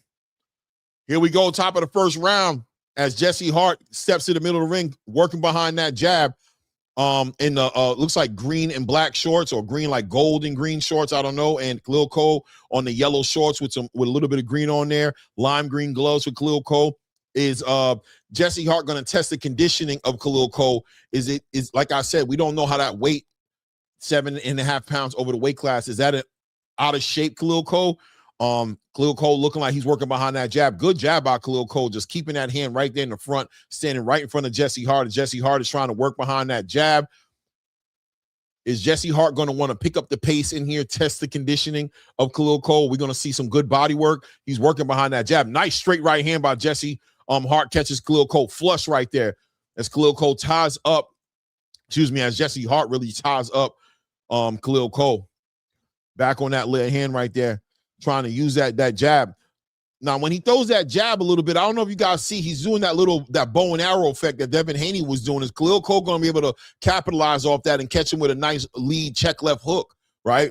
Khalil Cole seems to throw that when Jesse Hart throws that jab out there, he kind of does that bow and arrow effect a little bit. Now, we know Khalil Cole had a great jab in that last fight he had, but Jesse Hart working on that jab, man. Khalil Cole slipping that lead hand, man. Slipping the lead hand of Jesse Hart, who's trying to just time him out and work behind that. Nice work. Lead hand to the body of Khalil Cole right there. Minute 25-second mark here, the first round, as Jesse Hart's taking his time and Khalil Cole starting to stalk. That nice jab right there. Who's winning the jab war right now? I think Jesse Hart's lead hand is winning right now. Nice lead hand work by Jesse Hart, but he is doing that bow and arrow effect. Boom, nice. Times the lead hand. Jesse Hart comes right over the top with a big right hand. Jesse Hart ties him right up, hitting that minute mark right there as Khalil Cole timed that lead hand, came right over the top with a big right hand. Khalil Cole continued to stalk Jesse Hart, but taking his time. You would think Jesse would test that conditioning and pick up the pace a little bit, but he's working behind that lead hand right there, sticking him with that lead hand, not affecting. Khalil Cole doubling up with his own lead hand. Good work right there by Khalil Cole. He's not big right hand catches Khalil Cole. Ooh, big right hand catches Khalil Cole. Did he hurt Khalil?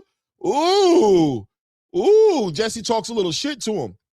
25-second mark right now as he takes his time and he's working behind that lead hand. That was a nice big right hand, straight right hand. Nice work by Khalil Cole. Hits him with his own lead hand, stabs him to the body. Jesse continues to work behind his own lead hand, that movement. Nice jab by Jesse Hart. Good work keeping that right hand up behind that lead hand.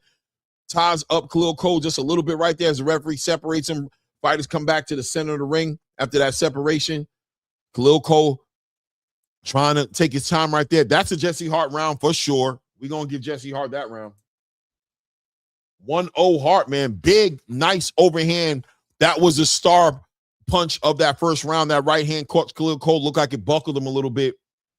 But Khalil Cole getting that direction right now looks like, if I had to read by sign language, he's getting a little bit of a scolding there. But Rel is letting him know, use that left hand, level change, up, down. You know what I'm saying? Work it. Get the respect of that jab. You don't want to let Jesse Hart take control of the jab. If the jab is your bread and butter and is what sets up everything for you, you don't want Jesse Hart just taking the whole fight with that lead hand, right? Boom, straight right hand catches him right there. They're showing that straight right hand that caught Khalil Cole. They doubling up again. Boom, again with another right hand, and then caught him with a little bit of an elbow on the way out, a little bit. Hart with the 10er, Cole with the 9er. 1 round down. Let's go. Top of the second round. Ladies and gentlemen, you in the building, take a moment, hit the like button, subscribe to the channel. Jesse Hart working. See, Jesse got a bad habit with that. Peep the right hand. Peep the right hand of Jesse Hart on that jab. He's letting that right hand get away from his chin, so he needs to watch out for that check left hook. I don't know if Khalil Cole's seen it, but he's stretching, reaching with that left hand, trying to keep that distance, but he needs to pay attention because Khalil Cole got a real quick, slick, and accurate left hand. That check left hook could be a problem if he doesn't bring that right hand up when he's leading out with that lead hand. So pay attention to Jesse Hart's right hand. He has to make sure that he's keeping up by his chin because that is the bread and butter of Khalil Cole, is that lead hand. And that's what Coach Rel is trying to get Khalil Cole to get more active with, is with that jab. So pay attention. Keep that right hand by Jesse Hart. But Jesse Hart still big overhand right, hits nothing but air. Jesse Hart doing a good job of establishing, keeping that distance, though, man. Just needs to keep that hand up. He's doing that right now. He's keeping the right hand up, working behind that jab. Just pay attention as Khalil Cole continues to work behind that jab, but taking his time. Nice stab to the body by Jesse Hart. Jesse Hart's controlling the pace of the fight. Khalil Cole seems to be very reserved.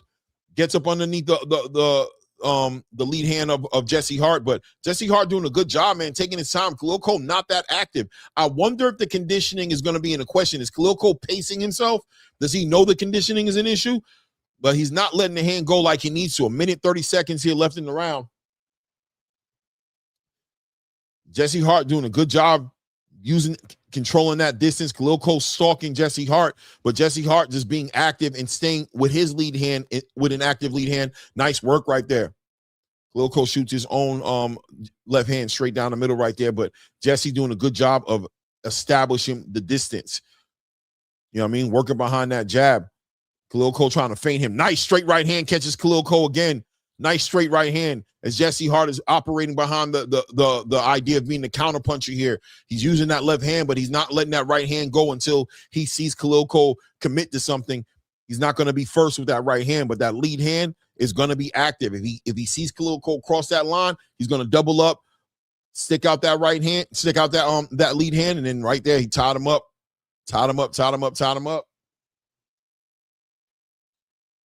Let's go. 25 seconds left here in the second round here as Jesse Hart continues to really just take his time and win behind that lead hand. The guy who wins the jab in this fight is going to win the fight without a doubt, especially Khalil Cole, who's not letting out a lot of punches. Once again, questions, I'm going to keep bringing it up, is the conditioning in question for Khalil Cole, who's blown the weight on the scale 7.8 pounds over the agreed upon weight. Is Khalil Cole pacing himself right now? And is Jesse Hart able to take advantage of that by being the more active fighter with his lead hand? They're talking crazy to each other right now. Jesse Hart needs to focus and not let the emotions take it over for himself. Greg Hackett saying, take that breath, man. Let's go. Let the breath in those lungs right there. You take your time. Take your time and focus. Don't pay attention to Khalil Cole that way. Just focus on the game plan. There we go. Look at the corner work by Greg Hackett right there, communicating to Jesse Hart. I don't know what he's saying to him, but listen, man. Greg Hackett is a star tonight, man. I'm interviewing Greg Hackett. I'm gonna send him a text message right now. Matter of fact, I need that interview as soon as he get back. Hit him right now. I'm gonna hit him right now on the text. You heard? Right now. Greg Hackett. I need that interview. Family.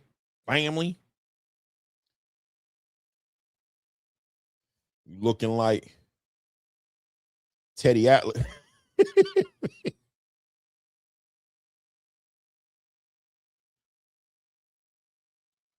Boom. Text message sent.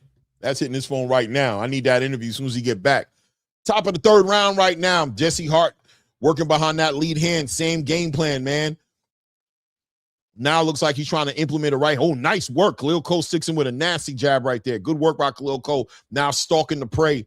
Jesse Hart in the ring right now. Has he gotten the timing of Jesse Hart? As he's now starting to let that hand go a lot more. Jesse Hart working behind that jab. Ties him up right there. As Khalil Cole trying to figure it out.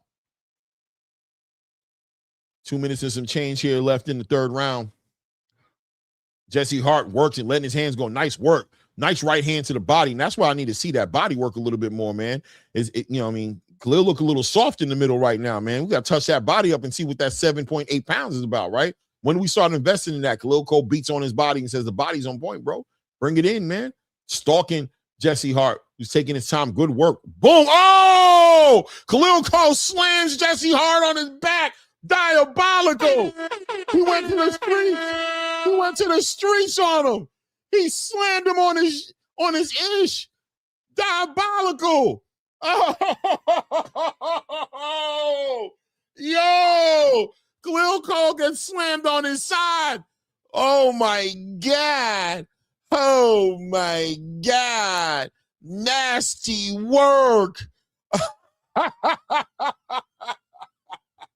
Let's go, man. The referee calms it down. Let's get it under control. We back at it. Minute 40 seconds left in the third round. Nasty work. Khalil Cole. Yo, I don't know if I've ever seen that before. He turned that dude upside down and slammed him on his anyway, minute 20 seconds here in the first quarter. Jesse Hart active with that lead hand. Let's stay focused on the task at hand, man. Let's stay focused. Let's calm down. Everybody calm down. Or maybe I need to calm down. Minute 10 seconds left here in the third round. Jesse Hart continues to stay active behind that lead hand right now, moving around. Khalil Cole moving with a little bit more urgency now, as he is down officially 2 rounds as far as I'm concerned, and looks like he may be on his way to being down 3 rounds. So nice work by Khalil Cole. He's trying to get Jesse Hart to sit a little bit still right there, working the jab to the body, but Jesse smart, tying up Khalil Cole, not allowing Khalil Cole to work inside that close range as he continues to work and stalk Jesse Hart. Jesse Hart being a smarter fighter tonight, being a little bit more cerebral, as that left hand, Jesse's been winning the jab exchanges in this fight, but Khalil Cole known to have that exchange, right? Switches over into the southpaw stance, now puts that right hand out in the front of him right now. Jesse Hart walks in with a straight right hand, catches Khalil Cole in the exchange right there and ties him up. Jesse Hart just being a smarter fighter. And there we go. Lead hand of Khalil Cole catches Jesse Hart on the way out there, right on the back of that break. Nice work by Jesse Hart with that 1-2 right down the middle and ties Khalil Cole up. Is this tiring Khalil Cole? Is Khalil Cole getting a little bit more tired as these rounds are going through? The conditioning is going to get tested at Khalil Cole. I'm still looking for the answers. What in the world was that 7.8 pounds about? End of the third round. Another round in the bag for Jesse Hart. It is 3-0. Khalil Cole, no answers for the lead hand of Jesse Hart. No answers for the movement and the lateral movement of Jesse Hart, as Coach Rell is trying to get him to be more active. He wants him to move around a little more. He wants a little bit more alertness. He wants him to take advantage of what's going on. But is Khalil Cole lethargic? Is he tired? That 7.8 pounds. Will it pay dividends for Jesse Hart, who took the camp seriously, made weight, got in shape? Is Khalil Cole in fight shape? Boom! As they show the replay of Jesse Hart getting slammed. Not only did he get slammed on the canvas, he got He bounced off the canvas when he hit it. He bounced. Boom, boom. Oh, diabolical, man. Oh, man.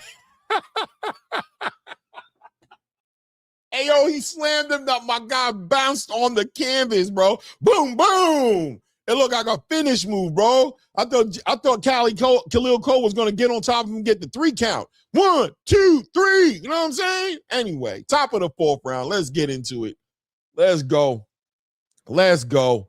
Shout out to everybody in the building. Hit the like button. Subscribe to the channel, man, if you haven't done so. Let's grow the channel. We hit a milestone tonight, 3,000 subscribers. Let's keep going up with these subscribers. Nice work right there. Jesse Hart with a clean, straight right hand right there. Nice work as Khalil Cole trying to become more active with the lead hand. Switches over into that softball stance. Now that lead hand going into that right hand as he's trying to find Jesse Hart. Jesse Hart right now jabbing with the southpaw. He has to pay attention now. He's keeping that right hand up, but tonight I've seen him keep that right hand and stretch on that jab and bring that right hand just a little bit back. That opens up some opportunities for Khalil Cole to connect with a left hand, whether it's a check left hook, whether it's a stiff left hand, you know what I mean? Or whether it's a power backhand now that we see Khalil Cole working with that left hand in the back, straight left hand right down the middle. Beautiful work. Jesse Hart backs up out the range, catches him with an uppercut and ties him up as Khalil Cole tries to get active inside that clinch right now, trying to get active in the clinch. Referee warns Jesse Hart about over excessively tying up Khalil Cole. But listen, man, you do what you got to do, man. I did see Khalil Cole take a deep breath when the referee separated him on that exchange. I don't know if you guys paid attention to this, as I think Jesse Hart may be tiring and wearing down Khalil Cole a little bit in this 4th round, very early in the fight, to see Khalil Cole take a deep breath like that. So let's see what's happening, man. Salute to everybody in the building. Like button, subscribe button, make it happen ASAP right now. Minute and 15 seconds left here in the 4th round here. Jesse Hart staying active with that lead hand, continuing to use that distance, hold and control the distance of this fight, finding Khalil Cole with that jab, tying up Khalil Cole whenever it gets too close. And it looks like he's testing the conditioning in his own way on an active Khalil Cole now, who's working with a little bit more urgency as he may potentially down 3 rounds to 0 right now. So he needs to take that into consideration. This is a 10-round fight. Do the math. In a minute, another round, it'll be halfway through this fight. Khalil Cole needs to start putting some rounds in the pocket, in the bag. He's not guaranteed to get the stoppage. So Jesse Hart working right now behind that lead hand, taking these rounds, tying up Khalil Cole, not allowing Khalil Cole to become offensive, but at the same time, making Khalil Cole work to get out these clinches. The referee warns Jesse Hart about the excessive tying up. Jesse got to be careful now. That's the 2nd warning. He doesn't want to lose a point here. He wants to keep that momentum going, so he has to be aware the referee is paying attention to the tying up and the clinching, right? So he has to pay attention. Now, he's got 2 warnings. You know the 3rd one. You know how that goes, right? Pay attention, pay attention. That's the end of the 4th round. How do the judges look at the excessive tying up of Jesse Hart? Are they rewarding that? I mean, can you reward Khalil Cole for what he's not doing by punishing Jesse Hart for what he's doing? And he hasn't had an official point taken from him. So I think it's arguable right now that Jesse Hart is up 4 rounds to 0 on Khalil Cole. Khalil Cole needs to turn it up now. He needs to hit the gas a little bit. Greg Hackett has no hat on his head no more. He's letting him know we don't want to lose no points tonight. He's telling him, I saw him telling him that he wants to turn him, use that check left hook. You can use that check left hook, turn him. You don't got to tie him up all the time as he's coming in. You can use your legs, use that lead hand, but turn, catch him with that check left hook, get him off beat, and also that'll set up some straight right hands or maybe even some right hooks, some nasty back hands. So let's see if Jesse Hart can translate that as Khalil Cole potentially down 4 rounds to 0. Wants to become active in his round. Khalil Cole working back out in that orthodox position, using that movement right now, trying to get up underneath Jesse Hart's lead hand right there. Jesse Hart's getting active. Nice work by Jesse Hart right there. Follows up that lead hand with a nice right hand and turns him. Listen, he's taking in the instructions very well. Doubled up on that jab right there on Khalil Cole, who's stalking right now. They've got Cole down. Ooh, wow. Khalil Cole, did they take away a point for throwing him down? 10-8. Oh, wow. Did they take away a point for that move? Oh, I didn't even realize it, man. Is that what happened? Oh, wow. I didn't know. That means that Khalil Cole needs to win. Khalil Cole's going to need a knockout. If he doesn't win this round, he might need a knockout or a knockdown to get back in this fight. We're halfway through. Wow. A big point right there. If they took a point away for slamming him on the ground like that, that's going to be a very, very big blow. It is what it is, man. It is what it is, man. It is what it is. Shout out to everybody in the buildings. The INI says Claymore calls these motherfucking fights, yo, every shot. It's like old school in the station wagon, no doubt, man. Let's go, man. Minute 30 seconds here in the 5th round right now as Khalil Cole's trying to work with some urgency now. He's got to make something happen right now. Jesse Hart working behind his own lead hand, but he's taking his time. Good work, man. Just winning the exchanges. The jab, beautiful work by Jesse Hart, who actually backed up Khalil Cole a little bit right there. Great work right there, tied up right there. Let's take some time right now. Good work, good tie-up work by Jesse Hart, working on the inside. The referee trying to give him an opportunity to work their way out. Oh, the judge is having that last conversation. He's saying you're tying him up. This is the last one. He looks deep into the eyes of Jesse Hart. He's lucky he got the 3rd warning. Be careful, Jesse Hart. You got a nice lead. Do not lose that point. Nice straight right hand by Jesse Hart as he turns around Khalil Cole in the center of the ring. We're just hitting the 42nd mark of the 5th round right now. Big shots right there as Jesse Hart doesn't want to get any points taken. Nice doubles up on the jab, hits him with a straight right hand. Khalil Cole trying to get to him, doubles up on it. There we go. Khalil Cole kind of initiates a clinch right there. I don't know, but Jesse Hart's got to have that in the back of his mind. He doesn't want to lose the point, man. He doesn't want to lose the point, man. Doubles. Oh, nasty work. Big straight left hand hits Jesse Hart in the way after he got caught with that lead right hand right there. Be careful, Jesse. Be careful. 10 seconds left here in the 5th round right now. That was the biggest shot. Big, nice, man. Nice check right hook by Khalil Cole catches Jesse Hart coming in there. Jesse needs to pay attention to when Khalil Cole changes into that southpaw, because what happens now is the jab becomes a little more diabolical. Jesse's been working behind that jab. He has to pull back and start probably working some straight right hands to the body or using that movement. He doesn't want to get active with that jab because that southpaw situation changes the look, right? He's winning the jab exchanges when Khalil Cole is in that traditional stance with that left hand out front. But when Khalil Cole changes it over and puts that right hand out in front of him, Jesse needs to take that into consideration when he's letting that jab go, because now Khalil Cole's getting that timing and hit him with a big straight left hand in that exchange, and one with that big check right hook. So he needs to pay attention to that, but still a round under the belt of Jesse Hart, I believe, as Greg Hackett's letting him know, we're up, but I don't want you to get hit with nothing and get stopped. You're winning the fight.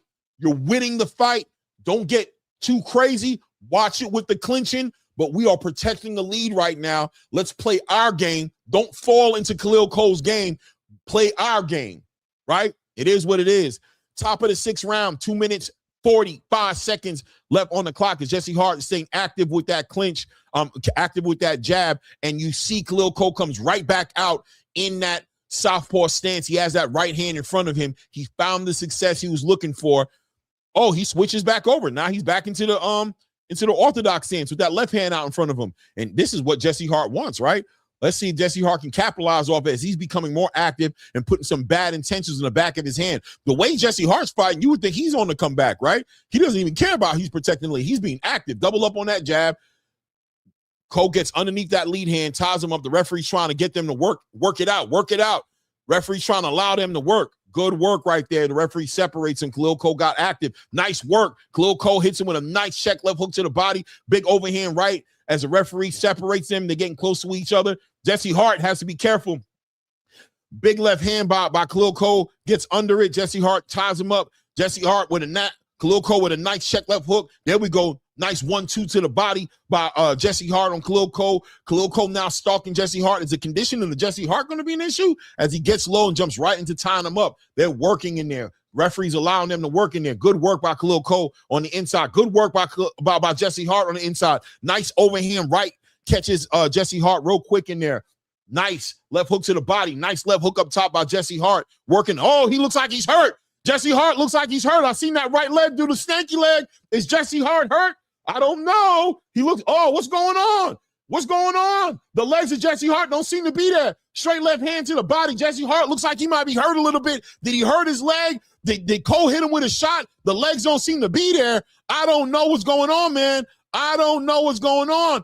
Boom, back on the head. Boom, right in the corner. Cole working on Jesse Hart in the corner. Jesse Hart is holding Khalil Cole up right now, trying to get out. He is in trouble right now. Nasty work. Big shot by Khalil Cole. Jesse Hart continuing to work with him, but I don't know when he got hurt. What's going on? Jesse Hart legs aren't there. Is it the conditioning? Is he tired? As a referee stops him, says there's too much tying up, takes away a point from Jesse Hart for that over excessive clinching. He's been warning him about that all night long.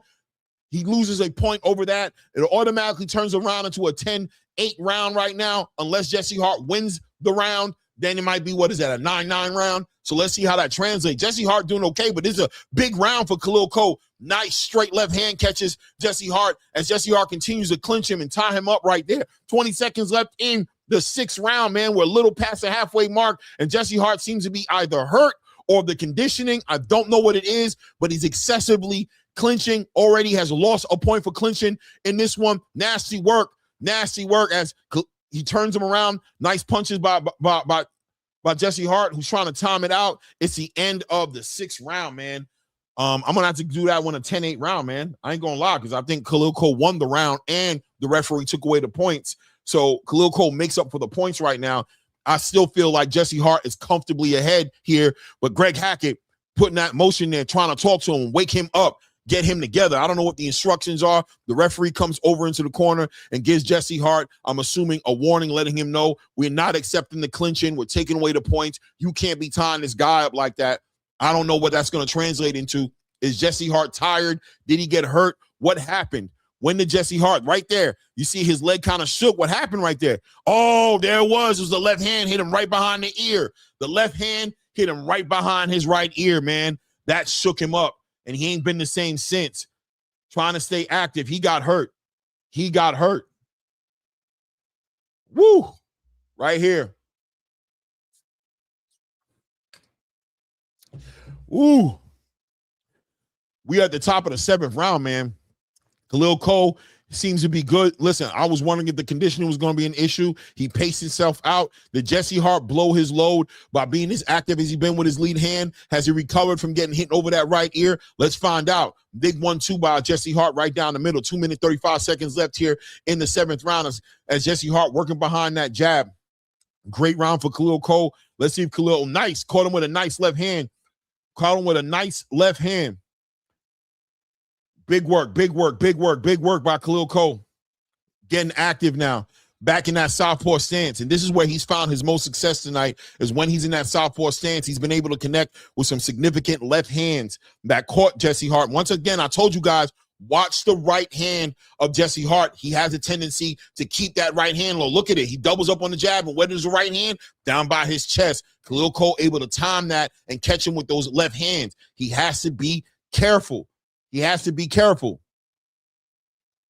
Let's go. Minute and 50 seconds left here as Khalil Cole stalking Jesse Hart, working behind that jab. Straight left hand right down the middle. Jesse Hart has to keep that damn right hand up. He's going to look back at this tape and be so upset with himself. He has to keep that right hand up. When he gets active with that jab, he's bringing the right hand out here, or at times even down here. We need it right here. Good work by Jesse Hart, working the body, working on the inside work here, tying up Khalil Cole right there. Good work. Nice work. Working to the body. There we go. Work to the body. Work to the body. This man came in 7.8 pounds over the agreed upon weight limit. Test the conditioning. Hit that body. Hit that body. There he goes, working it. He's closing up, trying to smother Khalil Cole's work right there, working the body. But Khalil Cole also staying active inside of that clinch. Big left hand catches Khalil. That was a nice left hand. Catches Jesse Hart right there. Nice left hand as Jesse Hart continues to tie him up. He's getting ready to lose a point if he doesn't pay attention. Meeting him halfway. Jesse Hart is not moving around like he was doing before, and he's not controlling the distance. He's trying to, He's fighting Khalil Cole's fight right now. He's in a dog fight with Khalil Cole, and I just don't believe that's the fight that Greg Hackett wants him to be in. He was controlling the distance at first, but is he tired? Is he hurt? He keeps on allowing Khalil Cole to close the space up, and Khalil Cole finding success in that southpaw stance. He wasn't able to use that lead hand, that left hand as a good lead hand, but he's using the left hand as a great backhand, and it's setting up some shots because Jesse Hart has been keeping that hand a little bit low the whole time, and now we're seeing Khalil Cole take advantage of that. Khalil Cole trying to work inside now as Jesse Hart is taking every advantage he can to time and tie up Khalil Cole. Great fight, man. Great fight, man. It's math, baby. That's the end of that round. Who y'all going to give that round to? I got to give it to Khalil, man. That's another round for Khalil, man. A 10-9 round.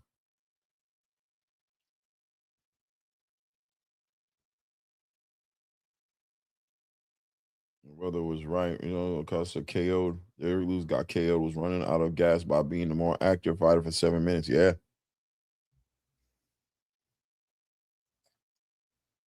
Shout out to everybody in the building. Hit the like button. Subscribe to the channel, man. Do that right now. Subscribe to the channel. You ain't getting it like this anywhere else. Hit the like button. Let's help the channel get in the algorithm. Shout out to everybody who's in the building, man. Subscribe to the channel. Hit the like button. Let's go. Let's go. The body language. Look at that left hand. What did I tell you? Do you see the right hand? Do you see the right hand? It's dropping. It's dropping. And that backhand of Khalil Cole is finding Jesse Hart. He needs to do something now. Khalil Cole back out in that traditional stance with that left hand out front right now. But whenever he changes over, it gets dark for Jesse Hart, who needs to keep that right hand by his chin.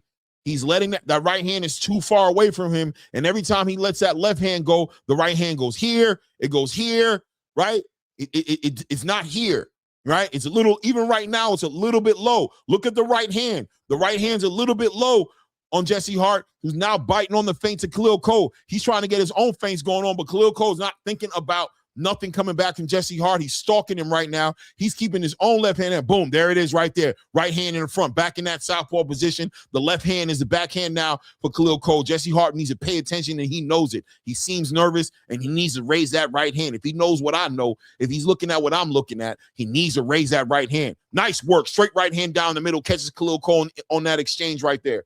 Good work by Jesse Hart right there. Khalil Cole continues to work with that right hand and the lead hand. Good work right there. Shoots that left hand to the body. Jesse does a good job of getting out the way. Boom. Gets tied up a little bit right there. Jesse's doing a decent job right now. He looks like he's getting a little second wind about him right now. He's doing a good job right now. Working inside that clinch right there as Khalil Cole is working on the inside. Jesse Hart pins Khalil Cole to the ropes right there. Let's see. Minute 30 seconds left here in the 8th round. Let's calm down. Good work right there. Nice left uppercut by Jesse Hart. Big left hand catches Jesse Hart right there on that chain. Great work, but good body work by Jesse Hart. Good punch by Khalil Cole. Ties him up once again. Catches him in that corner. Wow, man, the referee separates him, but Jesse Hart doesn't use that opportunity to get out that corner and bring this fight back to the center of the ring. Referee warns Khalil Cole about throwing that forearm, but Jesse Hart staying on those ropes. Not a good look. Get off those ropes, Jesse. Nice check. Oh, check left hook. Nice right hand by Khalil Cole as Jesse Hart continues to tie him up, holding that left arm. He's going to get another point taken away. He needs to pay attention. Nasty work right there. Oh, I thought he got hurt. Okay, so his head just went into the ropes. Beautiful work, beautiful work.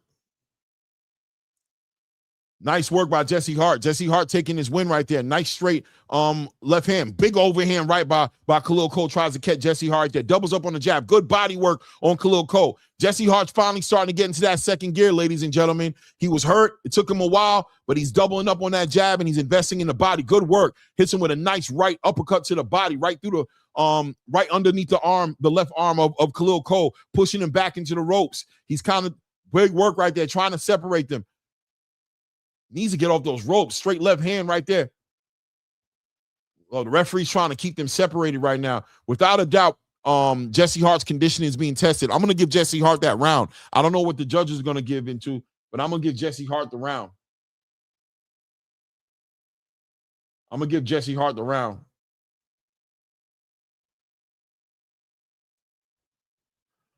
I'm going to give Jesse Hart the round, man. Greg Hackett understands the impact. He understands we need these last couple of rounds. I need you to focus. I need you to wake up. I need you to know about the moment. It's time right now. He's letting him know right now. I can't wait to talk to Greg Hackett about what was going on in these last few rounds. There it is. You see the left hook? What I tell you, pay attention. He's dropping that right hand. He needs to keep that right hand up there, man. Boom, straight left hand again. Catches him again, man. He has to keep that right hand up. Round 9 here. This is the championship rounds here. As Greg Hackett is trying to let Jesse Hart know you are on the verge of getting this victory. You can't make a mistake right now. Do not give it up. You are ahead here. You got to stay active. You got to control the distance. You can't allow this guy to smother what you're doing. Stay active behind that jab. And for the love of God, keep the right hand up. Nice straight right hand. Nice straight right hand by Jesse Hart. A nice check left hook over there in that exchange as Jesse's staying active. He's alert, doubles up on that jab right there, and Khalil Cole gets underneath that lead hand and ties up Jesse Hart. I hope the referee sees that. There he goes. He's wanting Khalil Cole. Yeah, Khalil, you're the one initiating those clinches right there. Khalil Cole walking him back right there, working behind that lead right hand. Watch out for the left hand. Jesse needs to raise that right hand up. On the Manic card here, he has it tied up. He's giving the last couple of rounds to Khalil Cole. I don't know about that, Chris Mannix, but we'll see what happens. Doubles up on that jab. There we go. Nice work to the body by Jesse Hart right here. This fight right here can go to a draw. I got to do my scorecard, but I feel like I got Jesse Hart up here. Good work by Jesse Hart right there. Good work. Good. Doubles up on the uppercut, checks him up on the left hook, and then turns him. Good work by Jesse Hart, working behind that jab. Khalil Cole stalking Jesse Hart. I don't know if the judges are registering that as ring generalship or they scoring that, but Jesse Hart's hands are way more active in this round right now. Doubling up on the jab. Doubles up on that jab. There we go. As Khalil Cole walking down. There we go. Jesse Hart doing a good job with that jab, man. And you can see what he's kind of trying to do, right? He's trying to stick the jab and he's trying to check hook and spin off and get from getting his back on the ropes. Moving over to his left right there, staying on his toes, working behind that jab. This round right here looking very similar to those early rounds. Jesse Hart looks like he's going to put this round in the bag. Man, nice work, man. Works on that jab right there, clinches him. Khalil Cole not letting his hands go. Oh, tries to catch him on the break right there. Nice work right there by Jesse Hart, hitting him with some shots right there on the separation. Wins that exchange. 50 seconds left here in the 9th round. Khalil Cole's trying to throw that left hand out there, but Jesse Hart doing a good job of controlling the distance now, slowing this fight down where it needs to be. Jumps in on top of Khalil Cole. Let's see here. Is he controlling the distance, working behind that jab? There we go. Nice work. Nice work. Nice 2-3 punch combination by Jesse Hart right there.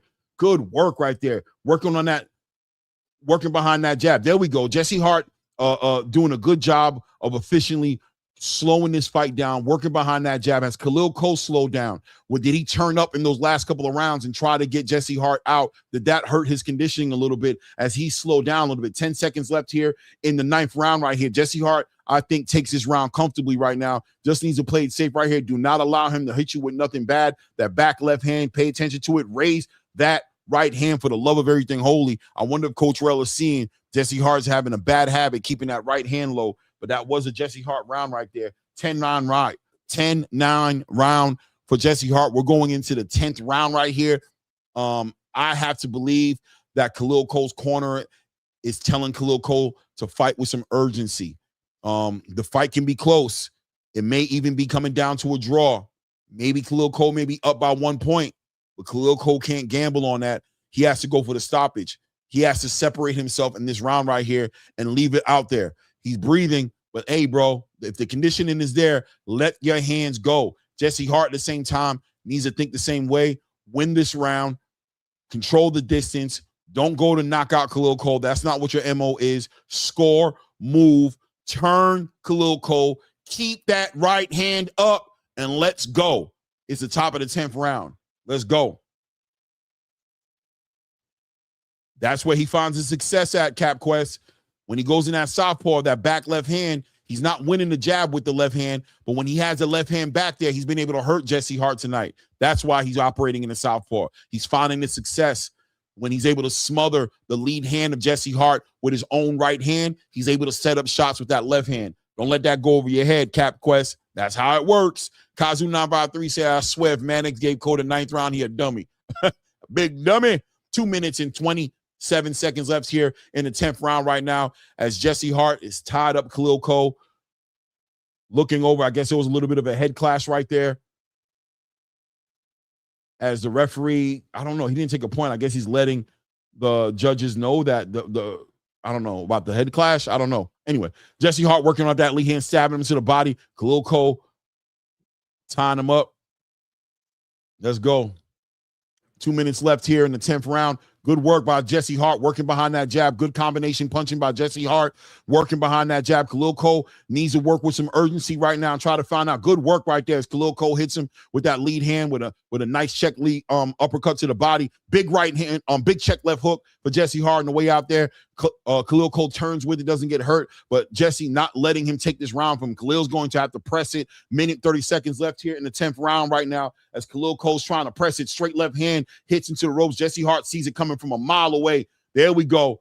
As Khalil Cole swings, Jesse Hart very dramatic with that one. Good work right there, getting out the range right there. Good work by Jesse Hart right there, hitting his second gear, winning this round comfortably right now. Referees, listen, man, be careful. Don't lose another point. Jesse, you can't lose another point. I think you're comfortably ahead, but I don't know. Chris Mannix got a weird scorecard. So listen, man, you got to win this round. Doubles up on the jab right there, straight right hand, and Khalil Cole ties up Jesse Hart. Referee separates him. Jesse Hart working with that hand. Raise that right hand for the love of everything holy. Keep that right hand up there by your chin. There we go. As Jesse Hart is feeling confident, knowing that the clock is ticking and that Khalil Cole hasn't had no answers. Good work as Jesse Hart is fighting Khalil Cole at this point, standing his ground, not allowing Khalil Cole to steal this round from him.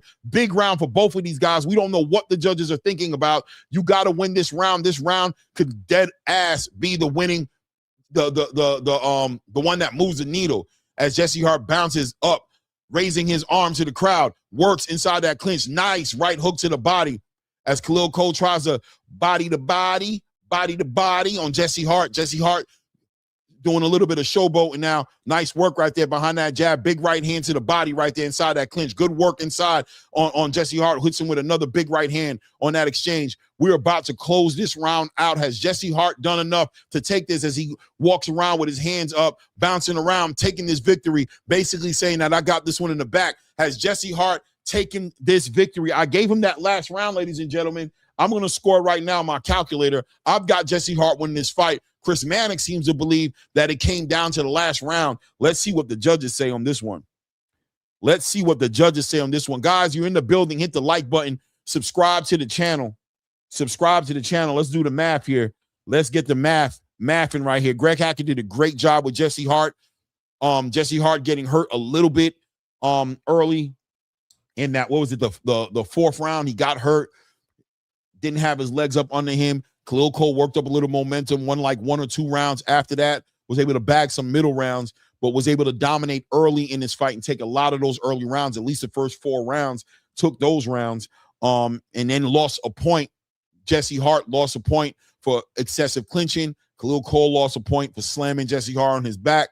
So it was an up and down situation, but I ain't gonna lie, man. I think Jesse Hart took this one, man. I think we got a victory. Jesse Hart has himself a contender in the light heavyweight division. As far as I'm concerned, Jesse Hart is ready to get in the ring with a David Morrell next, a Ben Whitaker, right? I don't know. I got to give it to Hart. Mannix gives Hart the last 2 rounds here. Let me go ahead and do the math, man, before they call it out. See if my card is right. 1, 2, 3, 4, 5, 6, 7, 8. I got it 8 rounds to 2. That's what I got it. I don't know. Let me see here. 17 plus 80 equals 97. I've got it 97. And let's clear it up. 1, 2, 3, 4, 5, 6, 7, 9, 7 equals plus 1, 2 plus 20 plus 8, 91. I got 97, 91. Let's see what happens. Am I right? I could be wrong. Let's see what happens here.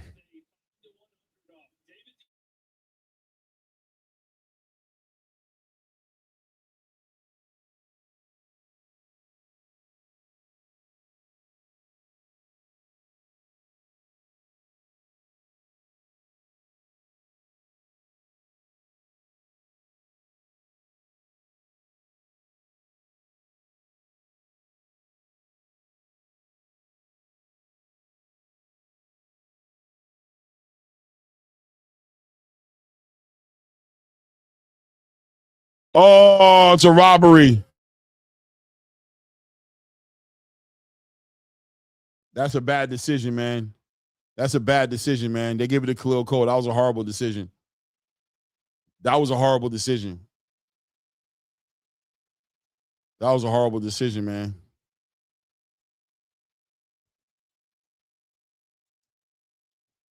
That was a horrible decision. That's how it goes, man.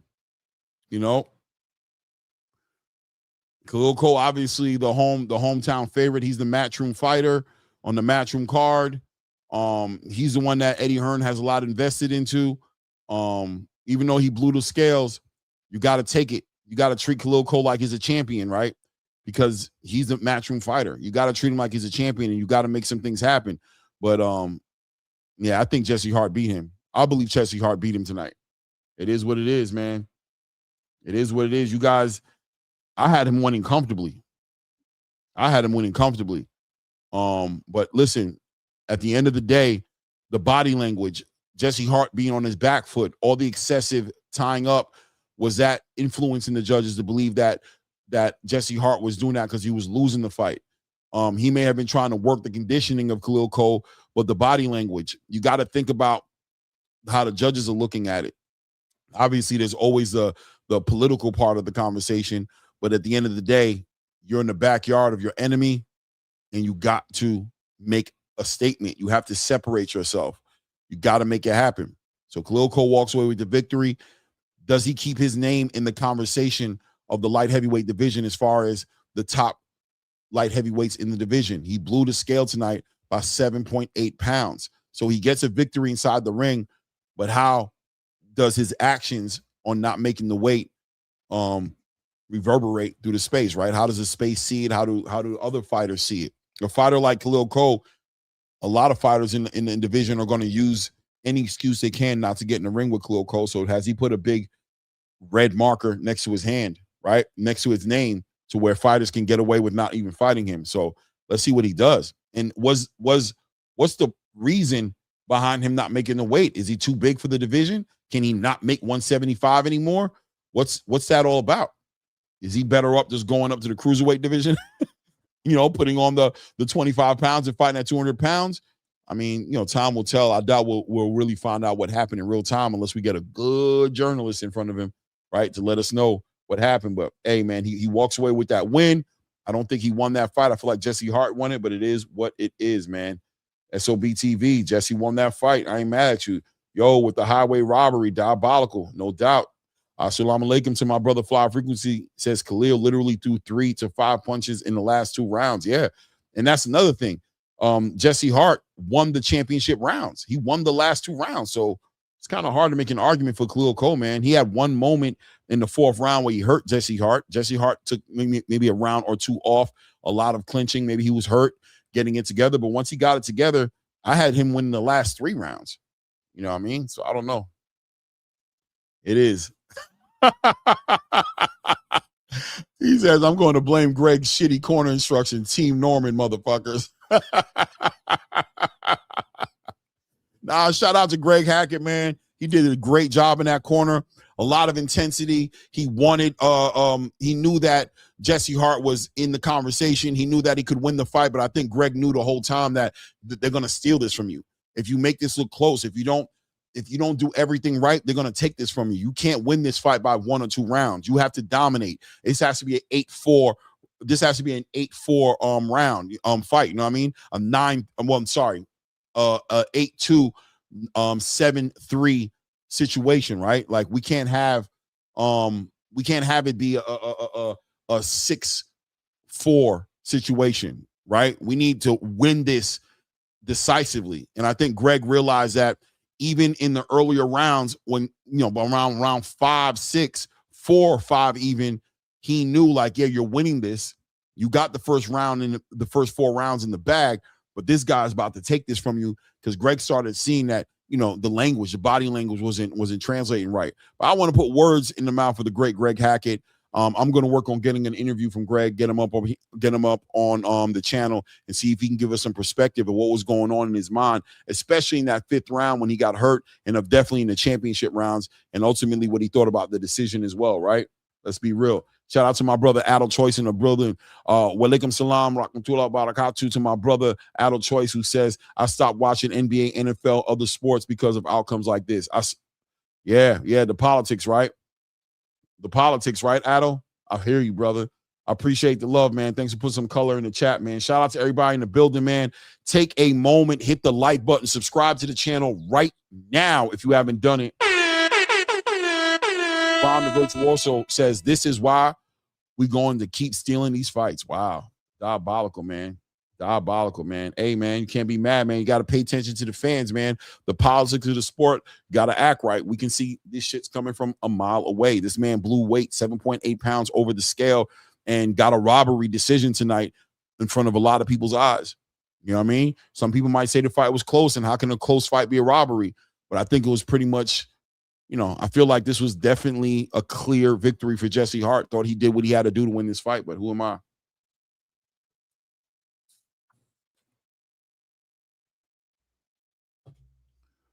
Trini BX says Kofu for Najee Lopez. Yeah, I say make that fight happen.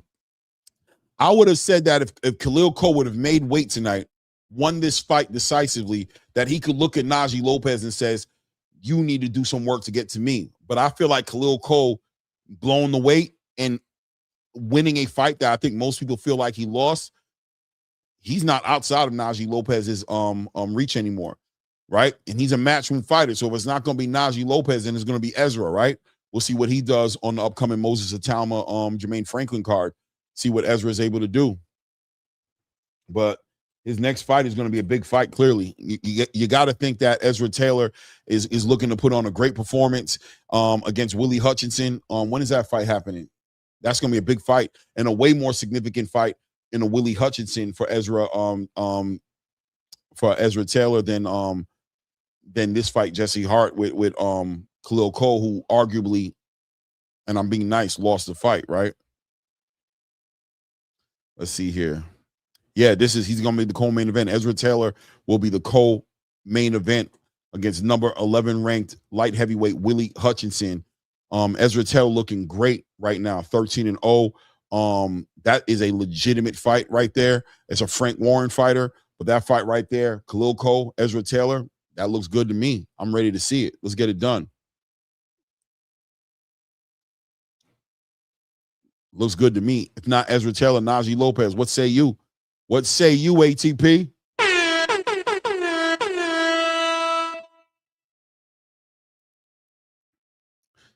Well, we're about to go into the main event, ladies and gentlemen. It's going down tonight. Big 135-pound talk. Big 135-pound talk. If you're talking about the lightweight division, guys, I'm going to keep telling you it's opened up in the lightweight division. Let's take a look at the landscape. Gervonta Tank Davis now out of the picture right now as he's dealing with his personal issues. His title is in the air, WBA title. We're expecting an announcement within the next few weeks. Will it be Floyd Schofield and Lucas Body? Will it be Floyd Schofield and Lamont Roach? Will it be Lamont Roach and Lucas Body? I don't know, right? But somebody eventually, we're going to figure that out. We're looking forward to seeing an active WBA champion in the lightweight division. We've got Shakur Stevenson right now floating around 140, 135, specifically 140 now, fighting Teofimo Lopez next week on the back end of a victory. Could be the next 140-pound WBO lineal champion. Will he stay up there? He's told us he's coming back down.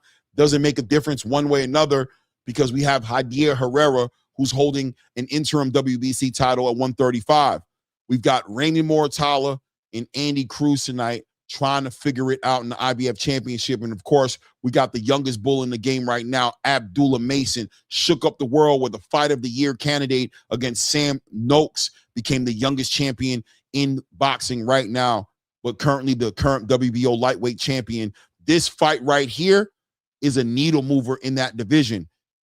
Now, on the back end of a victory for Raymond Muratalla, rumor has it that he's talking about going up to 140, win, lose, or draw. Or maybe he hangs back now that the division's opened up and unifications are now in the conversation. Maybe that's what Raymond Muratalla needed to stay in a division that looked like champions weren't going to get a chance to unify in. But worst case scenario, he moves up, vacates the IBF title. If we get Andy Cruz to win this fight, who a lot of people are favoring, and I think Vegas is favoring to win this fight. If he picks up the win and picks up this IBF title, boom, that division becomes active. You better believe that Andy Cruz wants to unify. He wants to fight the other champions. Now you got a whole stable of young champions. You got Abdullah Mason. You got the winner of Floyd Schofield, Lucas Badio, Lamont Roach. You got Andy Cruz. And you got a fighter, Shakur Stevenson, who loves a good unification, loves the accolades, loves lineal championship conversations, and loves money. So the division, listen, man, the division has a nice future in front of it. This fight right here is a significant needle mover in that division. Let's see if Andy Cruz can pull it off. Shout out to Sam from Jersey with the $2. Says Andy Cruz better show us something, Clay. Yeah, man, 6 rounds. And that's the other question in this fight, guys. Is Andy Cruz being fast-tracked? Is it too soon for Andy Cruz? Yes, he comes from the Olympian pedigree. Yes, he has a great active amateur career. Yes, he's got the eye test. He passes the eye test as one of those guys. But there's an elephant in the room with Andy Cruz. If you want to acknowledge the elephant, that's up to you. But I'll speak to it. The chin of Andy Cruz has been tested by the Antonio Morans of the lightweight division, by the Omar Salcidos of the lightweight division. And he's been shown to get buckled when he gets hit with a clean shot. He's in there with a puncher tonight in Raymond Muratalla, who has great timing, who has experience, 20-plus fights under his belt. Is this going to be the moment that the professional experience of Andy Cruz gets exposed? Has he been moved too fast? Y'all let me know, man.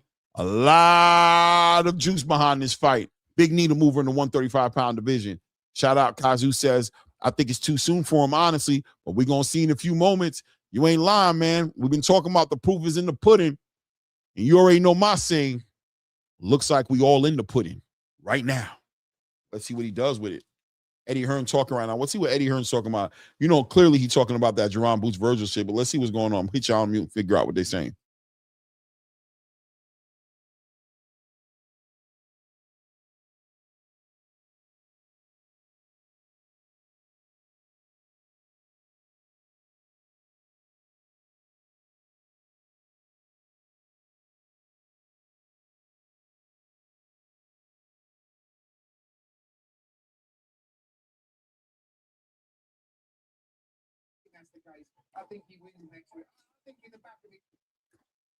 Talking on a Shakur Stevenson Teofimo Lopez fight. Great fight next week. You know we're going to be talking about that all next week and the undercard.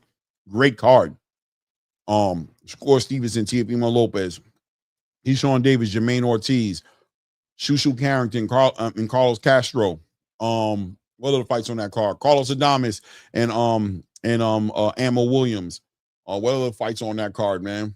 It's an active card, man. Big Baby Miller on the card.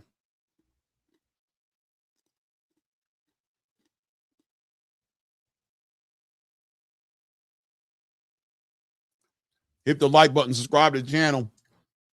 Camera right now in the back room. Andy Cruz doing a cha-cha in the back, staying loose. Looks like he's in a good state of mind. Big opportunity for him. This is the big stage for him. Not new to the big stage, being an Olympic gold medal winner for his country, fought all around the world. There's arguments in here to say that in many ways, Andy Cruz is the more experienced fighter than Raymond Muratalla. Outside of the professional career, Andy Cruz has been fighting for a long time, 30 years old, very experienced in his own right. But is this just too much for him? Is the professional space that much more different than the amateurs? A lot of these Cuban fighters, a lot of these Eastern European fighters translate their amateur careers so well in the professional space. Is this going to be a walk through the park for Andy Cruz? So we got to figure it out, right? We're going to figure it out tonight.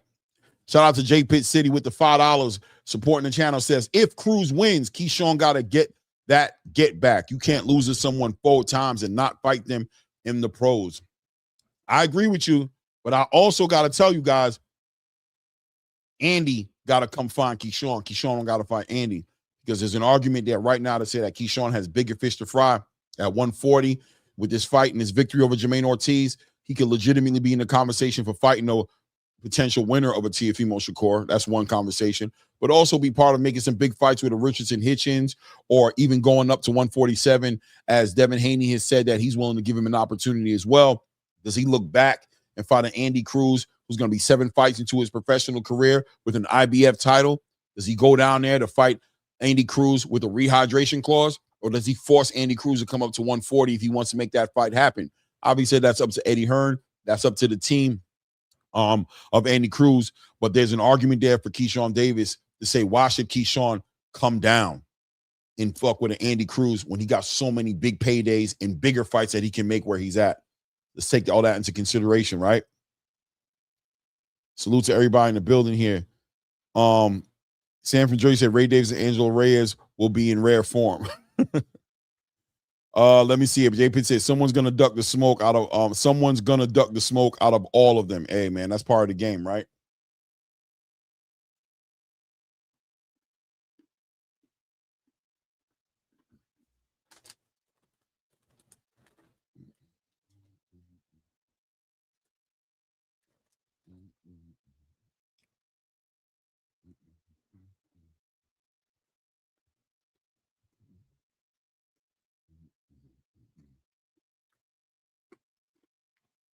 About that time, hit the like button, subscribe to the channel.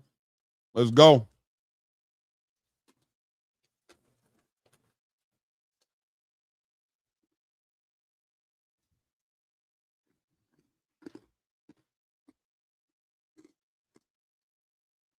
Very possible, J Pitt. Very possible. I agree with you.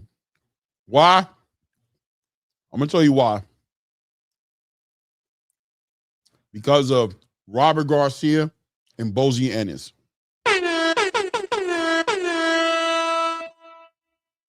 Bozy Ennis is training Andy Cruz to fight. Robert Garcia, we already seen what Raymond Muratalla can do. He's training him to fight. This right here could very well be Fight of the Year candidate. Let's be real. Let's be real. Andy Cruz sitting on his punches, catching, shooting, working great on the inside, coming off of a stoppage. As he worked on that pop, he's turning over his punches a lot cleaner now. He's sparring with Boots Ennis. He's sparring with those in that Philadelphia system. He's a fighter now. He's not just a boxer. There's another level to his game that's been added to it by Bozy Ennis. And you already know how Robert Garcia give it up. He ain't got no patty cake fighters in his stable. Got the Mexican against a decorated Cuban who's coming out of a Philly gym. Do the math. The pot is stirred. This fight right here can definitely be a Fight of the Year candidate.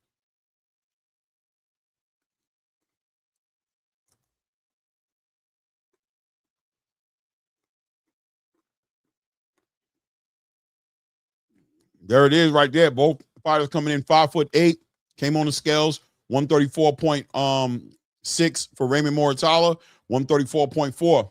Has Raymond Muratalla stayed in the division too long? Will the wake-up play a part in this fight? There is a rehydration clause because of the IBF title. Raymond Muratalla saying he can't stay at 135 too much longer. This is where the rumors are coming around that he's talking about going up to 140, win, lose, or draw. So did he stay in the division one fight too long against a fighter like Andy Cruz? I'm just painting the picture for you guys. You guys make up your own mind. You guys make up your own mind. I'm just saying. I don't know. You let me know. Hit the like button, though, and subscribe to the channel while you're trying to figure it out. You heard?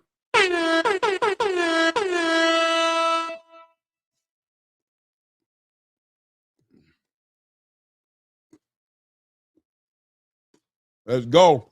Andy Cruz making his way to the ring. Looks like he's going to get walked out by somebody. Payday. You want payday? I know.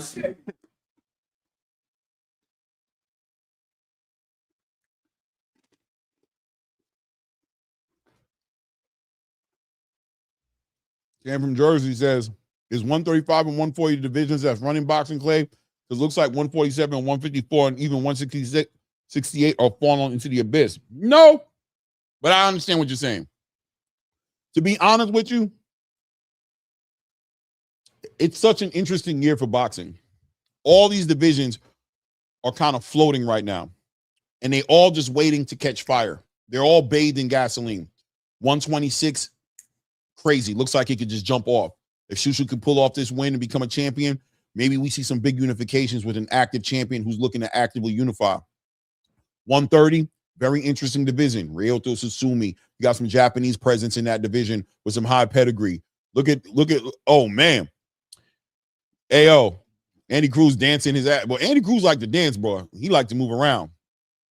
But you got 130 jumping off. Well, Shaki Forces decided to hang back at 130 as a champion. We're going to see a huge fight happen, unification between Eduardo Sugar Nunez and Emmanuel Navarrete. We got young bloods in there like Raymond Ford and those guys in the division who are making him interested. As soon as those guys are fighting each other, it makes the division exciting. At 135, we're looking at what's happening to us right now. At 140, you got Keyshawn Davis in the division getting ready to fight. You got Shakur Stevenson fighting Teofimo Lopez. You got Richardson Hitchens who needs to get active, right?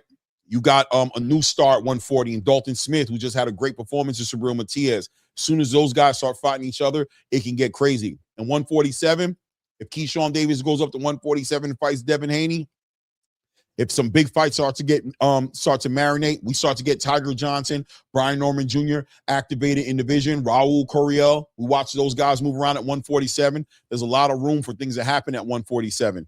And then 154. We know 154 has always been the Hornets' nest. Last year, one of the most craziest divisions.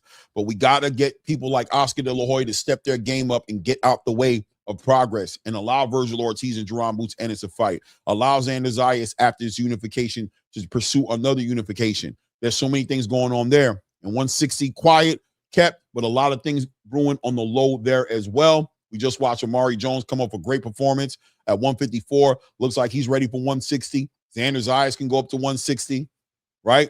And 168, come on now. Hamza Shiraz and Diego Pacheco look like they're about to unify. Maybe we get to see Christian and Billy and Lester Martinez part two. Edgar Berlanga could get back in the conversation. Jamal Charlo has to get active, and he's supposed to be fighting Caleb Plant. So many things going on in that division. So all these divisions have just a little piece that needs to be moved to become active. Shout out to Sam. Shout out to SOB TV says, who you got, Clay? Oh man, I'm going with Andy, but I'm gonna let you know right now, 55-45, maybe even 60-40 for Andy, 55-45, because Raymond Muratalla is a dog, and I've seen Andy's chin get tested, and I think, and I'm questioning right now. I'm gonna let you guys know, put it in your ear. Think about what I'm saying. I don't know if Bozy Ennis' system is the best system for Andy Cruz, because Bozy Ennis' system is a great system for us. We love to see Bozy Ennis fighters fight, but one thing we know for sure, Bozy Ennis fighters get hit. Stephen Fulton hit, right? Even Jack Catterall 2.0 got hit when he fought against Echo Usman. Jerron Ennis has been criticized for being hit too much by a David Avanesian, by a Karen Kugadajian, right? He's been criticized. He's improved, but the fighting style is an exciting fighting style, and it puts the fighter in a position to hit you with some significant shots. But unfortunately, it also opens you up to some opportunities for the fighter in front of you to get hit with some shots. Andy Cruz has been hitting his chin, and we've seen the legs dance around a little bit. But he's got the pedigree and the acumen to move around the ring effectively if he does get hurt and make it out of rounds. But right now, he's in front of a killer who, when he smells blood in the water, Raymond Muratalla knows how to hit that switch and turn it up. So I'm going with Andy because I do think he's a better boxer. I think he's athletic, and I think he can make this fight easier. There's two versions of him. There's a version of him that can make this fight as easy as possible by using that distance, using his legs, moving around. And then there's the other part. to where he's sitting inside the pocket now and he's exchanging with these fighters. He's catching shots on his gloves and he's putting himself in position to capitalize, and he's turning over those punches and fighting a little bit more flat-footed. So there's opportunities in there. It is what it is, man. It is what it is, man. Salute Sam from Jersey. Kaizu says, and still, oh no. Pugilistic Shiznik says, I think Cruz wins. Yeah, no doubt. Close fight, man. I think fight of the year candidate, though. We all might be able to agree on that, right? Shout out to everybody in the building. Hit the like button. Subscribe. Subscribe.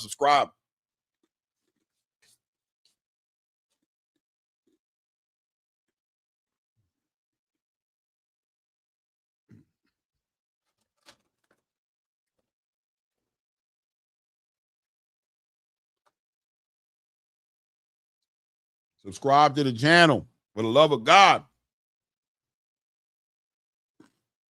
Hit the like button.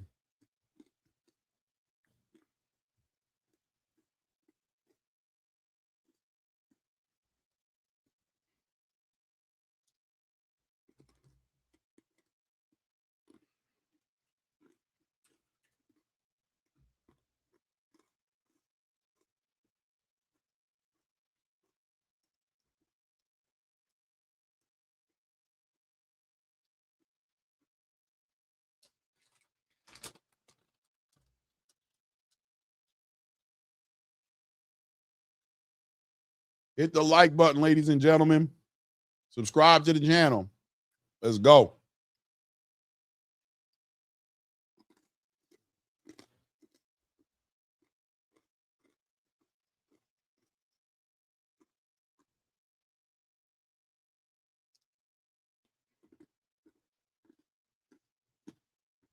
Let me take these last. If y'all wondering, it's all about that Walmart Cajun trail mix. Let's get it.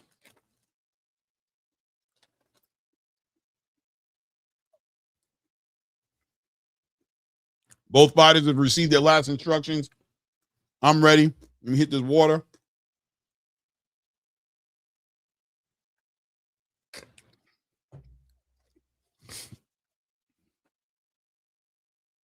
Everybody getting out the ring. Referee waiting. Top of the first round. Let's go. You good? Let's go. Center of the ring right now. Raymond Muratalla taking the center of the ring right there and working behind that jab, taking his time, trying to figure out Andy Cruz, and Andy Cruz playing the perimeter timing. Looks like he's going to be the counterpuncher in this. Nice. There we go. The lead hand of Raymond Muratalla active. Good work by Andy Cruz, man. Fast and twitchy Andy Cruz is. Raymond Muratalla going to spend some time in his first couple of rounds trying to control that speed. I'm expecting Raymond Muratalla to hit that body up a little bit to kind of control that athleticism that Andy Cruz has right there. Good work right there. Both guys doing a good job moving on the hand. Good, there we go. He starts stabbing to the body of Andy Cruz. Andy Cruz doubling up on that jab right there up top, keeping those hands high, being defensively responsible.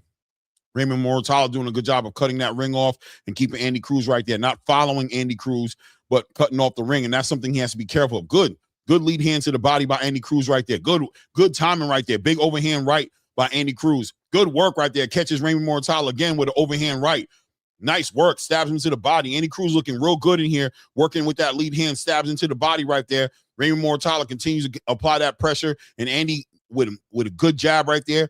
Good head movement, man. Good control of the distance right there, keeping his hands high and staying defensively responsible. Raymond Muratalla continues to walk down Andy Cruz, though, trying to cut that ring off, doing a good job of cutting the ring off, not following Andy Cruz, but Andy doing a good job of being the counterpuncher. Whenever he watch out for that lead hand of Raymond Muratalla, Andy Cruz is timing that out, coming already finding success with that overhand right, with that straight right hand. Good left hand to the body. Good work right there. Double jab, hits him with a lead hand and hits him with two straight right hands. Already Andy Cruz finding him with that right hand, timing that lead hand of Raymond Muratalla as Raymond Muratalla continues to work behind. There we go. Raymond Muratalla comes over with his own big right hand right there. Good work right there. Hits him with the body and comes over with his own shot. Nice straight hand by Andy Cruz, catches Raymond Muratalla. But, both guys finding their own little success in here right now. But Andy Cruz looking fluent, fast, and a great counterpuncher. Like I said, already got the timing of the lead hand of Raymond Muratalla and catching him with some nice shots with that overhand right. from Andy Cruz, but Raymond's caught him as well. Nice jab right there, catching Andy Cruz, getting Andy Cruz's attention a little bit right there. Raymond Muratalla putting some sauce, stalking Andy Cruz, putting that pressure on him as Andy Cruz stabs him to the body with a nice lead hand. Again, another left hand to the body. Raymond Muratalla doubles up with that lead hand, big overhand right, hits nothing but air, and Andy Cruz responds with his own lead hand. He's finding Raymond Muratalla and definitely scoring in here. Good work right there as Raymond Muratalla continue to keep that pressure on him. Good. Raymond Muratalla leaning back a little bit with that jab. He's sticking him with the jab. Nice work by Raymond Muratalla. Hits him with a nasty right hand to the body. Good work by Raymond Muratalla with that body work right there. We're coming to the end of this round right now. Good exchange right there, man. Andy Cruz doing a good job, just taking his time, man. That was a close round. I don't know how you want to score it. There's an argument there to say that Raymond Muratalla won that round. The ring general pushing Andy Cruz back, cutting the ring off, effectively landing some shots later on in the round. Andy Cruz with the more clean punches, in my opinion. Either way, however you want to look at it, I'll give you guys my verdict. I'm going to give Andy Cruz that round, but that was a close round. You guys let me know what you could think. Very competitive round though. Nobody dominated in that round. So I'm going to give that round to Andy Cruz. But hey, man, however you feel about it. Do you feel like Raymond Muratalla was aggressively controlling the energy in the ring? Was he controlling the pace? Or do you give Andy Cruz the respect for hitting him with those clean shots that he was hitting him with? I'm going to give Cruz that round personally, though. So that's up to you guys to do what you do. Cruz up 1 round to zip right now on my scorecard. Top of the second round right now. Let's see what adjustments Raymond Muratalla is done. Keep in mind, guys, we got Robert Garcia in Raymond Moratalla's corner, and we do have Bozy Ennis in Andy Cruz's corner. So we have top level instructions being given in between these rounds. So I'm expecting adjustments from Raymond Muratalla. I'm expecting adjustments from Andy Cruz. We got 2 very high-level fighters in here, and we definitely have an Olympian in the ring. So be ready for anything right here. 2 minutes and 30 seconds here.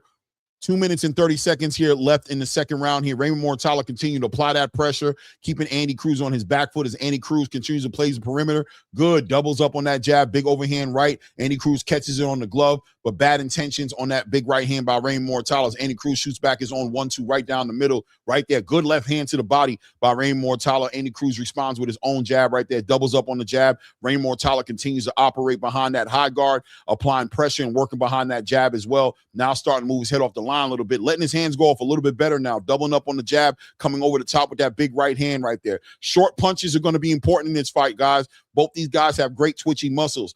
Andy Cruz, very twitchy. So Raymond Muratalla wants to make sure he keeps those punches short, doesn't want to get into swinging and winging shots, and he can pick that up. Nice work right there by Raymond Muratalla. Hits him with a counter punch, a counter right hand, but Andy Cruz responds with his own lead hand and his own straight right hand. Good work right there inside the clinch right there by Raymond Muratalla.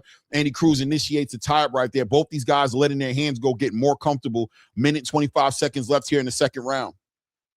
There we go. As Raymond Muratalla continues to apply more pressure. Randy Cruz right there lets off a 1-2 right down the middle. Get that respect. Level change. Up high, then hits him up down low with a stab with the left hand to the body and a straight right hand to the body. Raymond Muratalla times out Andy Cruz right there. Starts to hit him with a nasty right hand. Backs Andy Cruz up right there. Big right hand by Raymond Muratalla. Did he hurt or get Andy Cruz's attention? That exchange right there, punching with the puncher. Raymond Muratalla was able to find him with a right hand right there. Andy Cruz in that high guard taking his time. And now Muratalla working him back, pushing him back behind that left hand. Greg Hackett just responded to my text message. There we go. Andy Cruz on that jab, on that lead hand. Good work by Andy Cruz, slowing him down. But Raymond Muratalla was able to find a little success in there. 34 seconds left here in the second round. And Andy Cruz is continuing to work right there on his back foot, shaking his head no. We know on here on ATP Combat Media, this means this. Most of the time, but it is what it is. Andy Cruz actively working with that lead hand. Now seems to be retreating a lot more from Raymond Muratalla, who's getting that respect from Andy Cruz. 10 seconds left here in the second round. Raymond Muratalla applying that pressure, but Andy Cruz active on that lead hand, but still playing the perimeter of the ring as Raymond Muratalla still playing the position of the predator in here. Great exchanges here. Nice work right there. Who do you give that round to? I'm not going to lie to you guys. I don't know. You guys let me know what you think. There was a big exchange in there. Raymond Muratalla did get the best of that exchange, got that respect from Andy Cruz, got caught with a nice right hand, but took it like a champ. Didn't necessarily got hurt, but looked like he got kind of put on his back foot a little bit. Close round, man. Aggressive. I think with the combination of both, you guys might not like my decision. I'm going to give Raymond Muratalla that round, man. I'm not going to lie to you. I got it 1-up. What do you guys got? I need to know in the room, am I crazy? Can we get a 1-up? There we go. Birdman Jr. 1-1. I need more scores in the building, man. Come on now. Engage with your boy now. Engage with your boy. Sam from Jersey says, I want to see how questionable Andy Cruz's chin is. No doubt. Pugilistic Shiznit got the 1-1 right here. Oh, yeah, man. Raymond Muratalla winning on those exchanges. We already know who the puncher is in this fight right now. Based off that round, Raymond Muratalla is a puncher. How will Andy Cruz adjust after getting hit? Did he get hurt? I know Bosie's going to encourage him to stay active and stick with the plan, but is Andy Cruz going to stick with the plan, or is he going to go rogue? Does he retreat? Does he go back to the pedigree? Does he go back to the Olympic background and start sticking and moving and getting away from that power that he felt from Raymond Muratalla? Or is he still okay with the game plan? Has he bought into the Bosie and his system? Nice straight right hand by Andy Cruz right here. Good work. Andy Cruz starting to let his hands go a little bit more right here, trying to let those hands go. Good work by Andy Cruz, man. But Raymond Muratalla continuing to keep it. Nice overhand right by Raymond Muratalla as Andy Cruz shakes his head once again here at ATP Combat. No means yes. Nowhere else, though. No don't mean yes. Nowhere, nowhere else. Just here on boxing. No means yes. Let's go. 2 minutes left here in round 3. As Andy Cruz keeps that active hand. Good work by Raymond Muratalla. Doubles up on that jab. Comes over the hand with a right. And Andy Cruz initiates the tie-up right there. Raymond Muratalla is aggressively testing Andy Cruz's grit. He's testing his grit. He's saying, listen, man, I'm not going to allow you to be an Olympian in this fight. You're going to fight me tonight. And you're going to show the world that you're the student of the Philly approach to boxing. We're going to find out because I'm not going to allow you to box. We're going to fight. When I get in those exchanges, I'm punching with you. You get a chance to show the world. But if not, nice left hook to the body, another left hook to the body by Raymond Muratalla, starting to work on Andy Cruz. Ooh, the exchanges are getting saucy. Fight of the year candidate energy right here. Minute 19 seconds left here in the third round. Raymond Muratalla continues to work Andy Cruz, keep him on his back foot, doubling up on that jab, setting him up with those right hands and encouraging those exchanges. Andy Cruz entertains the exchanges, but it does look like Raymond Muratalla is standing his ground. Andy Cruz stands his ground, but who's winning those exchanges? A nasty left hook to the body right there. Another right hook to the body. Andy Cruz sneaks in his own right hand right there. Big shots right there, fighting back with his own shot. Nice check right hook. Beautiful work. Andy Cruz pushes him back with his own 1-2. Back on that lead hand. Good work. Overhand right by Raymond Muratalla. Straight right hand by Andy Cruz, responding to the aggression. Nice, stabs him to the body by Muratalla. Straight right hand by Muratalla, who's continuing to apply that pressure. But Andy Cruz is standing his ground and letting his hands go. He is fighting back. Dump back on that lead hand by Raymond Muratalla. 30 seconds left here in the third round, guys.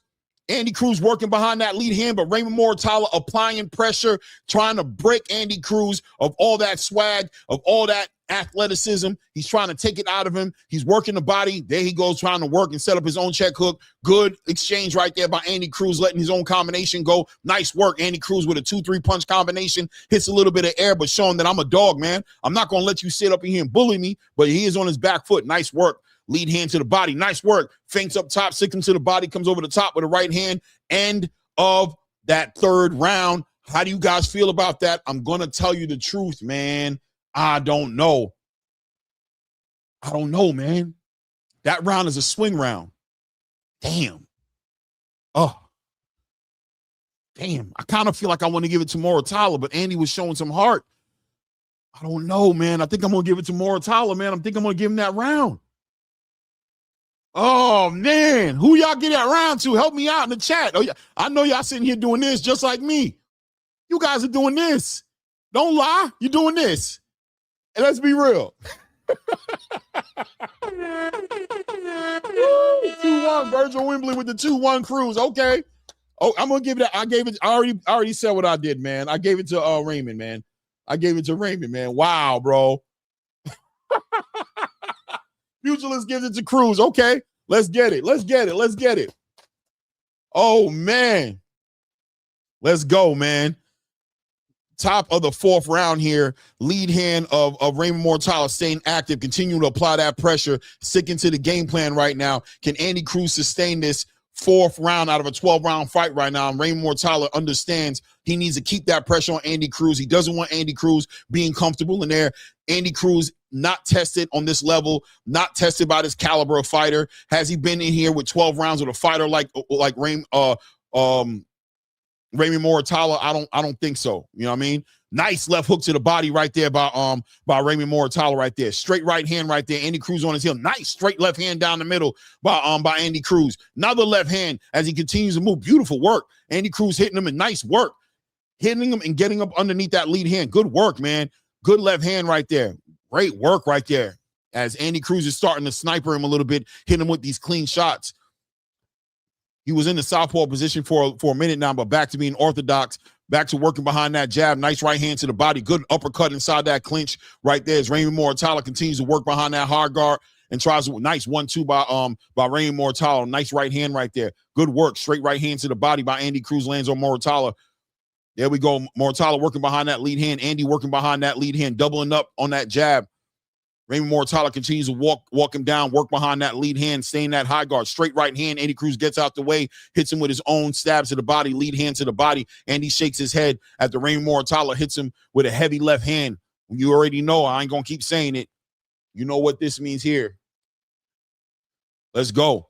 Right up against the ropes. Andy using that lateral movement, playing the perimeter. Raymond Muratalla continuing to stalk Andy Cruz. Are the judges registering this the right way? Nice work by Andy Cruz in that exchange. Nice. Straight right hand connects off that lead hand, gets his hand off the line and hits Raymond Muratalla with a straight right hand down the middle. Nice work by Raymond Muratalla, hooking him off to the body, trying to set up with that right hand, working behind that jab and that high guard.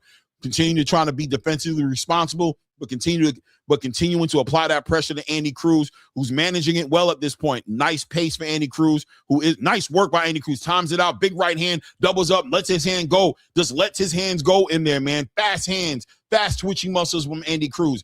Raymond Muratalla trying to work behind that jab and catch him with a nice right hand, but Andy at this point looks like he's getting that timing down. Nice stabs into the body with a lead hand, overhand right. Raymond Muratalla trying to time him out, punch with the puncher. Andy doing a good job of getting out the way of those shots. Nice work. This is a good round for Andy Cruz right here. As Raymond Muratalla is trying to figure it out. We just passed the 15-second mark here in the 4th round here. Andy Cruz seems to have a control over this aggression that Raymond Muratalla is showing. Nice work. Big overhand right. Straight right hand to the body, followed up with a straight overhand right over the lead hand of Raymond Muratalla. Back on that jab. End of the 4th round. I'm going to give that round to Andy Cruz for sure. And this ties up the fight 2-up as far as I'm concerned. I think it's 2 rounds of 2 rounds. A lot of you probably have it 3-1 to Cruz. Let me know what you think, man. Kaizu says that was that was your first round for Muratalla. With this one? I thought Andy won this one. 100%. Silk Meduska says Cruz is getting Mura's timing. Yes, he is. Yes, he is. Andy Cruz is definitely got the timing in that round. He definitely got the timing. So let's see what Robert Garcia tells him in here. This is when it gets complicated, right? Because at this point, Andy Cruz, in my opinion, has shown that he's a superior boxer, but Raymond Muratalla has shown that he's probably the bigger puncher. How does Robert Garcia get that to translate in a way to where Raymond Muratalla can make sure he's winning these rounds? Andy Cruz punching with the puncher at times can get dangerous. I wonder what Bozianis is telling him. Is he telling him to continue to work with the game plan and exchange, or let's continue to work behind that jab and use our movement? We don't need to exchange with the bigger puncher and Raymond Muratalla. It's round 5. Let's get it. Let's get it. 2 minutes and 45 seconds in round 1 as Raymond Muratalla continues to apply that pressure, work that body, work behind that lead hand, taking his time, trying to get the timing of Andy Cruz down. There we go. Working behind that left hand and then coming over the top with the right hand. Let's go. Looks like Chris Mannix has the same scorecard I do at this point. He gave that first and last round to Andy Cruz and the second and third round to Raymond Muratalla. So it's a 2-up fight. Here we go at the top of the 5th round, 2 minutes and 20 seconds left in this round as Andy Cruz is using that lateral movement. Raymond Ford continuing to work behind that jab, trying to double up on that jab and set up opportunities for the big right hand, but Andy Cruz keeping those hands high. Good work by Raymond Muratalla, making it dirty. Let's work it to the body, punch him to the body, get low. Good work by Andy Cruz, open up with his own shots right there. Doubles up on that straight right hand, brings that left hand down to the body and doubles up with a 1-2 up top and moves off the line. That's the way you do it. That's the way you do it.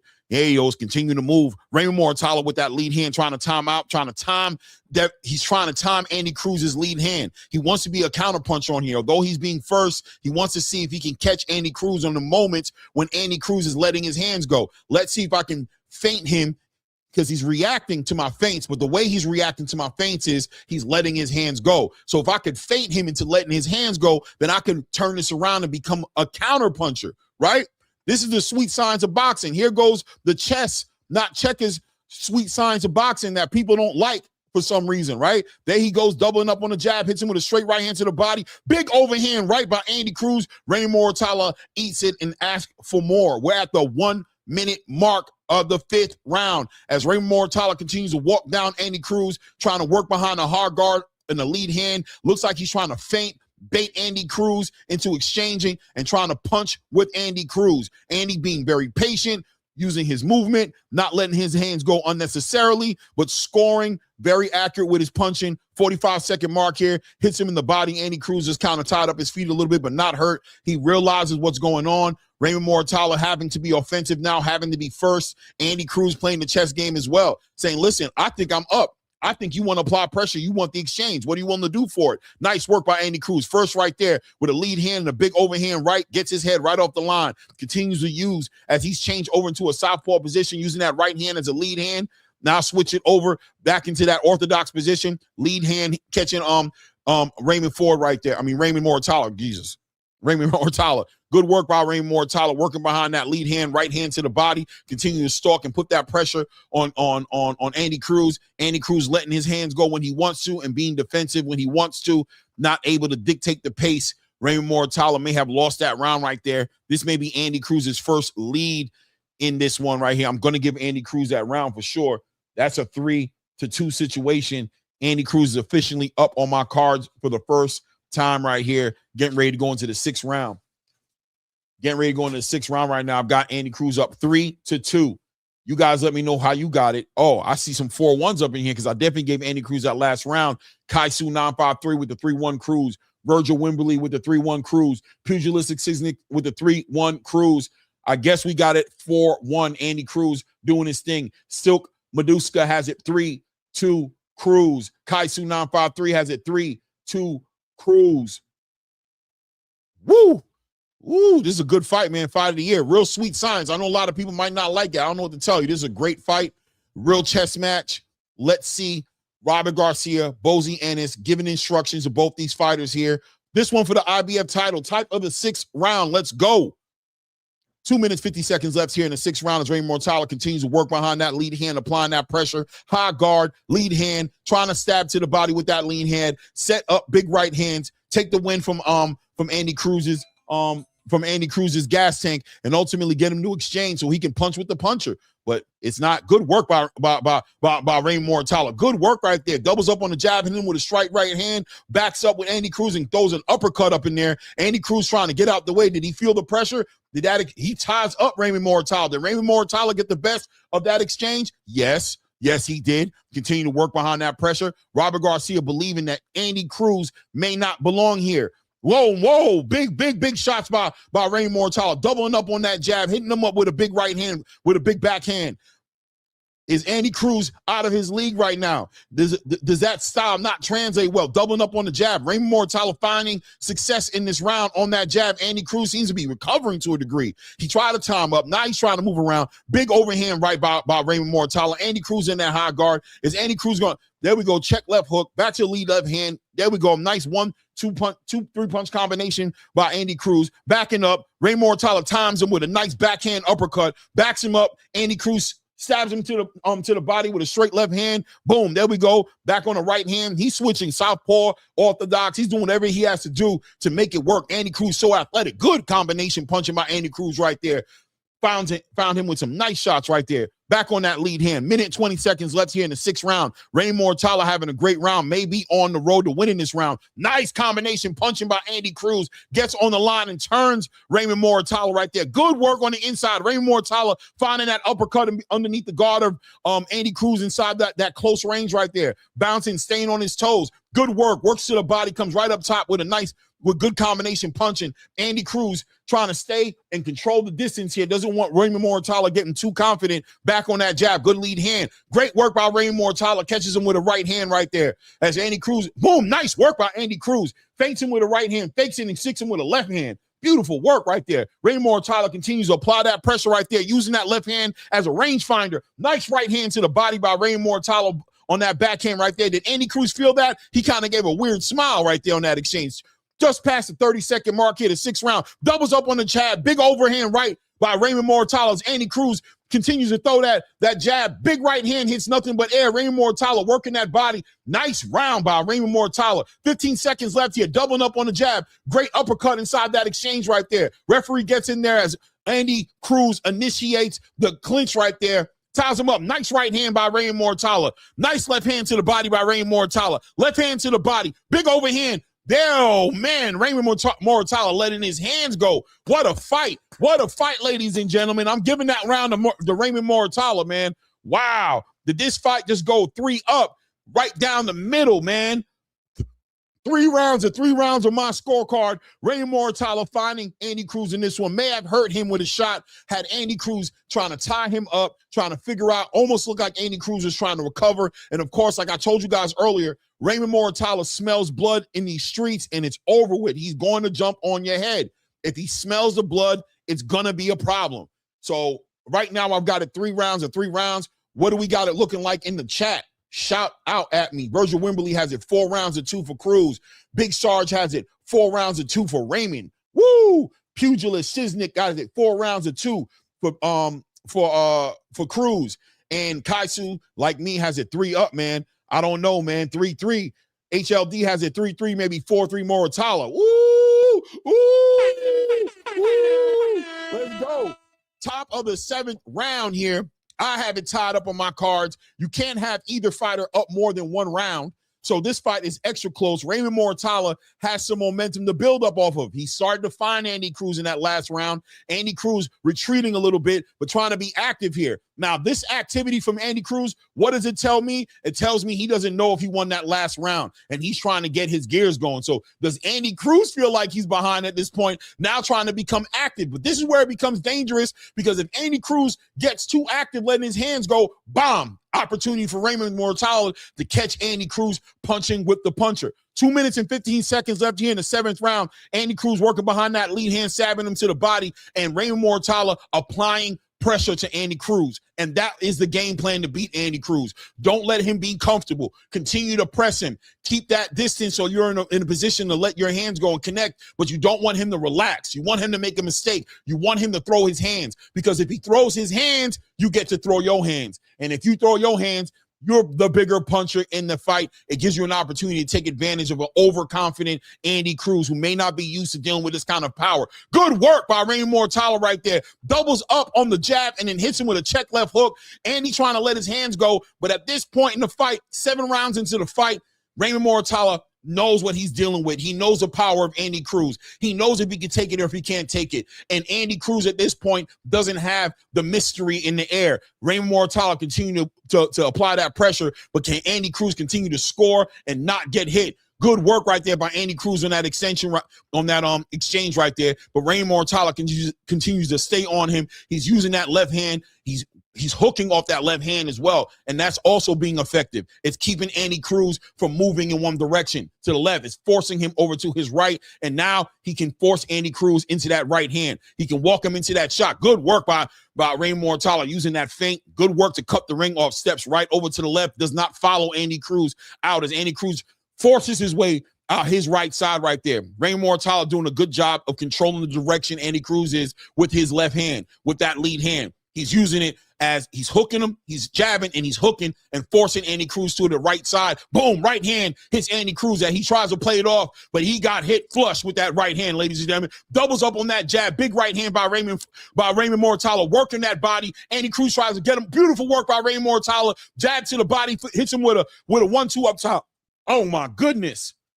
Good round by Raymond Muratalla. Good exchange here by Andy Cruz right there. Good body work by Raymond Muratalla, working him to the body, pushing Andy back, tying him up, being physical with him, forcing him to work. Straight right hand down the middle, doubles up on that jab. for Raymond Muratalla. I ain't gonna lie to you. I'm giving Raymond Muratalla that round. Raymond Muratalla takes a lead. Raymond Muratalla takes a lead. He takes a lead. Let's see what Bosie's going to tell him. How did we respond to this adversity? The exchanges. This is where it becomes kind of, does Andy Cruz go back to his old ways? Does he score, move around, use his athleticism, or does it continue to get into these exchanges with the bigger puncher and Raymond Muratalla? I'm not too sure. I've got Raymond Muratalla up right now. 1, 2, 3, 4. Hold on. 1, 2. Is that it? Do I got him 4 rounds? What? 4 rounds of 3? Yeah, 4 rounds of 3. Raymond Muratalla. I got Raymond Muratalla up 4 rounds of 3. HLD says, I smell a late KO from Muratalla. Very possible. I see where you're coming with it, man. 4 rounds of 3. I have it for Raymond Muratalla. Very close fight right here. There's Raymond Muratalla, top of the 8th round, starting to work behind that jab, doubling up behind that jab, and you see Andy Cruz is starting to curl up a little more, becoming way more defensive, staying behind that high guard. Good exchange right there as Andy Cruz is letting his hands go. Okay, listen, guys. Andy Cruz has bought into Bosie Ennis' system. It's his 8th round, and I can see it written on the wall. Andy's not going to back up. He's not going to change his game plan and move around too much. He's going to continue to exchange. Bosie has him convinced that he can make this happen. Believe in me, and I'm going to believe in you. So we know the kind of fight we're looking at. Andy Cruz is going to stand his ground. Big championship fight. Everything on the table. He's putting all his cards on the table, and Raymond Muratalla has made his intention clear. So we got a fight, ladies and gentlemen. No Tom and Jerry tonight. Andy Cruz, beautiful right there. Wins that exchange right there. Nice left hand, right hand to the body. He's standing in there with Raymond Muratalla. Raymond Muratalla working behind that jab. Good work by Andy Cruz. Sixing with a straight left hand to the body and comes up top with a check left hook. Nice exchange. Andy Cruz switches over to southpaw with that right hand out in front of him right now as Raymond Muratalla continues to work behind that jab and pushes Andy Cruz back here. Beautiful work there. Straight left hand down the middle, switches over back to an orthodox position, throwing those shots, getting that Philly shell, and try to catch and shoot with Raymond Muratalla, who's proven he's a bigger puncher tonight.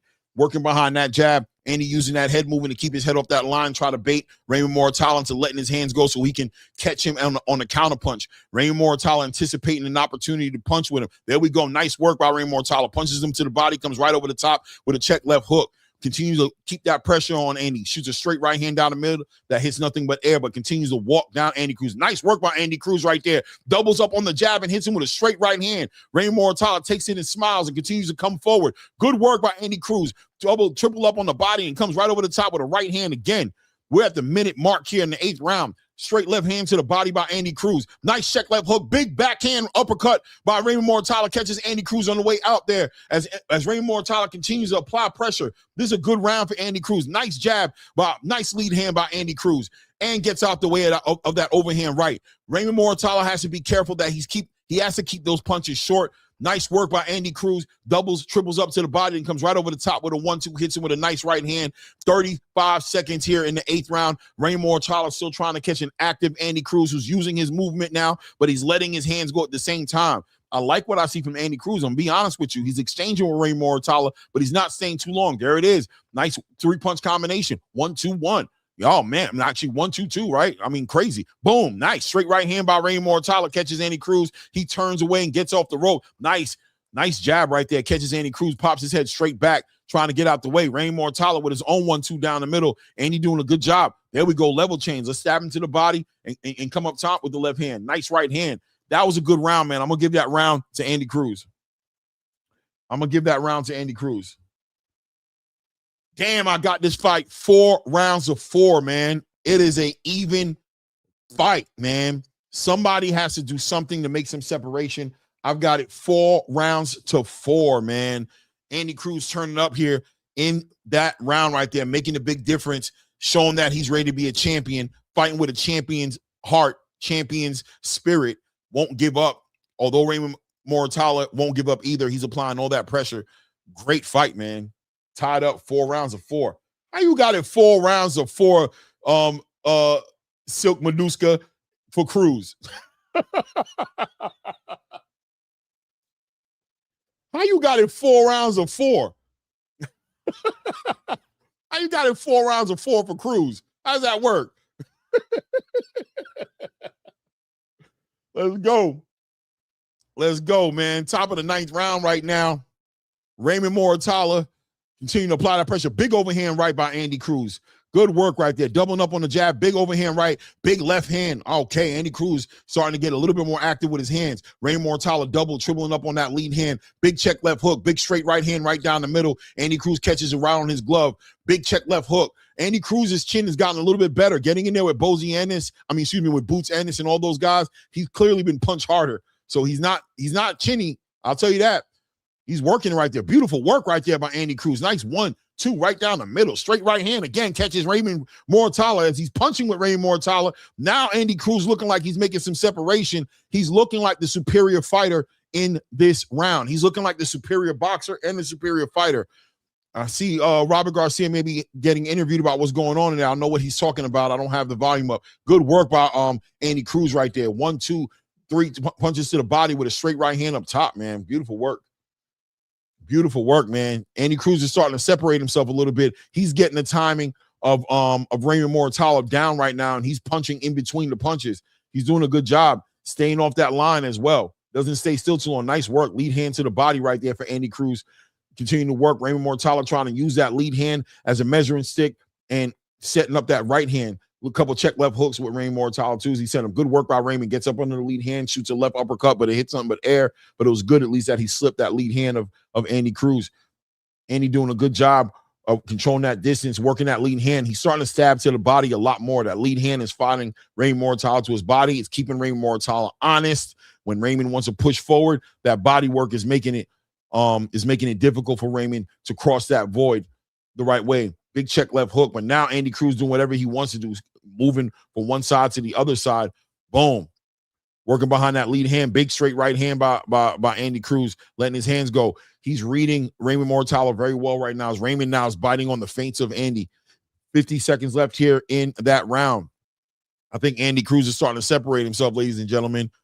He's starting to separate himself. But how are the judges looking at Andy Cruz going back the whole time, playing the perimeter? Nice work by Raymond Muratalla, catching him on the ropes right there, working the body, big overhand right. Nice work to the body, working behind that jab, pushing. Oh, Raymond about to steal this round. Good work by Raymond Muratalla as Andy Cruz gives the famous ATP yes by going like this, right? How the judges processing it. 20 seconds left here in the 9th round. Raymond Muratalla has a nice back end of the 9th round. Does that enough to steal the round from him? Or the judges looking at it that way, working behind that lead hand now, and Andy Cruz in the center of the ring where he's most dangerous, where he's able to use his athleticism. Good job right there. Nice check left hook by Raymond Muratalla on that exchange right there.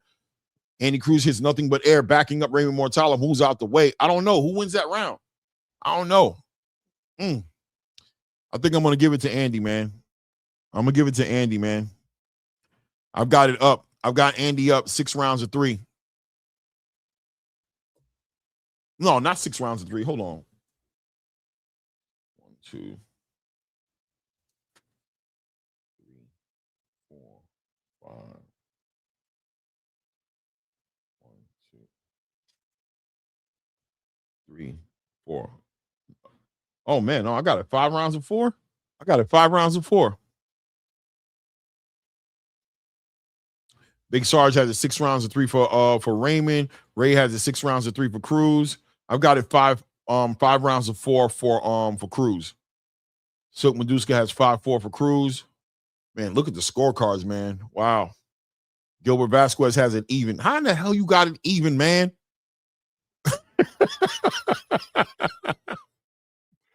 Oh man, top of the 10th round right now, man. As Andy Cruz has taken another lead in this one right here. He had a lead a little bit earlier. Raymond Ford took it from him, and now he's back in the lead again. Close fight, man. This fight may end up in a draw right now. Who's going to separate themselves here in this fight right here? Good work.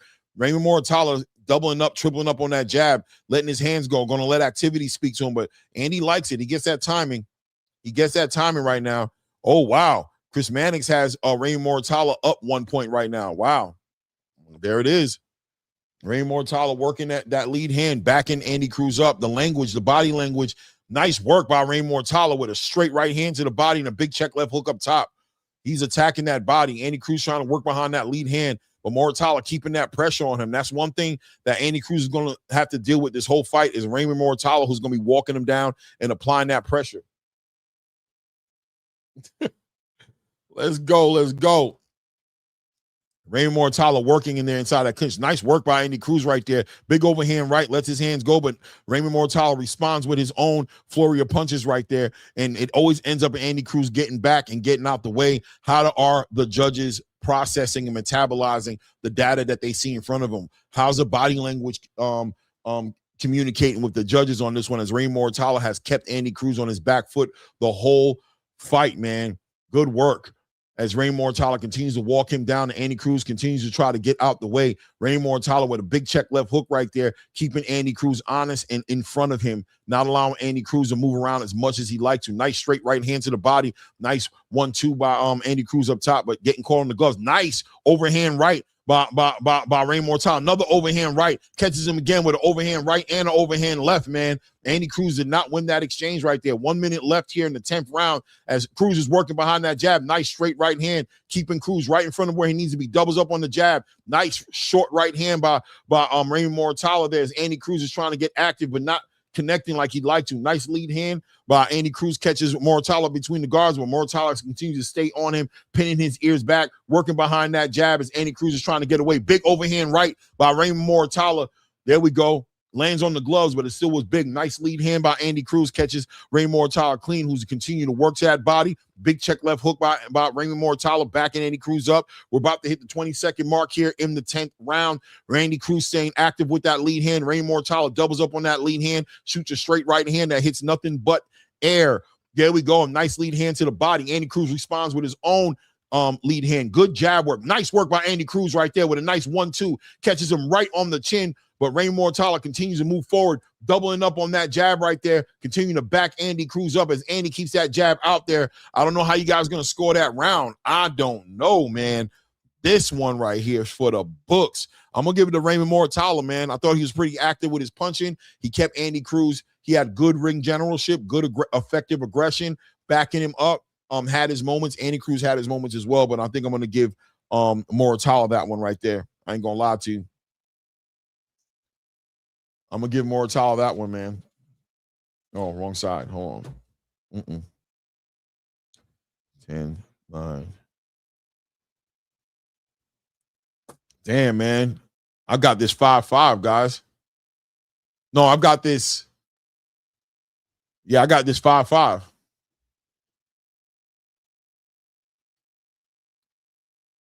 No. Do I got this 6-4?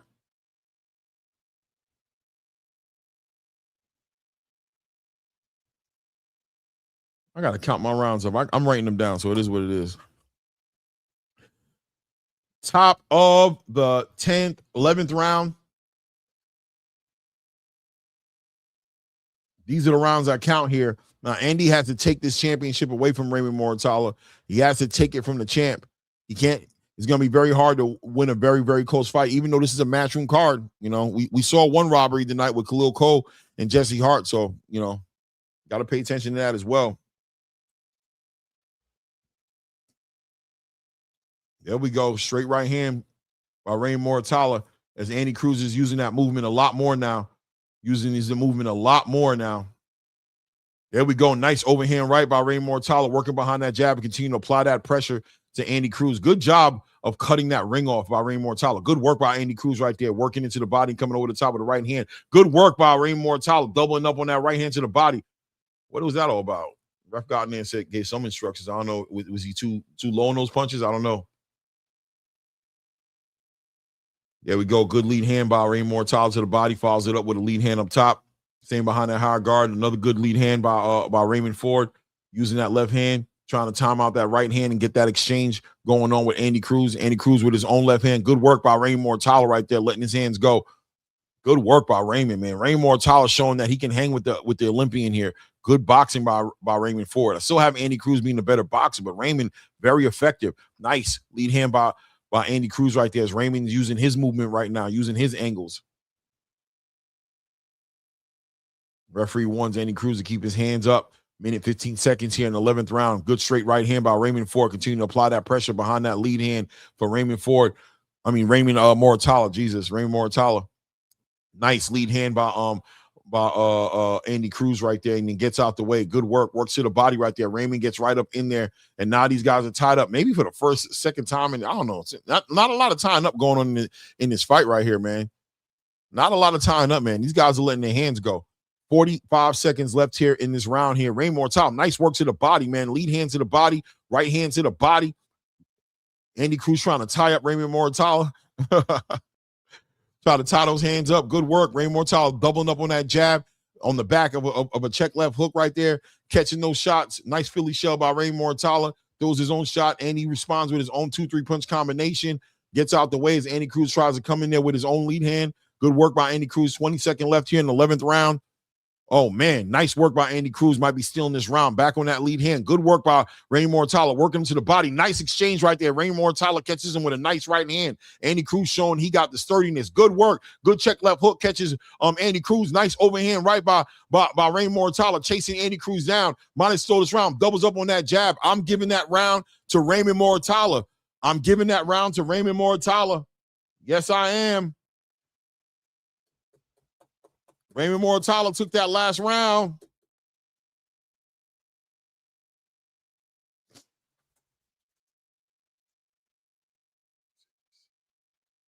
Six rounds of 5. Raymond Muratalla up by 1 round on my scorecard.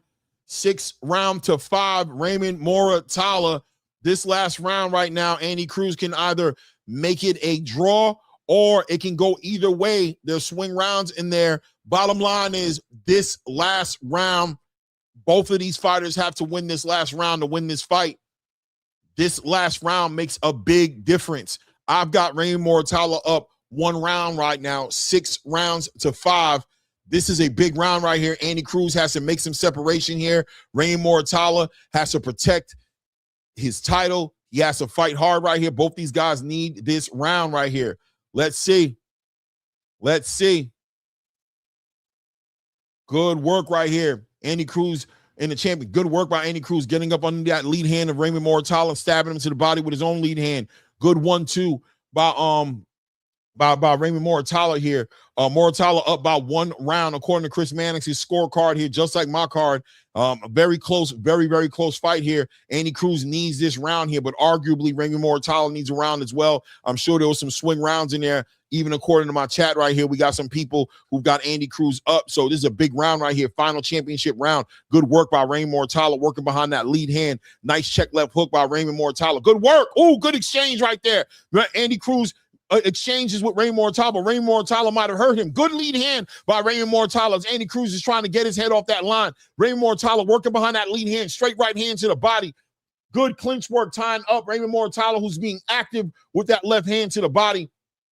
Good work right there. Andy Cruz lets off his own 1-2. Good work by Raymond Muratalla. Works to the body, comes up the middle of the guard with a nice right backhand uppercut as Andy Cruz complains about getting hit in the back of the head. I didn't see it. Minute and 40 seconds left here in the 12th round. Raymond Muratalla continue to work behind that lead hand. Nice work. Raymond Muratalla with a nice big right hand over the lead hand of Andy Cruz, is letting his hands go, exchanging with Raymond Muratalla. Good work by Andy Cruz in there, but Raymond Muratalla, I think, got the best of that exchange right there. Backing Andy Cruz up, who's working on the back of that lead hand. Good work by Raymond Muratalla on that backhand, finding Andy Cruz with that right hand. Minute 15 seconds left here in the 12th round.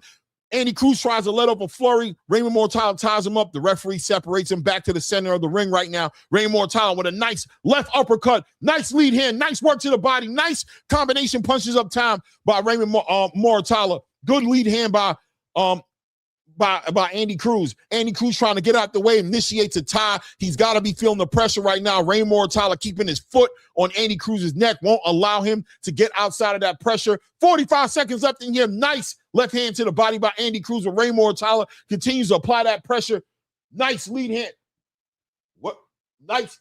Raymond Muratalla working behind that lead hand, trying to set up that big right hand, hits Andy Cruz on the way out the door. Nice straight right hand by Raymond Muratalla. Big overhand right. Nice check left hook by Raymond Muratalla. Doubles up on that jab. Straight lead hand by Andy Cruz as Raymond Muratalla continues to apply that pressure, working behind that jab, walking down Andy Cruz behind that lead hand. 15 seconds approach mark on the 12th round as Raymond Muratalla catches him with a nice right hand. Good right hand to the body. Woo, woo, woo. Let's go. 10 seconds left in the round right now. Can Andy Cruz do something to take this round? Raymond Muratalla looks like he had this round under him. Has Raymond Muratalla defended his IBF title? Nice right hand to the body by Raymond Ford. Back on that lead hand. I'm not going to lie to you. I gave it to Raymond Muratalla. I think Raymond Muratalla has kept his title. I give this fight 7 rounds to 5 rounds for Raymond Muratalla. Takes and defends his title as far as I'm concerned. We got some draws in the building. Pugilistic Siznik says 6-6 draw. Big Sarge says 8-4 Raymond. HLD says and still. Trini BX says and still. Fight of the year candidate, ladies and gentlemen. Fight of the year candidate. Great competitive fight. Cerebral from the beginning to the end. Andy Cruz has nothing to hold his head down about if he does lose this fight. But he was tested tonight. Raymond Muratalla showed you his poise and his grit, relentlessly applying pressure, figuring out the cerebral assassin and Andy Cruz, athletic in everything that he does, but was able to figure it out and get with Andy Cruz. What a fight. What a fight. What a fight. Silk the Moose Manuska says draw, but judges going to give it to Muratalla.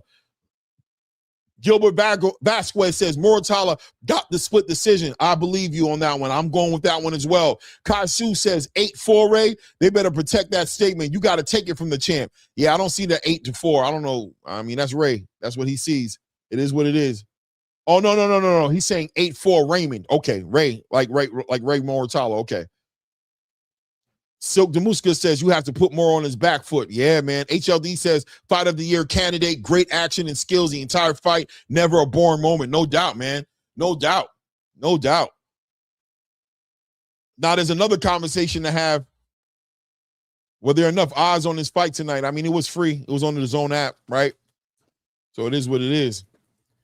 We got to figure out what the decision is going to be. The judges got some work ahead of them because I can tell you right now, it wasn't an easy fight to score. It was kind of difficult. You had to take into consideration Raymond Muratalla's effective aggression. He was letting his hands go. He kept him on his back foot. Andy Cruz had a lot of great moments in this fight, a lot of clean punching from Andy Cruz. So how do the judges look at this? How do they call this out here? I'm not too sure. What's going on here? David Morrell and the team, all those guys over there in the building. Let's see what ends up happening here. I'm going to put you guys on mute here and let's get a decision here.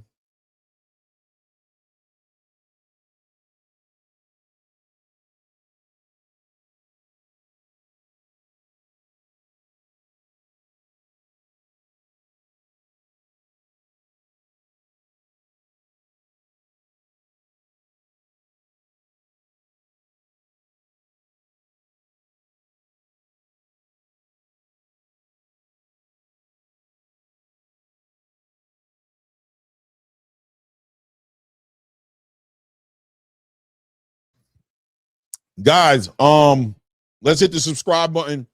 I mean, the like button and subscribe to the channel if you haven't done so.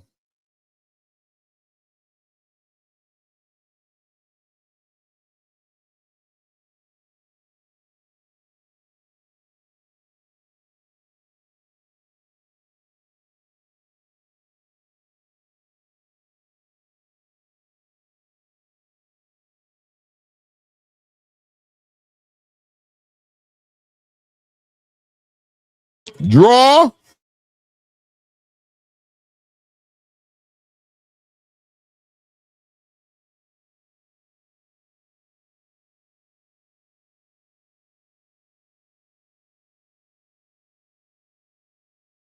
Raymond Muratalla with the majority decision. Good decision.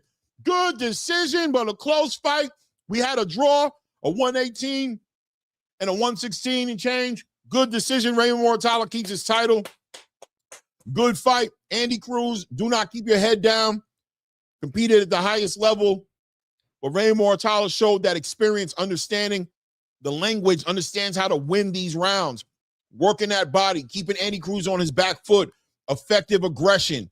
These things right here play the factor. Raymond Muratalla knew how to win. The experience. Robert Garcia brought that experience in these fights. Said keep him on his back foot. Keep working him to his body. Combination punching. Let your punches go. Don't be scared to let your hands go. Even though his hand is up, work off that hook, off that lead hand. Make sure you're working. Don't just shoot the lead hand. Shoot it, check hook. shoot it, level change to the body, straight right hand down the middle. Continue to work him, straight right hand down to the body, left hand, hook, control him, let your hands go, and the judges are going to do the job. Great experience on that side, man, to take that win, man. Great experience. I'm going to go ahead and put the link out there real quick because I really want to hear from you guys on this one. There it is already, man. I put the link out there, man. Hit the link. Come up here. Let me know what you think about the fight, man. That if judges get it wrong, and how about Khalil Cole robbing Jesse Hart, not only of a fair fight by blowing the weight by 7.8 pounds on the scale, but also the judges giving them a decision. Where did that come from, right? But a great fight regardless, man. I think he was looking to do with these exchanges.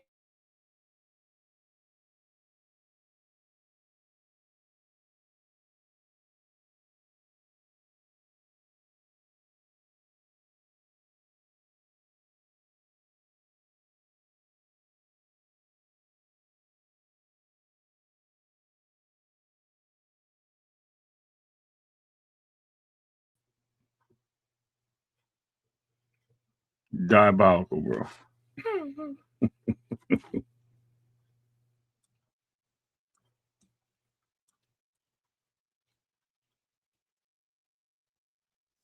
What's good? What's good, Ray? What's good? Listen, man, that was diabolical. I'm gonna keep it real with you. What was diabolical? Listen, that 118 to 110, that's crazy. Listen, I get it. The judges make their calls. I'm not gonna be mad at that. But the 114 was probably the most accurate call. I think it was very close. And I said, he didn't take it from the champ. I already put that in the chat. So I could see it being a split or a point where you gave it to Andy. I'm sorry, to Raymond based on like maybe like 1 point, 1 round, but bro, 3 or 4 rounds, that's crazy. I just don't see that in that fight. There were a lot of close rounds too. So the thing is, there was a lot of split rounds, and I'm thinking the judges had probably went back and as they, had decisions on it, they probably looked at the later rounds to see, okay, you know what? We see what this guy is doing. We see this. So that could have been part of the judging. I don't know. I'm not a judge. I don't know how they do their criteria. Each one has their own purpose. But that's crazy because when I look at Andy Cruz's face, he got a little mouse, right? But then I look at Raymond Muratalla face, he look like he got jumped. So I mean, at the end of the day, the fight is definitely closer than what it looked like.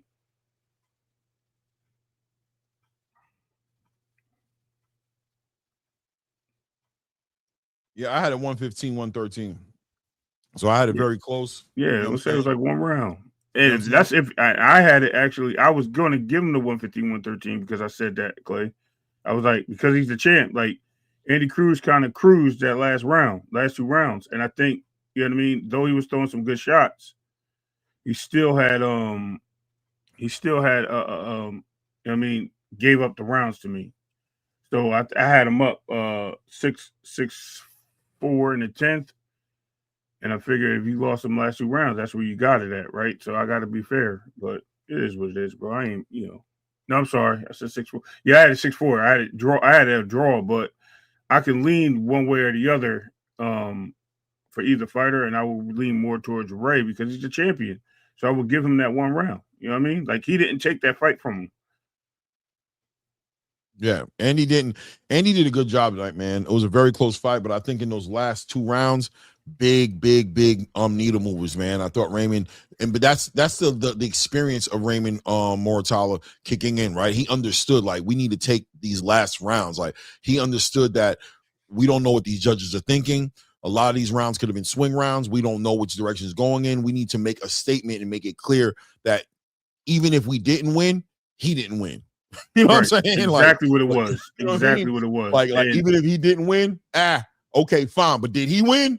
Give me my belt then, so I go home. Listen, I got shit to do. You know what I'm saying? But if you actually heard Robert Garcia in the 11th, right? He got a little wild with it. Like, he was trying to throw some haymakers, and Robert even told him, like, yo, stop throwing them wild shots. He's like, yo, you got to be disciplined.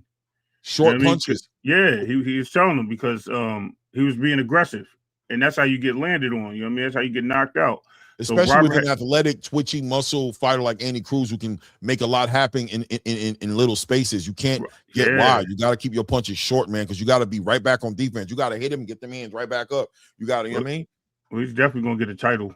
I can tell you right now that he showed me that 5 fights or not, he definitely belongs at the top. He definitely belongs at the top. Like, he hasn't fought what? He only fought a 10-round fight. It was his biggest round. You know what I mean? The last 12-round fight. Yeah, he fought a 12-round and knocked the dude out.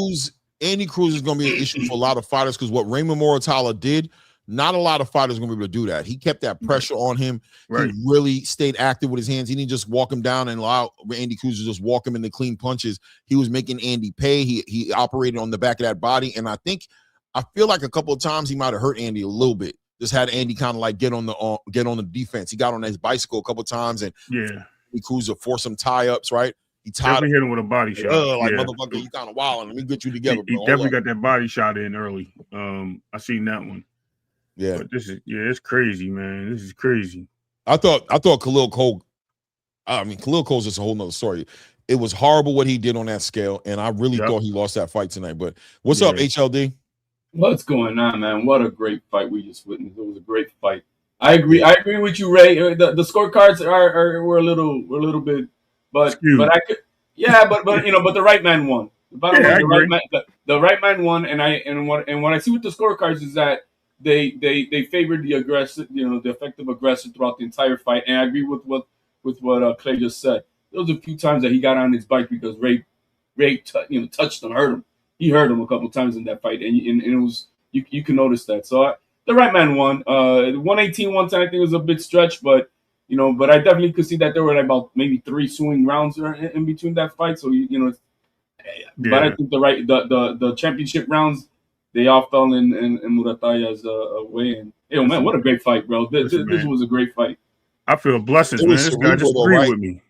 It was cerebral though, right? Like it was a chess match because it was Raymond Muratalla. See, but let me tell you something, right? Bozy Ennis' style for Andy Cruz. At this point, what do y'all think about what Bozy's been doing to Andy? Like, I thought this was the best version of Andy I've seen in the Bozy Ennis system, right? Yeah. But at the end of the day, could Andy Cruz with the Andy Cruz with that Olympian pedigree background, the boxer Andy Cruz, could he have separated himself in this fight and won this fight if he didn't engage in so many melees with Raymond Muratalla? What do you guys think about that? I see what you're saying. In other words, man, could he has finessed his way and not go toe to toe with this man like he did? And I guess you can, but the thing is, you got to, like Ray was just saying, you got to take from the champ. Right. I believe that. I believe that all that running around stuff. I know, you're gonna give credit, call that boxing. No, I thought what Andy Cruz did tonight is boxing. There was a few rounds of like, he's separating himself. He's separated. You could see his skills coming through, and like, oh shit! I'm like, damn. Okay, is he gonna now make Muratalla look like an amateur now? And so I think, look, man, the better man won tonight, and credit to both fighters, bro, because it was a hell of a fight. Never a boring moment. It had us all in the chat. We were all like, "What is it, man? Is it a draw? Is it just one round? What's going on? We don't know." It was hard. It was hard to score this fight because it was very hard, bro. Yeah. But once again, what do you think about the experience of the team? Raymond Muratalla and Robert Garcia, who's been in all these championship fights, understanding the dynamics of communicating with the judges, right? Body language, like.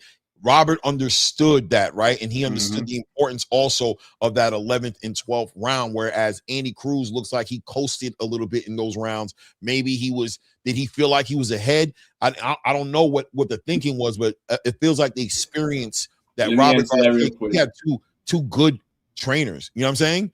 In each one of these corners. What do you think about that? I didn't answer your question because that was your original question to begin with. Is Bozy Ennis is good for him to continue to fight this way? He needs more pop in them punches. Yep, I think so. He needs more pop, and I don't think this man's got that pop in them punches. Yeah, because he was hitting with everything he could when he could, but he couldn't keep Muratalla off of him, and that makes a difference. I think it was the angles he was hitting them with that were pop shots. They weren't purposely placed to try to hurt him. He was actually fighting from angles. Now, when he did get a couple shots off, You can see he stopped Muratalla in his tracks. He got a couple shots where he stood his ground. He stopped him in his tracks, and Muratalla like kind of took a backward step. That there was a few times. I think the third round was one of them, a key round when he actually took a backward step. But there's like you just said, it's like the relentlessness of Muratalla was like the pressure. I knew the pressure was going to be a problem. Once I was like, yo, this guy is not letting him slow down. He's not doing nothing to really keep him off him. He keeps backing up, even though he's missing. He's catching him on some good counters, couple of good counters. And I started seeing that mouse under Muratalla's eye in the second round, and then and then I seen the other eye in the sixth round. I'm like, so Andy's definitely putting hands on him. And then I started seeing the mouse under Andy's eye in the fifth round. So, it was like, yo, these guys are really getting at each other. They're really competitive. This is actually where styles make fights. And I think if Raymond Muratalla had more bounce in the step, and I think the 140 played around talking about he's going to 140 really is significant. I think the weight cut is really significant. He had no bounce in his step. Muratalla used to be a nice, fluent fighter. He's been his last couple of fights. He's definitely been grounded. I agree. Forward, not showing the like if he fought like he used to fight, like that athleticism. Andy Cruz would have won this fight. He's operating more around behind that Mexican energy in these last couple of fights. Way more flat-footed, but I mean, still though, good job at cutting the ring off, not allowing Andy Cruz. I like the way he used that lead hand too. The way he would use that jab and hook off it. He was forcing Andy to the right. He wouldn't allow Andy had to do something athletic and dramatic to go out to his right. You know what I'm saying? To go out to his right, because Raymond did a good job of working that lead hand, check hooking him, and then ultimately setting him up for that right hand. Raymond was finding some opportunities with that right hand. I mean, Andy's a defensive wizard when he wants to be. Kept his hands up in this fight for the most part.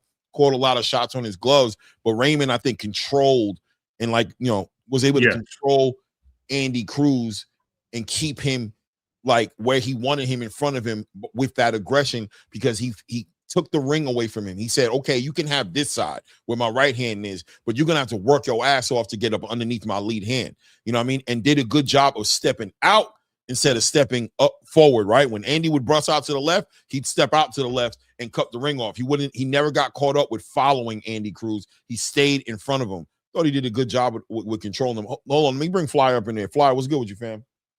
Hey, what's good, y'all? What up? Hey, man. What's good, man? Man, for the most part, I agree with what HLD was saying. Mm-hmm. The right man won. It just seemed like he was winning a lot of the exchanges and stuff.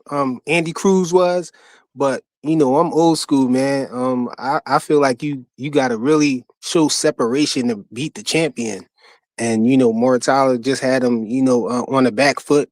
Most of the fight, the whole fight actually. With the constant pressure and everything, that scorecard was a bit of a stretch. That was crazy. From that one scorecard, but for the most part, I think but for the most part, I think the right man won. I think Muratalla should have won. Yeah, it was a good fight, man. I mean, I could see it's first of all, it was a close fight, so there's no robberies really, right, in a close fight. But that 118-110, listen, man, there's the politics of the sport, right? But this was a matchroom card. So if anything, the politics you would have thought would have went over on Andy Cruz's side. I do think that judges judge differently. You know what I mean? They're not computers, and judges value aggression. They like that, how that looks, walking down, keeping Andy Cruz on his back foot. Anytime Andy Cruz would tie up Raymond Muratalla, which wasn't a lot, but was it enough to lean the judges in a certain direction? Because that's a reaction to potentially being hurt, maybe the pressure being too much. Andy Cruz is athletic. He should be able to get away from it. So if he's initiating a tie-up, he's probably trying to disrupt the momentum of Raymond Muratalla and what he's doing. 118-110 was crazy. My card was 115-113. I think we had a 116-112, which I don't mind either, because I know there was some swing rounds in there. There was some rounds in there that were very difficult for me to score personally, where I was like, I don't even know. I'm just going to lean on this side. But if a judge likes the aggression, they're going to go over here. If they like the clean punches, they're going to go over here. You know what I'm saying? It matters how you look at it, man. What'd you guys think of the Khalil Cole? Well, no, let's leave Khalil Cole and Jesse Hart a little bit, because I do think that's a conversation for the night to a certain degree. Khalil Cole really blew weight. I mean, 7.8 pounds, ridiculous. Jesse Hart, I thought, won the fight personally when I scored it, but we'll talk about it in a minute. I want to get into up and coming prospects that were on this card tonight. Zaquin Moses in his performance, and Omari Jones, man. Jesus Christ, bro. Omari Jones, man. Can we talk about Omari Jones for a minute? That kid is amazing, bro. That left hand tonight, that karate shit, that motherfucker's definitely breaking boards with short punches. I love this kid. He's a real good, fine young man. I've been on a panel where he's been interviewed, and good young man, good heart, good family, puts in the work, and the kid is gonna be a problem eventually here in the next few years. Bring on Jaleel Hackey.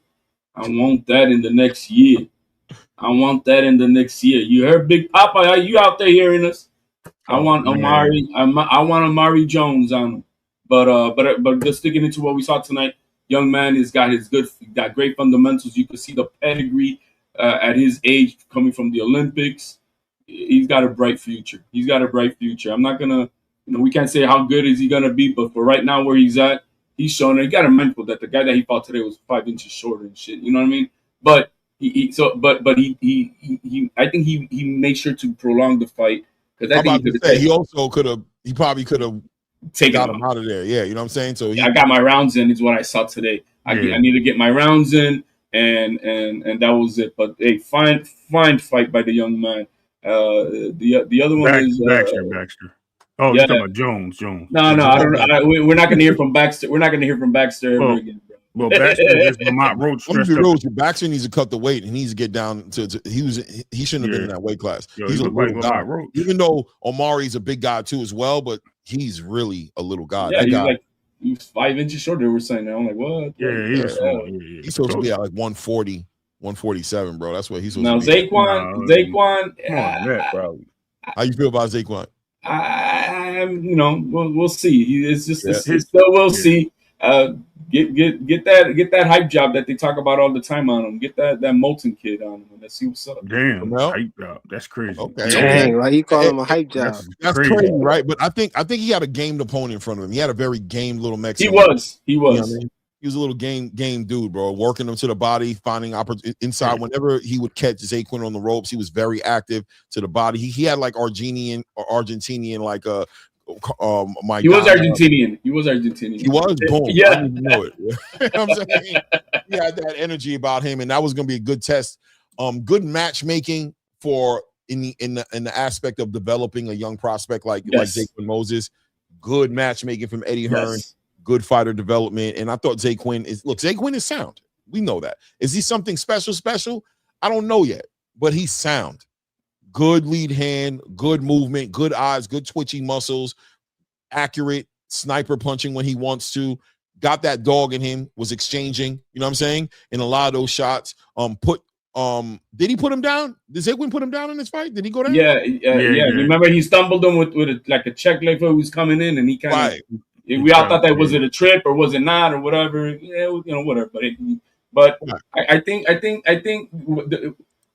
is what I don't see is a special, natural, God-given ability, a talent that tells me, oh shit, he's got something a little bit more in him that's just God-given. I didn't see that. I saw skills, fundamentals, and I did see that, but I didn't see like, oh shit, his speed is a little bit different, or his power is a little bit different.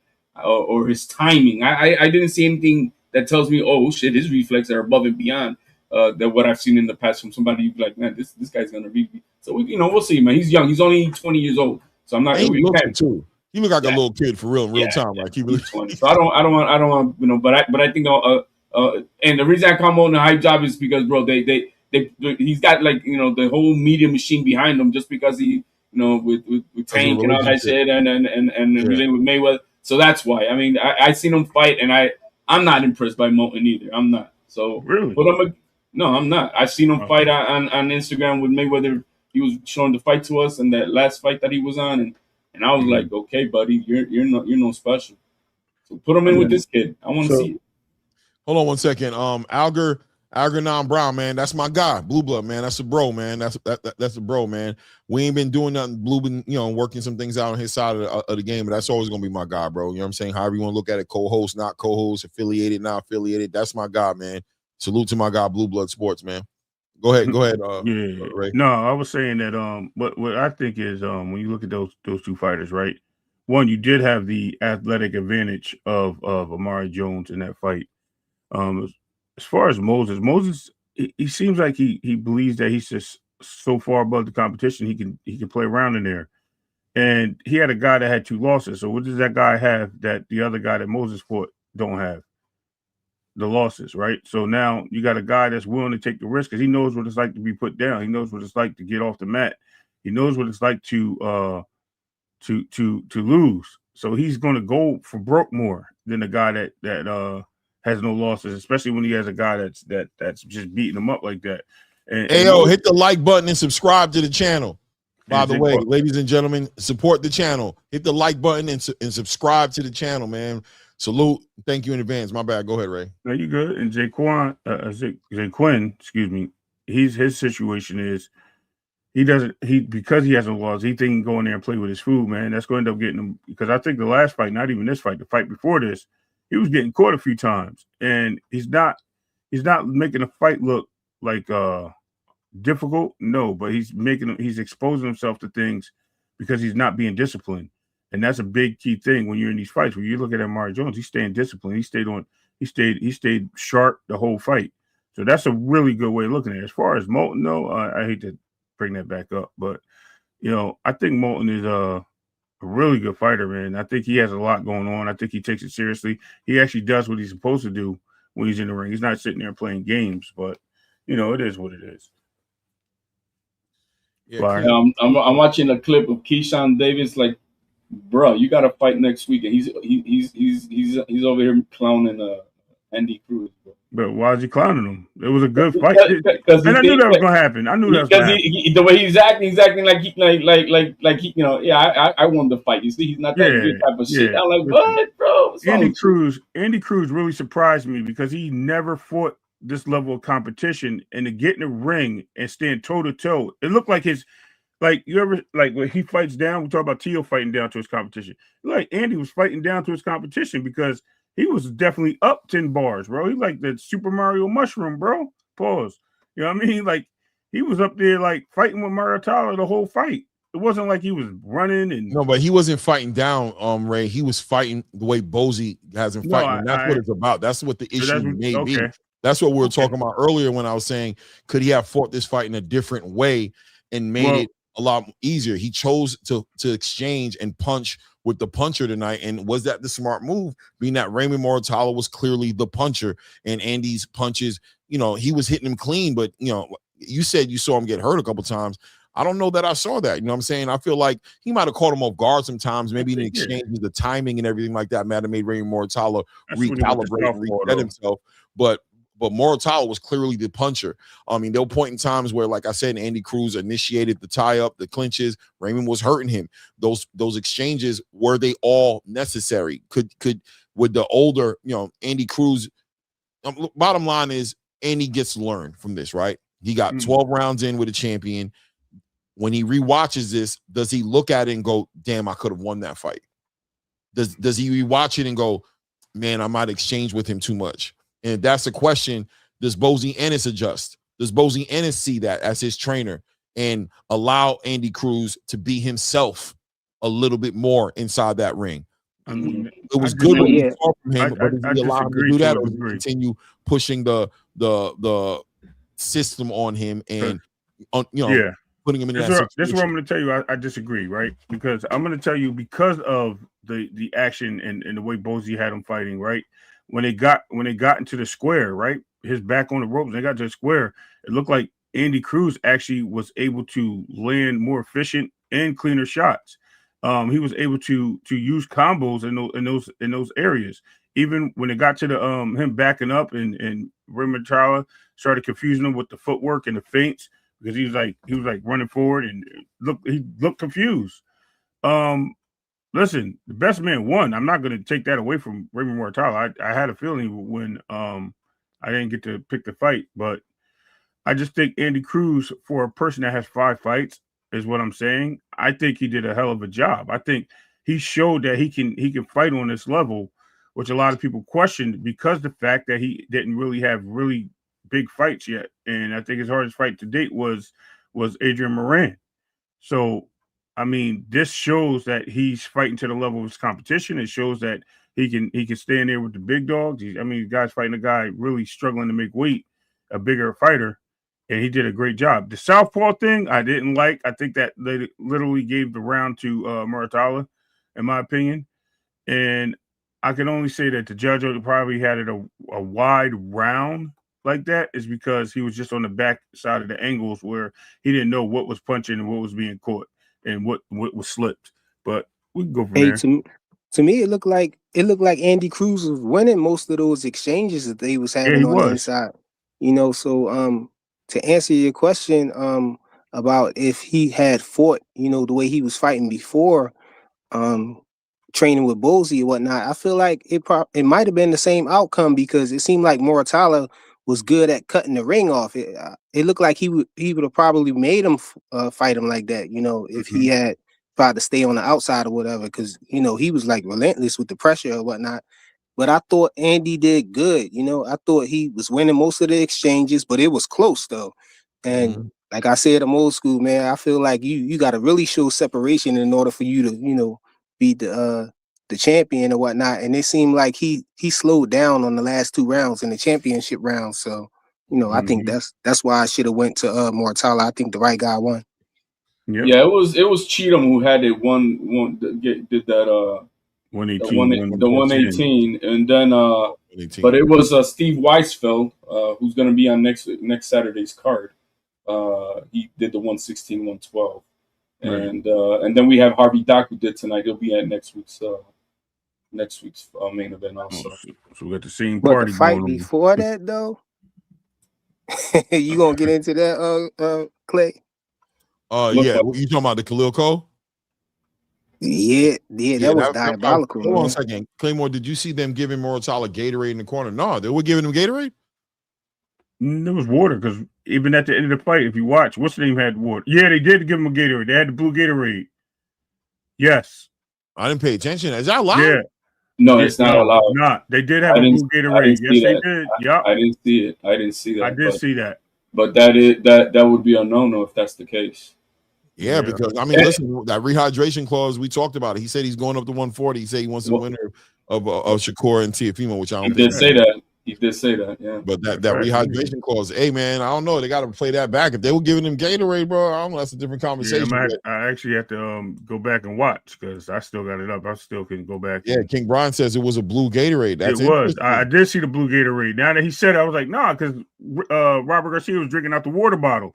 But I did see a blue Gatorade in red. I think his brother brought it in and handed it to Robert. And gave it, and you saw them, they gave it to Raymond, like he drank it? What round was that? What round was that? That's what I'm about to look now. Hold on, I'm about to look because I did see it. Now, I don't know if Robert drank it because I think they panned away from it, but I'm about to find out. Give me the water bottle. No, the other one. The other one. Give me the mix. Oh man, I don't know, man. That conspiracy, bro. Man, I just realized, once he said that, I was like, yeah, it wasn't on. But I do agree with I think I don't know which one of you two said, but I'm saying that about Muratalla. He drunk it 2 rounds straight. What? Muratalla has been looking sluggish for like the last year and a half at this weight class. Yeah, he's a big boy. They really stretched his career here at 135. He should have been at 140. So, oh man, Ashton Kutcher says I seen that. Oh man, we got a lot of people in the chat right now saying they see that boy sipping on the Kool-Aid, bro. Yo, if he didn't say that, I wouldn't even thought about it. Yes, he did give him. He had the Gatorade.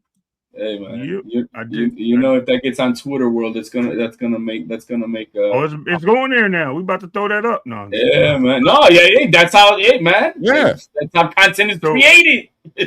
Round 11, I believe. Let me see if I can go back and catch it. I was gonna say it's later in the fight. I think it was like in the mid round. So I think like round 7 too. I'm trying to get to the. I think it was. Because that's the round. Up here we go. Round 7 right here. Oh, round 11 right here. Hold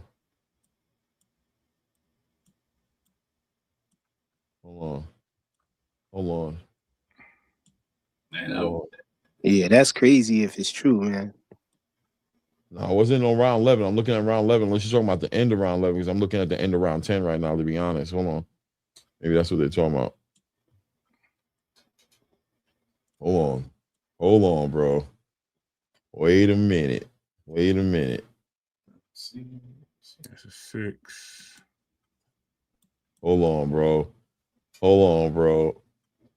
Wait. Okay. Let's play it right from here. Let me see. Yup. Oh. What round? Hold on. Let me pull it up. What round?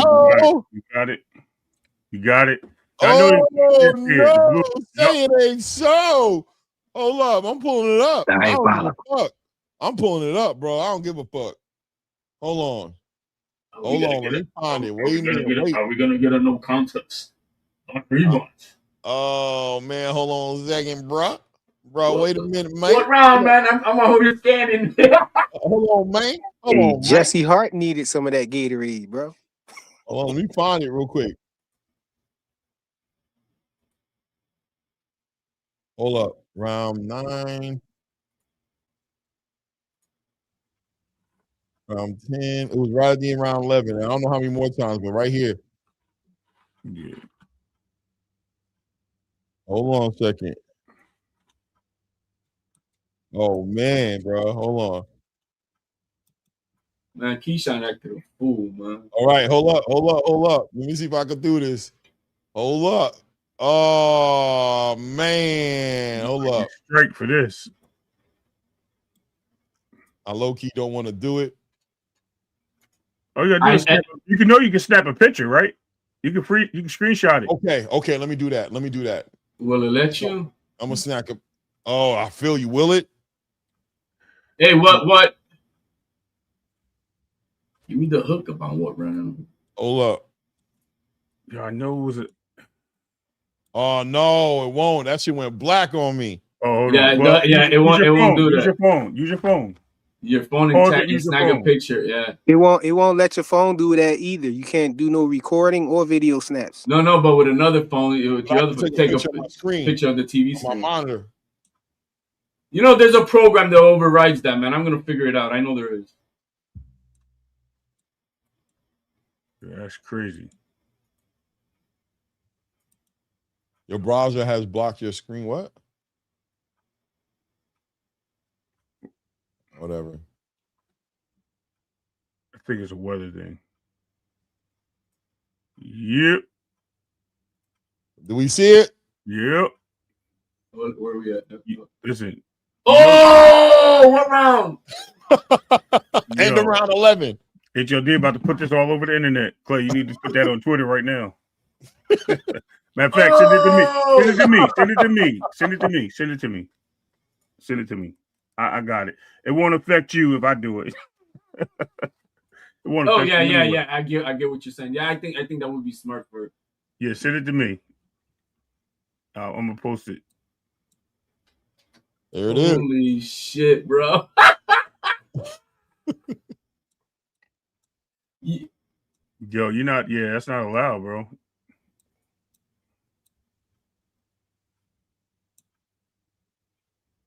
It is what it is. Your phone cut off. Diabolical. I screenshotted it from here. Oh, your phone is turned off right there. Yeah. I mean, we've seen it enough. You want to take a picture of it again? Something? You ain't get it? I'll send it to you, HL. You want me to present it? Here, go right here, Clay. Hold on.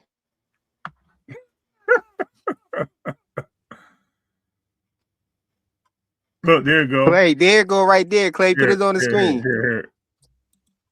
I got it. Oh. Diabolical. That's crazy, man.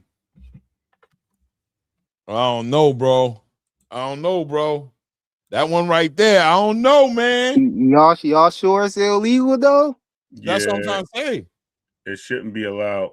But it's funny because I've seen people drinking Prime before too in the ring.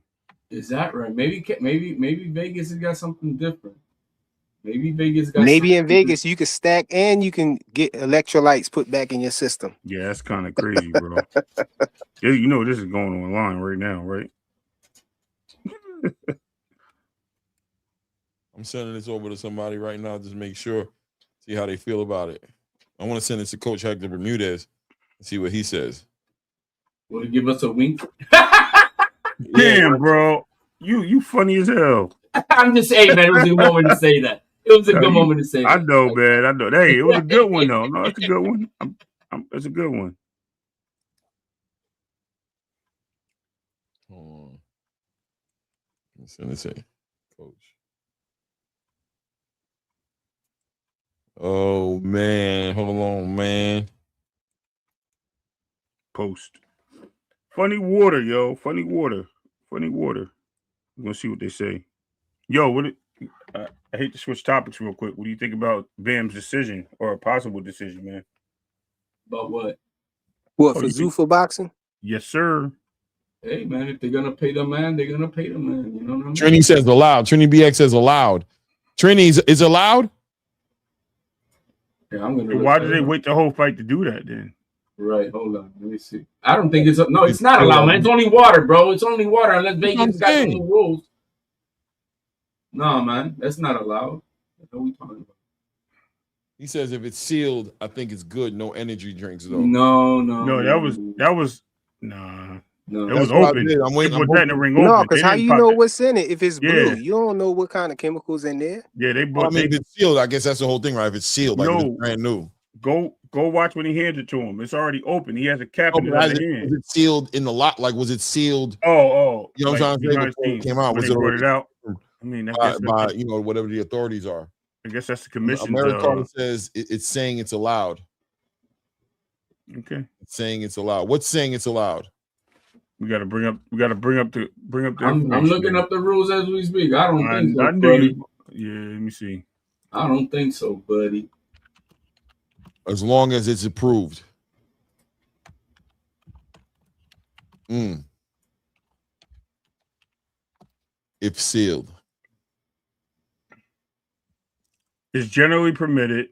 Electrolyte drinks provide a factory sealed plastic bottle to ensure safety. If it is approved by the commission, with some jurisdictions, especially allowing brands like Gatorade, Powerade, Pedialyte, aids for rehydration. There's no supplements prohibited. It says prohibited item energy drinks, Red Bulls, coffees allowed in corners. Drinks must be in sealed bottles in likewise cases.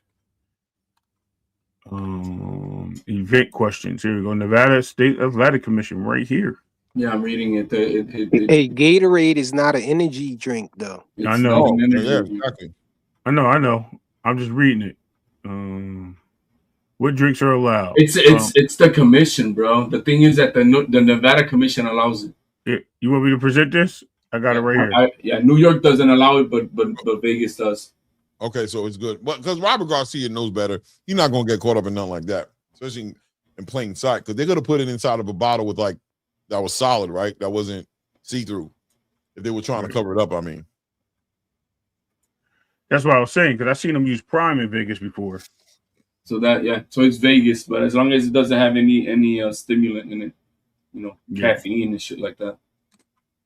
Vitamin waters. Okay. Smart water. But you see, we learned something, but we did learn something because we do know it's not allowed, but typically it's just the fact. When that whole thing happened in New York with Ryan Garcia and shit, I remember reading all the New York State Commission rules about waters and this and that and blah blah blah. And Devin Haney even had an issue with the commissioner during that Times Square fight, and that he pushed the commission lady and shit like that. So because they didn't want to inspect it. So, anyways, man. All right, so we're off of that. Yeah. That was a good point. Yeah, Gatorade, bro. Khalil Cole, Jesse Hart. What's up? Vegas helped them out. The machine helped them out. That's what happened. Because this fight should not have even ever happened. That dude 8 pounds. That fight should not have even happened. and Team Greg or Hart, he wanted to fight, he wanted to get it, and I guess they already knew that. All right, man, you guys want to fight? Don't worry, man. We're gonna make sure you win the fight, no matter what. Can't go against the system, man. That's what it is. What up, Rick? What's good, Rick? Long time no see. How you doing, family? He's drinking Gatorade, man. He's drinking Gatorade, bro. No Gatorade on the log, man.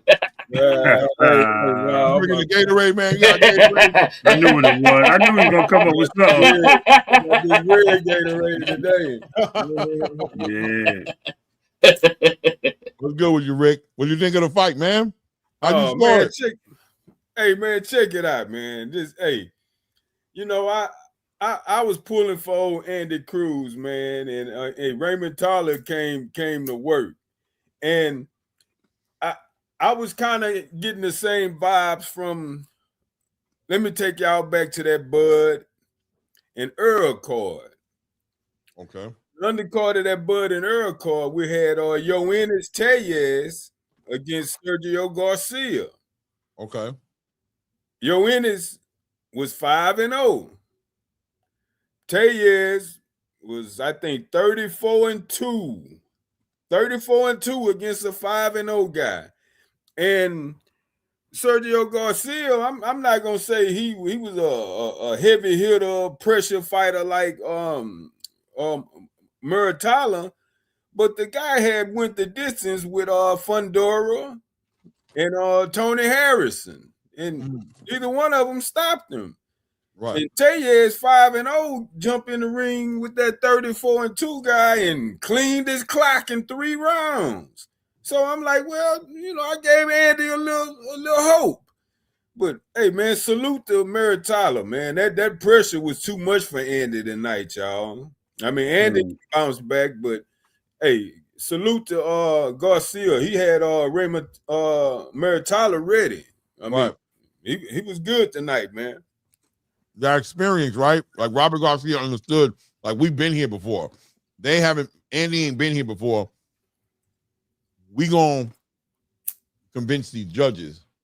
We gonna focus on these judges. We gonna make sure the body language is clear. This is my ring, my fight. You're running from me. I'm applying the pressure. I'm hurting you from time to time. You're jumping in, tying me up, acknowledging that I'm hurting you because you're trying, you're messing with my momentum. And the reason you ain't getting stopped is because you got great legs. But Andy did a good job of standing on his square at times and letting his hands go. You know what I mean? So, but he's frozen, right? Yeah, he got the gauntlet. Yeah, I'm like, damn, bro, that's a long sip, bro. Like, damn, right? Bro. That cup is never ended, bro. Like sip, bro. It's the infinity cup, bro. It don't run dry, bro. It's bottomless, bro. Bottomless, bro. Bottomless. You on the back for a second, man. You let me know when I see you moving. I don't even know. I want to promote drinking on my channel. There you go. He back. You back? I don't know. We was promoting drinking, but I was like, damn, bro. Just sip it, bro. It's wine, bro. That's good. Yo, like this. So I'm like, yeah, you smelled it too long, bro. Rick, ain't nobody trying to take your drink from you, bro. You good. Ain't nobody trying to take your drink out. You buy your you good, right, bro. We don't want it. Take your time, bro. You want it slow, bro. Damn. You already know how Rick give it up. He ain't sharing none of his drink. That was like, but you on mute. Oh, you on mute, Rick. Your mic. There you go. Frequent. Yeah. I was like, damn, bad enough. The Wi-Fi was kind of jumping on me. I didn't know what was going on, but yeah, man, it was a nice scrap. Nice. What do we think about Khalil Cole tonight and Jesse Hart? First of all, who won the fight in your eyes? I caught the tail end of that, and Jesse Hart, man, the guy he's not spectacular. He's just he get the job done. And the little bit I saw, the second half of what I saw, I thought Hart pulled it out, but I ain't see the whole fight. But so I can't really call that one. I can't. Two things. Number one, Jesse Hart won the fight, in my opinion. But number two, Khalil ain't beating on them big dudes at 175 with that shit. What he was doing tonight, that shit ain't flying with Ezra Taylor and fucking Najee Lopez and even a Ben Whitaker. You know what I'm saying? Gonna get that boy problems, bro. Problems, bro. He don't want no problems up there. And we don't need to talk about no David Benavidez. We don't need to talk about Bivol and Bertobiev. I'm gonna be real with you. Caleb will give him some issues. But yeah, not a champion at 175. I don't know what he does next from here, looking like that, blowing the weight on the scale, 7.8 pounds over the agreed upon weight limit, and looking like trash in front of Jesse Hart, bro. Because I think most people know. I don't know. What does the panel think? Like, Jesse Hart won that fight, right? Yeah, Jesse Hart was catching him, man. He was catching him with a lot of stuff, but he just gassed out though. I was going to say, look, he got tired later in the fight, and I think that kind of like maybe persuaded a little bit, but he still was throwing his hands. He got hit with a nasty left, a short left hook right behind here. He did. I think this is really more about Khalil Cohen shit, right? And that's it. This dude is not the goods, right? He's just not the goods, and that's that. Hart, yeah, I think obviously I agree with you with that. I believe he won the fight, and they definitely robbed him with the machine behind them, because I think maybe the bigger money is behind Khalil Cole. But I'm sorry, no. He got nothing for that division. Nope. Hell, he might be too. He came in 8 pounds heavy. He might have to lose like 10 pounds to get to 168. And I don't even still it there with what I saw today. I don't think he's beating any of the top guys at 168. Well, so good thing is you had David Morrell in the seat, so that's probably the next fight for either one of these guys. That's what I was thinking. Even though Morrell Jr. is fighting in a card with I think he got picked up. I don't mean like fighting next. I'm saying like them fighting each other next.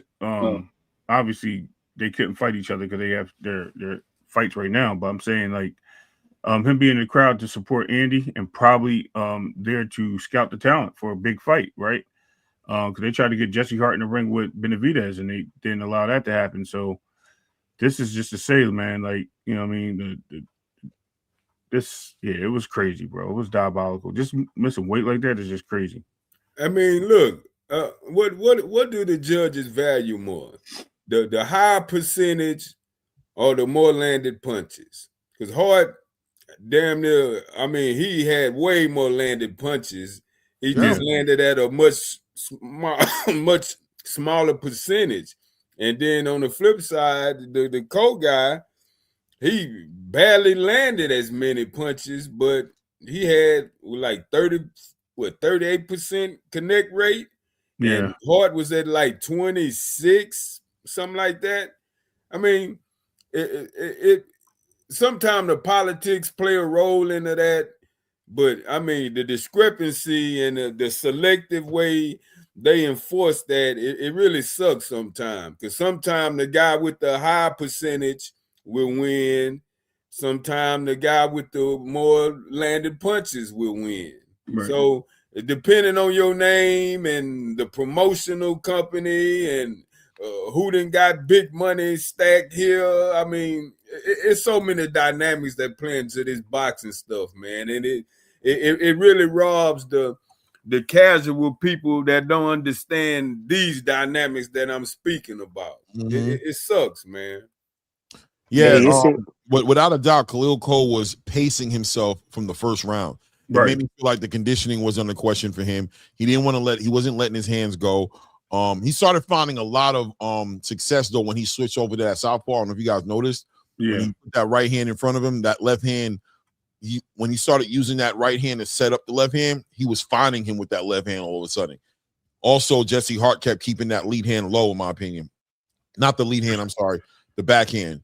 The right hand, he kept leading low. And I thought Khalil Cole was gonna start hooking off on him, like catching him with some check left hook, because he was backing out and doing that bow and arrow effect shit that Devin got caught up with Ryan Garcia. He'd pull that hand back and try to stretch out. And I think he wanted to keep that distance, like be out there and come back. But I thought Khalil Cole would have picked up on it. When he switched over into the southpaw, though, he became effective. And he actually hurt Jesse Hart. I think it was in the fourth round, fourth or fifth round. He caught him with a shot right behind the ear, real quick little shot behind the ear, and that's what made him get the stinky leg. Right, that's when he started looking like, oh shit, and he was holding on for dear life. Yeah. Also losing that point with the excessive clinching might have made a little bit of a difference, but for the most part, I had him winning that fight. And like HLD said, for the most part, forget about Jesse Hart. Khalil Cole showed that he's not one of them. He's not one of those guys, bro. Yeah. I feel like we couldn't really see. He just didn't let his hands go. He seemed like he had good pop and everything, but he just wasn't letting his hands go. And Jesse Hart, towards the end of the fight, towards the later end of the fight, he seemed like he gassed out. And it seemed like all Cole had to do was just let his hands go. But he just wouldn't. I don't know. I think it was maybe the 11th round. He didn't. He only threw like three or four punches or something like that. Like from like the next round on, bro. He did. My bad, Jody. Let me finish this real quick. He did the Oscar De La Hoya for sure. Like he literally tried to cruise out from the 9th or 8th round out. He stopped throwing so much and just was like living on like, I'm just gonna pop jab, move, pop jab, move. You talking about Jesse? Jesse, yeah, he kind of like did the De La Hoya. You know what I mean? Then just get out the way. I'm a kid in here, a couple combinations, back out again. Like it was kind of weird to me, and it did look like he was tired. And after that, like I think he started that in the 8th round, and then like in the 10th round, he looked really dead. He looked like he ain't had nothing in the gas tank. So I kind of agree. Jesse looked like he blew his load a little bit. Pause. You know what I'm saying? Because he was kind of active, but at the same time, I want to know Greg. I sent Greg a message. You know what I'm saying, and then he responded to me. You know what I mean? But I said, I need that interview because I need to know you was going off. He was going off on Jesse. Yeah, he was. He was trying to get him. He was trying to get his motor going. But the thing is, here, look, here, these are the numbers right here. Hart threw 326 punches, landed 92. Khalil Cole threw 143, landed 54. Look, and at the end of the day, man, Jesse Hart just had too much savvy for this dude, man. He just outwitted him. Hart is, like I said, there's nothing real spectacular about him, but the dude never been stopped. Right? He game, and he just outwitted this guy, and apparently, they didn't give him his win that he deserved. He deserved the win, man. That was some politics or some bad. I don't know what the judges were looking at and that's another thing. Like it'd be different if Khalil was letting his hands go, even if Hart was blocking a lot of shots. Maybe you could be like activity, pressure. I don't know.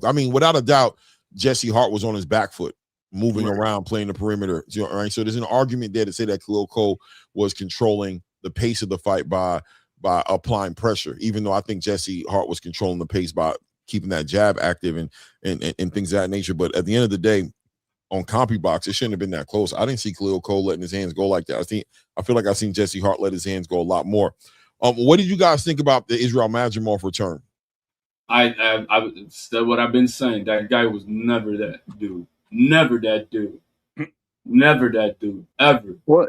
Ain't he recovering though? That dude got busted up tonight. He didn't come in shape. That's for sure. Madrimov lost again. No, he won. No, he won. But he looked like he got jumped. He won life and death with this dude. Yeah, dude gave him hickeys all over. Yeah, I don't know, man. I thought he was active. I thought he was active. I thought he was good combination punching. I thought he was on that irky jerky, keeping Salazar kind of like hands in his pocket because he couldn't really keep up with the pace. Salazar started turning up in the late rounds, started turning up a little bit, but then ultimately he got hurt big time. With getting caught with that straight right hand. Yep. He almost finished him in that last round. So I don't know, man. Listen, man.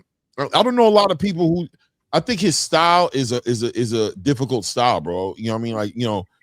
I don't think a lot of people gonna beat him, bro. Period. I just don't think a lot are gonna beat him. Maybe the important people would beat him, right? The important, But I think that makes him a great dance partner. That makes him somebody who's a good test and a good litmus test for any of the fighters at 154. And you know, I'm interested in seeing what his next fight is going to be and who they put him in front of. You know, he's in the conversation at 154 now, though. He's back. He has that performance against Terrence Crawford. He competed at the highest level with the highest level of boxing that was out there. Terrence Crawford is an era-defining fighter, right? Pound for pound, era-defining fighter. A lot of people argued that he won that fight. Not me. I think Terrence Crawford won that fight for sure. But listen, man, that's the conversation he's in. When he fought against Virgil Ortiz, he had that upper respiratory infection on the back end of that he was recovering from. So he has that to lean on, whether people believe it or not. He put that out there. That was understood that he had pneumonia. He had to pull out of the Sergey Bohachuk fight. So, and then he comes in this performance after he's had, and I heard he had to have surgery as well, but after he gets over the upper respiratory infection. And I think he put on a, you know, I personally think it was almost a dominating performance. Because I think that Salazar was never actually able to keep up with the pace. Towards, like I said, the middle end, obviously we saw the conditioning also be a question for Israel Madrimov. He started to slow down and deal with his own conditioning issues, but he still was able to get the better part of Salazar. A lot of good combination punching, a lot of good feinting. Those feints, Salazar is biting on those feints. A lot of clean punching, a lot of good body work too. Invested in Salazar's body early in that fight. I thought there was a lot of good things I pulled away from that fight, and I'm interested in seeing him in the ring. And what I would say too about that fight is, and you talk about Khalil Cole and Jesse Hart, right? Size difference. Did you guys see the rehydration on this guy? Where's the complaint on that? This dude Salazar looked like he was a 168 pounder, bro. He was in that ring. He was definitely one of the biggest junior middleweights I've ever seen in the ring. You know what I mean? Which is fine. I get it. You know what I mean? Maybe Salazar? You thought so? Yeah. Okay. Bro, go look. Didn't he come up in weight? Yo, look how big he looked. He looks smaller than me. Now, if you want to say maybe Madrimov just and he looked fat. Small. He looked fat and smaller. He looked like he's not. It's okay. You know what I'm saying? He looked like a fat small dude. Like, Hey, go. He looked. Yo, he looked. He looked. Hey like man, Madrimov, man. His performance against Bud was he impressed me with his jerky. He kept Bud off balance majority of that fight. I mean, and oh, he is freezing. Give him some time to come back. But anyway, yeah, I don't know. I want to see where they put Madrimov in the ring with next. You know who would be a good fight? Maybe Madrimov and Errol. Yep, I think so. What do you think, HL? Well, Earl needs to fight him first. I don't like it for Earl. Exactly. I'm with Rick. Yeah, he too much herky jerky, bro. Too much herky jerky for a guy coming up 3 years. That's everybody, bro. You gotta be able to hang with that. But I think people don't acknowledge, like, you know, I guess maybe it's a Terrence Crawford thing, but that style is just, I don't care, bro. It's difficult to fight against. When you find somebody who's and has ability, you know what I'm saying, and then he's letting shots when he's in that body. Yeah. It's a pain in the ass, bro. I don't give a fuck. Yeah. That's a pain in the ass to deal with. Yeah. You know what I mean? You gotta really manhandle that kind of style, because otherwise it's gonna keep you off balance. And it's gonna affect your timing. I mean, hey. And then he's letting his hands go too. He's not just irky jerky, not doing nothing. When he gets in there, he'll get in, hit you with 2-3 shots, and he's back out. He's moving to the left. And see, but down the stretch, he wasn't letting his hands go when shit got real with Bud. But he will let him go. So right, yeah. Hey, I like. It seems like what he's got is a herky jerky offense, but he doesn't know how to use it for his defense. Yeah. Okay. That's what I see from this guy. I agree. No problem. Yeah, I got a vertical screen one going, and I got the regular one going. Yeah, so it's like 2 lives going on at the same time. One for like the phone is good for the phone, and the other one that's best for the computer. Check out these numbers from Muratalla and Cruz. Muratalla threw a total of 611 punches, landed 175. Cruz threw 537, landed 176. I knew that. That's what I was saying. He caught a lot of them shots, and he evaded a lot of them shots up close. It just looked like it depends on the angle. That's why I said 118 is crazy. That's why I said it looked like a draw, but he just didn't take it from the champ. Like I would have gave him the draw. I would have lived with that. The heavier punches were Muratalla's. I think is what ended up happening. Yeah, well, I don't know because when they were close quarters, them combos that was hitting Muratalla was crazy, bro. They had some thuds on they were clean, but he didn't. He just didn't have enough earlier. That power, the Bozy Ennis system. I'm still questioning as to whether or not that's how Andy Cruz should be fighting. Clearly, there's going to be some fighters where he can do that and look good in front of. There's going to be some fighters where he can deliver properly. But if you ain't got no pop, Bozy Ennis' system is made for people who can make you pay. Does Andy Cruz have the ability to truly make you pay? Raymond Muratalla was walking through that shit. He was getting hit with some clean shots. We saw it, but he was not giving up a. You know what I'm saying? He was like, that was nice. I'm gonna put that pressure on you. You know what hurts though? That we missed out on a plus 750 on Muratalla by decision. Damn. Plus 750 Muratalla by decision. Man. Wow, bro. Hey, what does this first pro loss do with Andy as far as him trolling Keyshawn Davis now? That's the other way around. Keyshawn Davis was ringside trolling him and the loss. He's on his car, jumping on his car. He's outside with a belt, whooping ass right outside the arena. He's doing a whole bunch of crazy shit, bro. He's got to fight next week. Done. He has every right to say, fuck out of here. Because at the end of the day, I'm going to tell you this. Keyshawn would have fucking beat the shit out of Raymond Muratalla. That's what I believe. You know what I'm saying? I think you're right, though. He would have got Raymond. He would have hit him like those shots because Keyshawn has the ability.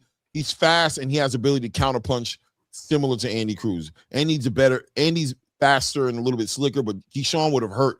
If Raymond Muratalla got hit with those shots that he got hit with by Andy Cruz tonight, he would have had that boy dancing around that ring, bro. And Key got more of a killer instinct than Andy Cruz.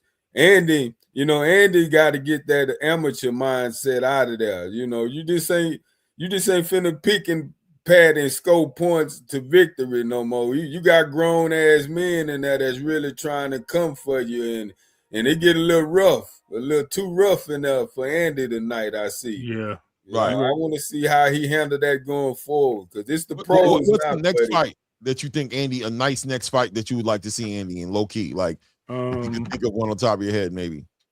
A 135 pounder. You know it's a good fight. I think Raymond Ford coming up to 135. Nah, yeah, I think it's a good fight, but I don't think that's a fight. But with an active dude, you know what? If Lamont Roach comes back down to 135, he's trying to get for that. He's trying to get that belt. He ain't fighting. Yeah, he's talking about going down though. He's talking about going down. Yeah, he's trying to get the body ain't giving up that spot. Lucas Body's number 2. That's fucked up. It's supposed to be his fight, but I would rather see Roach and Schofield, but I think Body earned the fight personally. But how about Herrera, the interim champion? Yeah, it could be interim championship. That way, that puts him in a position to still be there because isn't Andy Cruz? I don't know, right? Well, he activated his spot, but isn't he ranked with the WBC? Isn't he like number 1 or number 2? Who's that again? Right with the WBC. Well, he's interim. You mean Herrera? He's in IBF. He's straight IBF. Number 1. He's IBF. He's IBF. Straight IBF, huh? He's nothing else. Nah, I'm telling you, he's up there on that. Who are we talking about? I'm sorry, I'm sorry. I'm talking about Andy Cruz on the WBC rankings. Does he lose his spot because he went for a title shot? Yes. I don't see. I was gonna say I thought he was up there last week. Yeah, once you're fighting for a belt or you earn a belt from another, then they'll remove you. But they'll be back on there once. Listen, Albert Bell, Joe Cordina. Cordina about to go try to get his belt from I can't really. You know, if Josh Bradley comes back, that'll be a good fight for him. Somebody that can move and can box. Padley. Yeah. I mean, who's Sam Noakes fight? Is he a Queensberry fighter or is he a matchroom fighter? Noakes is Queensberry, I think. No. Yes. Yes. Sam Noakes is Right. Queensberry. Maybe that would be another tough fight. Sam Noakes fights all that pressure. All that pressure he just got off of this. Noakes might put his ass out. I think Noakes would stop him. But then he showed me he got a beard today, so I don't know, man. Nah, yeah, but that fight is relentless. Yeah, Noakes is too. Yeah, Noakes is very dangerous, bro. Yo, Noakes if he catches you, he's dangerous. I mean, does he have the skills to catch Andy? You know what I mean? Because he cuts off the ring well, and if you look how he was attacking the Dual Mason from the distance, he was using the feint and double stepping to hit him with that jab, bro. And Dual Mason was very confused on that. He didn't even know how to handle it. He had to start fighting him. Hadia Herrera is the fight, bro. I think so. Herrera? Yeah, he gets right into an interim situation. He gets right back in the conversation to fight. And Shakur wants to fight him. Shakur says he would love to fight him. He thinks that would be a great fight. He thinks that stylistically that would be a great fight, him and Andy Cruz. He spoke on it already. Get at Hadia Herrera, which I think he could beat Hadia Herrera because I think Herrera is just a great, like he's an exciting fighter to watch fight, but he's kind of wild, bro. Andy can kind of take advantage of that. Will Andy's power increase if he go up? Because right now it don't. He lacking in the power department. You don't got power, and that's what we're talking about. If the Boziana style, I don't think it's power, man. I think it's the angle. He's shooting from these angles with pop shots. He's not using like when he threw power. Go look at that fight again. Please go look at some of them rounds and look at when he landed like some flush straights on Muratalla and watch him stop in his tracks. And then he started backing up a little bit, and then he would get back on his horse and start pushing Andy back. I am telling you, bro. He definitely shows that he has enough to stop. He just didn't have enough. He just was throwing them angle. 116, 112, all in the winner by majority decision, and still champion world. Yo, I ain't gonna lie, it's kind of diabolical that Keyshawn would celebrate this at all. You know what I'm saying? You don't want that fight. Like, what are you celebrating right now? What in the world are you doing? That's not all he did, bro. 114 even. I don't care. Andy Cruz losing or not. Keyshawn should still want that Andy smoke. That's what Clay saying. He don't want that smoke. He didn't want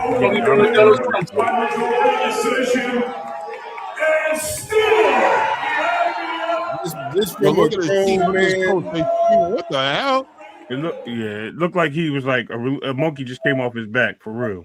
Like, I mean, I ain't gotta make that fight no more. What are you celebrating, bro? Like, what are we talking about here? Dude, from a grown-ass man competitive standpoint, Keyshawn should still want that Andy smoke. I mean, he been sunning the hell out of you, talking about my son, this family issues, that. I mean, he been trolling the hell out of you, man. I mean, how dare you not want to fix that? I don't get it, right. Man. You're right, Rick. I'm with you. I don't know. It's like I hear you guys, but I just feel like at the same time, if I'm Keyshawn, it's just a crossroads for me. Like, because I'm without a doubt, Keyshawn Davis is going backwards to fight him, and that's the whole situation.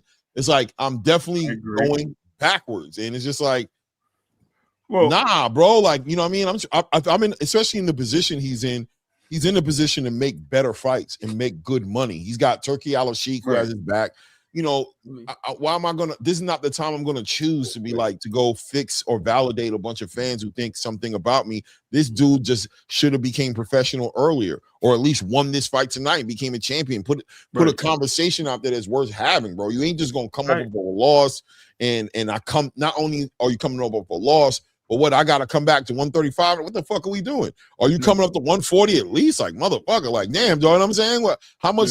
How much conceding do I have to do for this dude who in reality, outside of him beating me on an amateur level, hasn't done shit in his professional career to earn a fight with me? Yeah, but he's still calling you out, Clay. Right. He's still sunning you, man. It's from the ego standpoint. I look at it. in a sense of this, and I'm sorry, Rick. What Clay is saying is like it doesn't count, right? But I'm on the point of what you just said, Clay.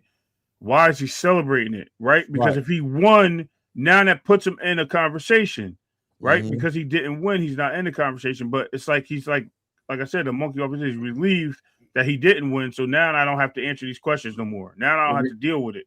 Where if he had won, now you're like, okay, now I got to deal with this shit some more. Do I make this fight happen or not? That's what I think. That's where I'm coming from with it. It reminds me. It reminds me the same thing that Devin Haney did to Ryan Garcia when he lost that fight against Rolly Romero. They were ringside right there, on the ring, laughing at. Coach had Bermudez respond and say, "Yeah, in Vegas and Pedialyte, yeah." Well, I'm gonna disagree with you there, HLD. But go ahead, continue. It's not a disagree. Same thing. He lost the fight, and he should be pissed off that he's losing out on that money that he could have had on the rematch. To whoop his ass on the thing. That's all I'm saying. No, because the rematch was still in place. They still tried to make that fight happen. First, they not with the loss. Hold on. Not with the loss. Don't make stuff up. No, I'm not. Because they first offered to fight to Rolly. Rolly turned it down. They offered to fight with Ryan Garcia. Ryan Garcia said no. He had to get surgery on his hands. HLD. I'm talking about the Times Square card. That's what I'm talking about. Yes, he said he had to get surgery on his hand after the Rolly fight. When he offered him the second fight they offered to Devin, or for Devin offered, was Ryan Garcia after Rolly Ramirez. After Rolly was Teofimo Lopez. Not with the loss. Oh my God, bro! I don't know why you're not listening. Not with the loss. We're gonna let you have it, bro. No, he's right. Not with the loss. After the loss, he didn't get the. He got offered the Rolly fight before the loss. That's what. You talking about Devin Haney and Rolly Romero, right? Rolly and Devin, right? So Devin, he's saying that Devin celebrated that he didn't have to go back and fight Ryan. No, what he did was Rolly won, so they offered the Rolly fight first because the winner of that fight was supposed to fight the winner of the Devin fight. My point is that he was ridiculing Ryan Garcia. That's all I'm saying. Okay, I got you. But what I'm saying is they then offered that fight to Ryan after that. They did offer that fight, the rematch, and Ryan said no. Oh yeah. Rolly was offered to Ryan on the rematch, and Oscar said we don't want the rematch. That's what you're saying, right? But that has nothing to do with what I'm saying. That was the comparison is that Bill Haney and Devin Haney were on the ringside on literally on the ring, laughing at that's it. It was the same thing that Keyshawn do. Yeah. HLD's right, but. As far as Keyshawn Davis, celebrating, I feel like he was just doing that because he was happy that he didn't have to change his plans. Because remember, Keyshawn Davis had plans to move up after that fight, to 147 to fight a champion and then fight Devin Haney. But he did say that if Andy Cruz had a good showing, that he would stay there and go back and fight him. So I think he was more so celebrating because, he didn't have to change his original plans, Well, he already changed. He also mentioned Sam Noakes in that same conversation frequent, so you can't leave that out. Yeah. Anyway, guys, it's about that time. Dalton, hours I've been on. Hey, man, good fights tonight, man. What'd you guys think about real quick? What'd you guys think about the Zuffa last night? I thought it was okay. I thought the production was pretty good. I thought the commentary was good. I thought for what it was it was really like a whole prelim card. To be honest with you, I ain't trying to be funny. They could have put like a big fight on there just to pop it off, but it's okay. You know what I mean? For what it is, it gave us something to watch, and I think it's about building stars right now. And it seems like that's the direction they're going in. I can live with that. That was pretty good, especially with the upset. Yeah, shout out to Robert Merriweather, man. What a performance by him last night. And Julian Rodriguez in a shootout last night with Kane Sandoval.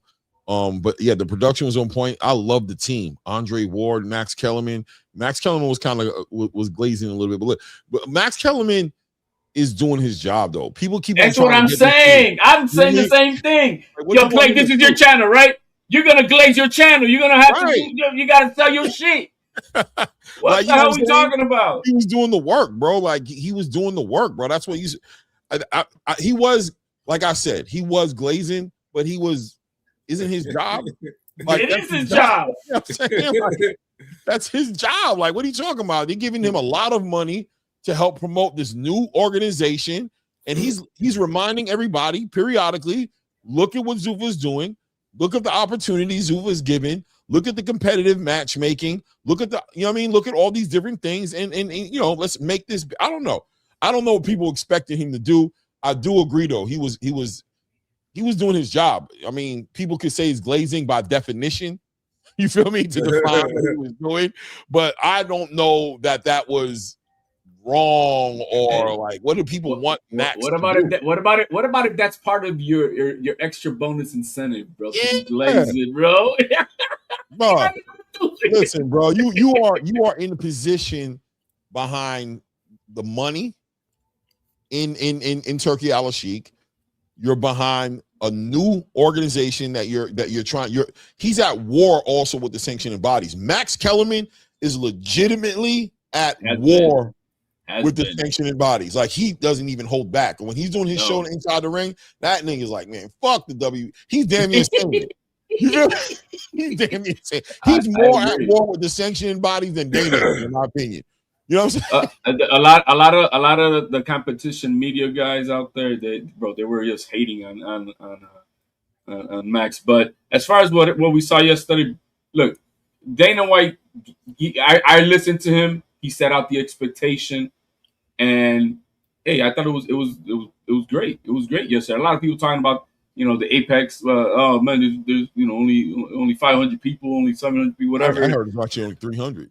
And I'm like, whatever, bro. But it's a beautiful place you want to go to watch a fight. If you see how that facility is, you want to go there and watch a fight because it's beautiful. Now, but the production was on point. Dana White gave us the expectation of what it was. Look, we're gonna start off here.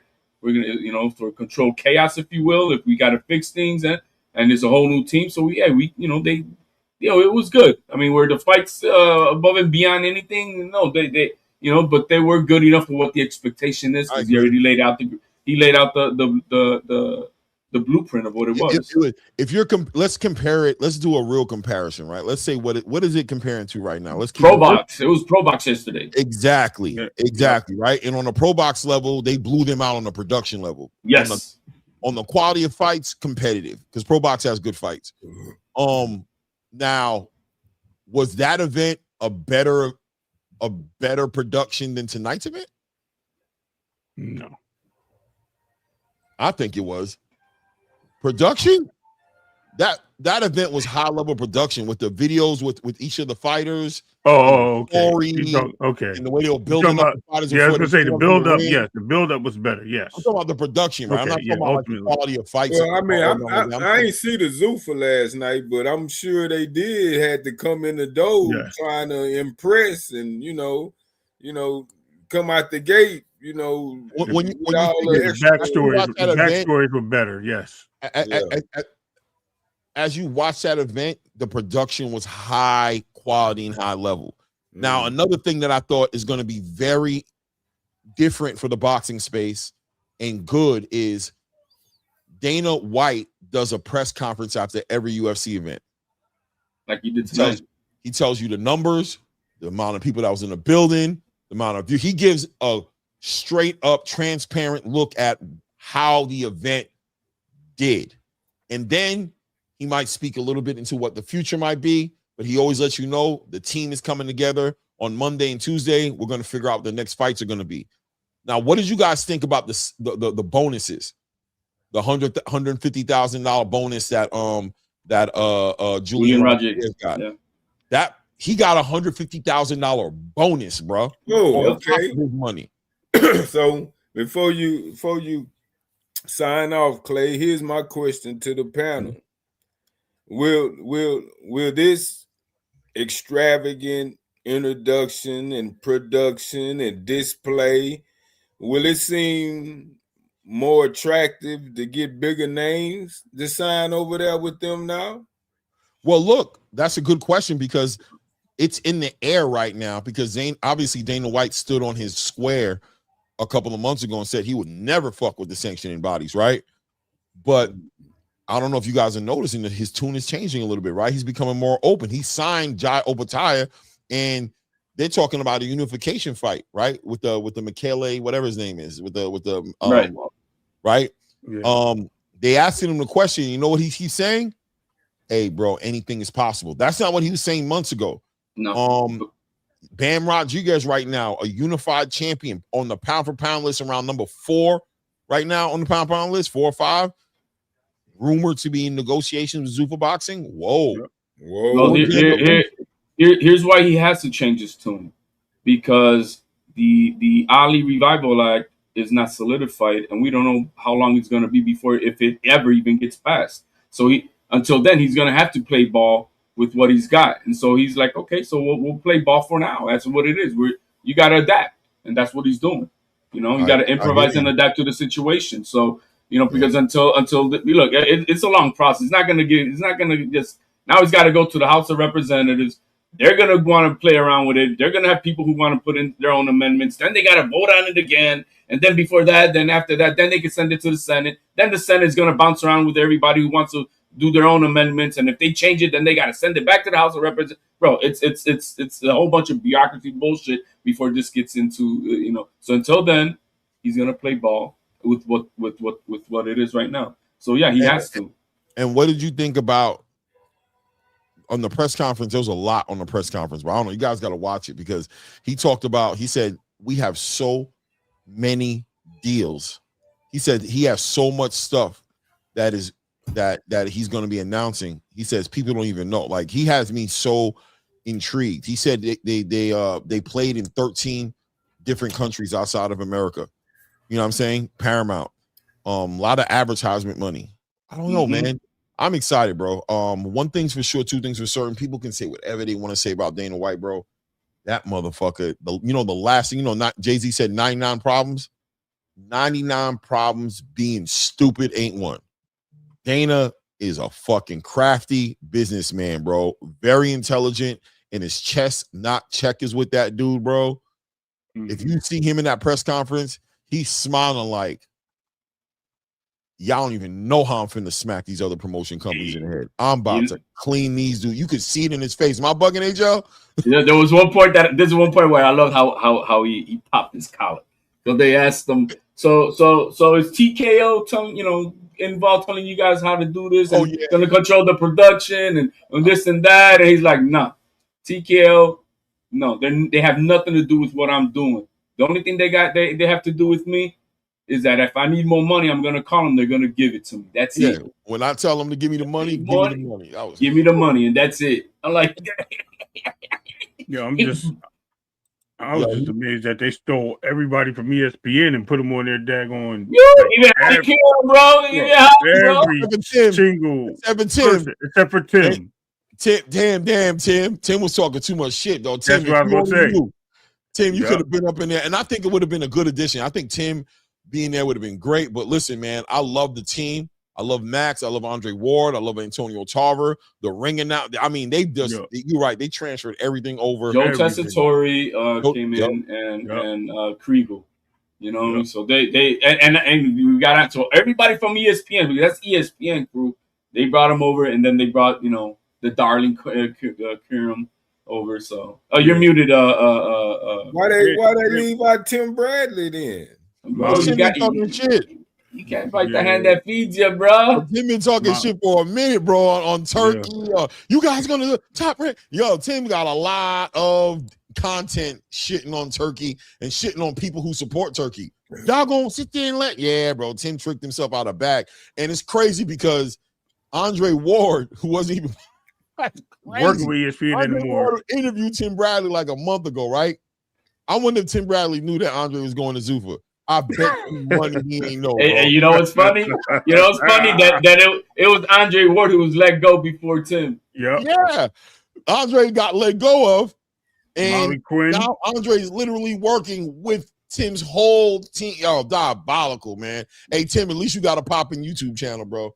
He's holding up on once Netflix and Warner Brothers, if they truly, because Warner Brothers was supposed, that's from what I'm getting. Warner Brothers was supposed to sign. It was going to sign Top Rank, but because then they turned into this bidding war now that they're going to sell the company to Paramount or Netflix. It looks like it's going to fall on Netflix.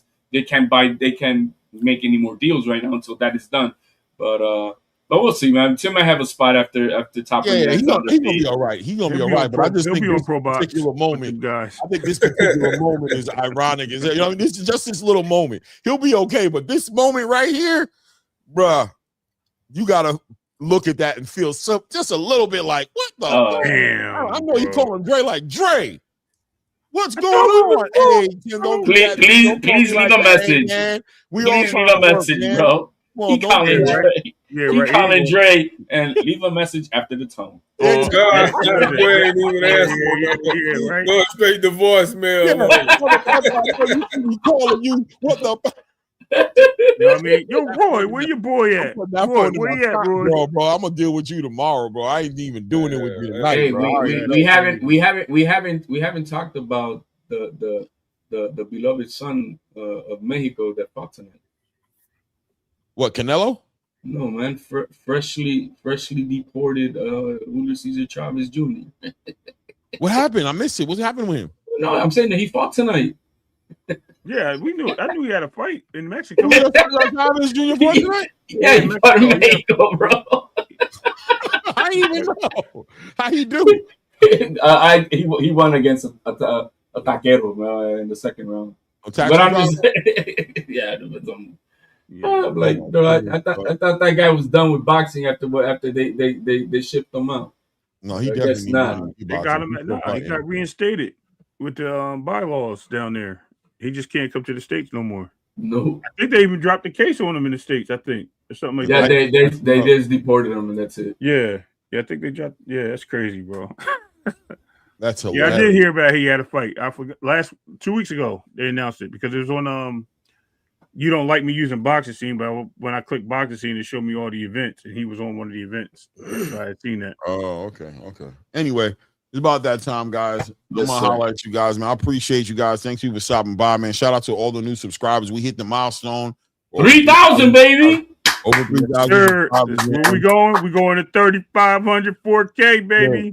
Until the next milestone, you know what I'm saying? We're gonna push it. Thanks to everybody who stopped by. Hit the like button, subscribe still if you haven't subscribed, man. Shout out to the replay gang.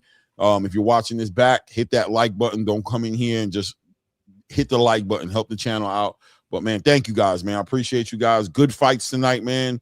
Can't be mine. Shout out to Andy Cruz, man. Nothing to hold your head down about, man. Great fight. Hey man, I'm looking forward to the next one, man. You got me looking forward to the next one, man. Let's get it. Clay, bro, I gotta say, bro, you are a great color commentator on the fight. No pun intended. I'm just color commentating. Whoa. My man, yo, he is on it. He is on it.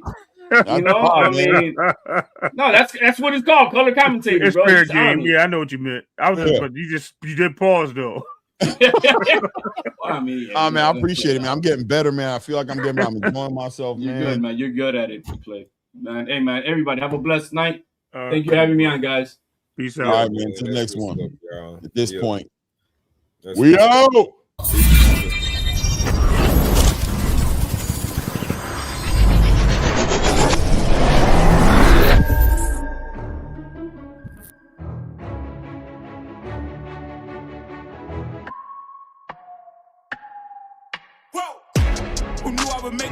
They hated, they never believe me. Yeah, I would never drop the ball. I know I make it look easy. Yeah, Mayweather with the defense. I don't care what a critic got to say. I got them picking up the pieces. That to me, you really playing with your life. I'm about to come and run it all back. I'm the new era, about to snap back. You ain't fitting.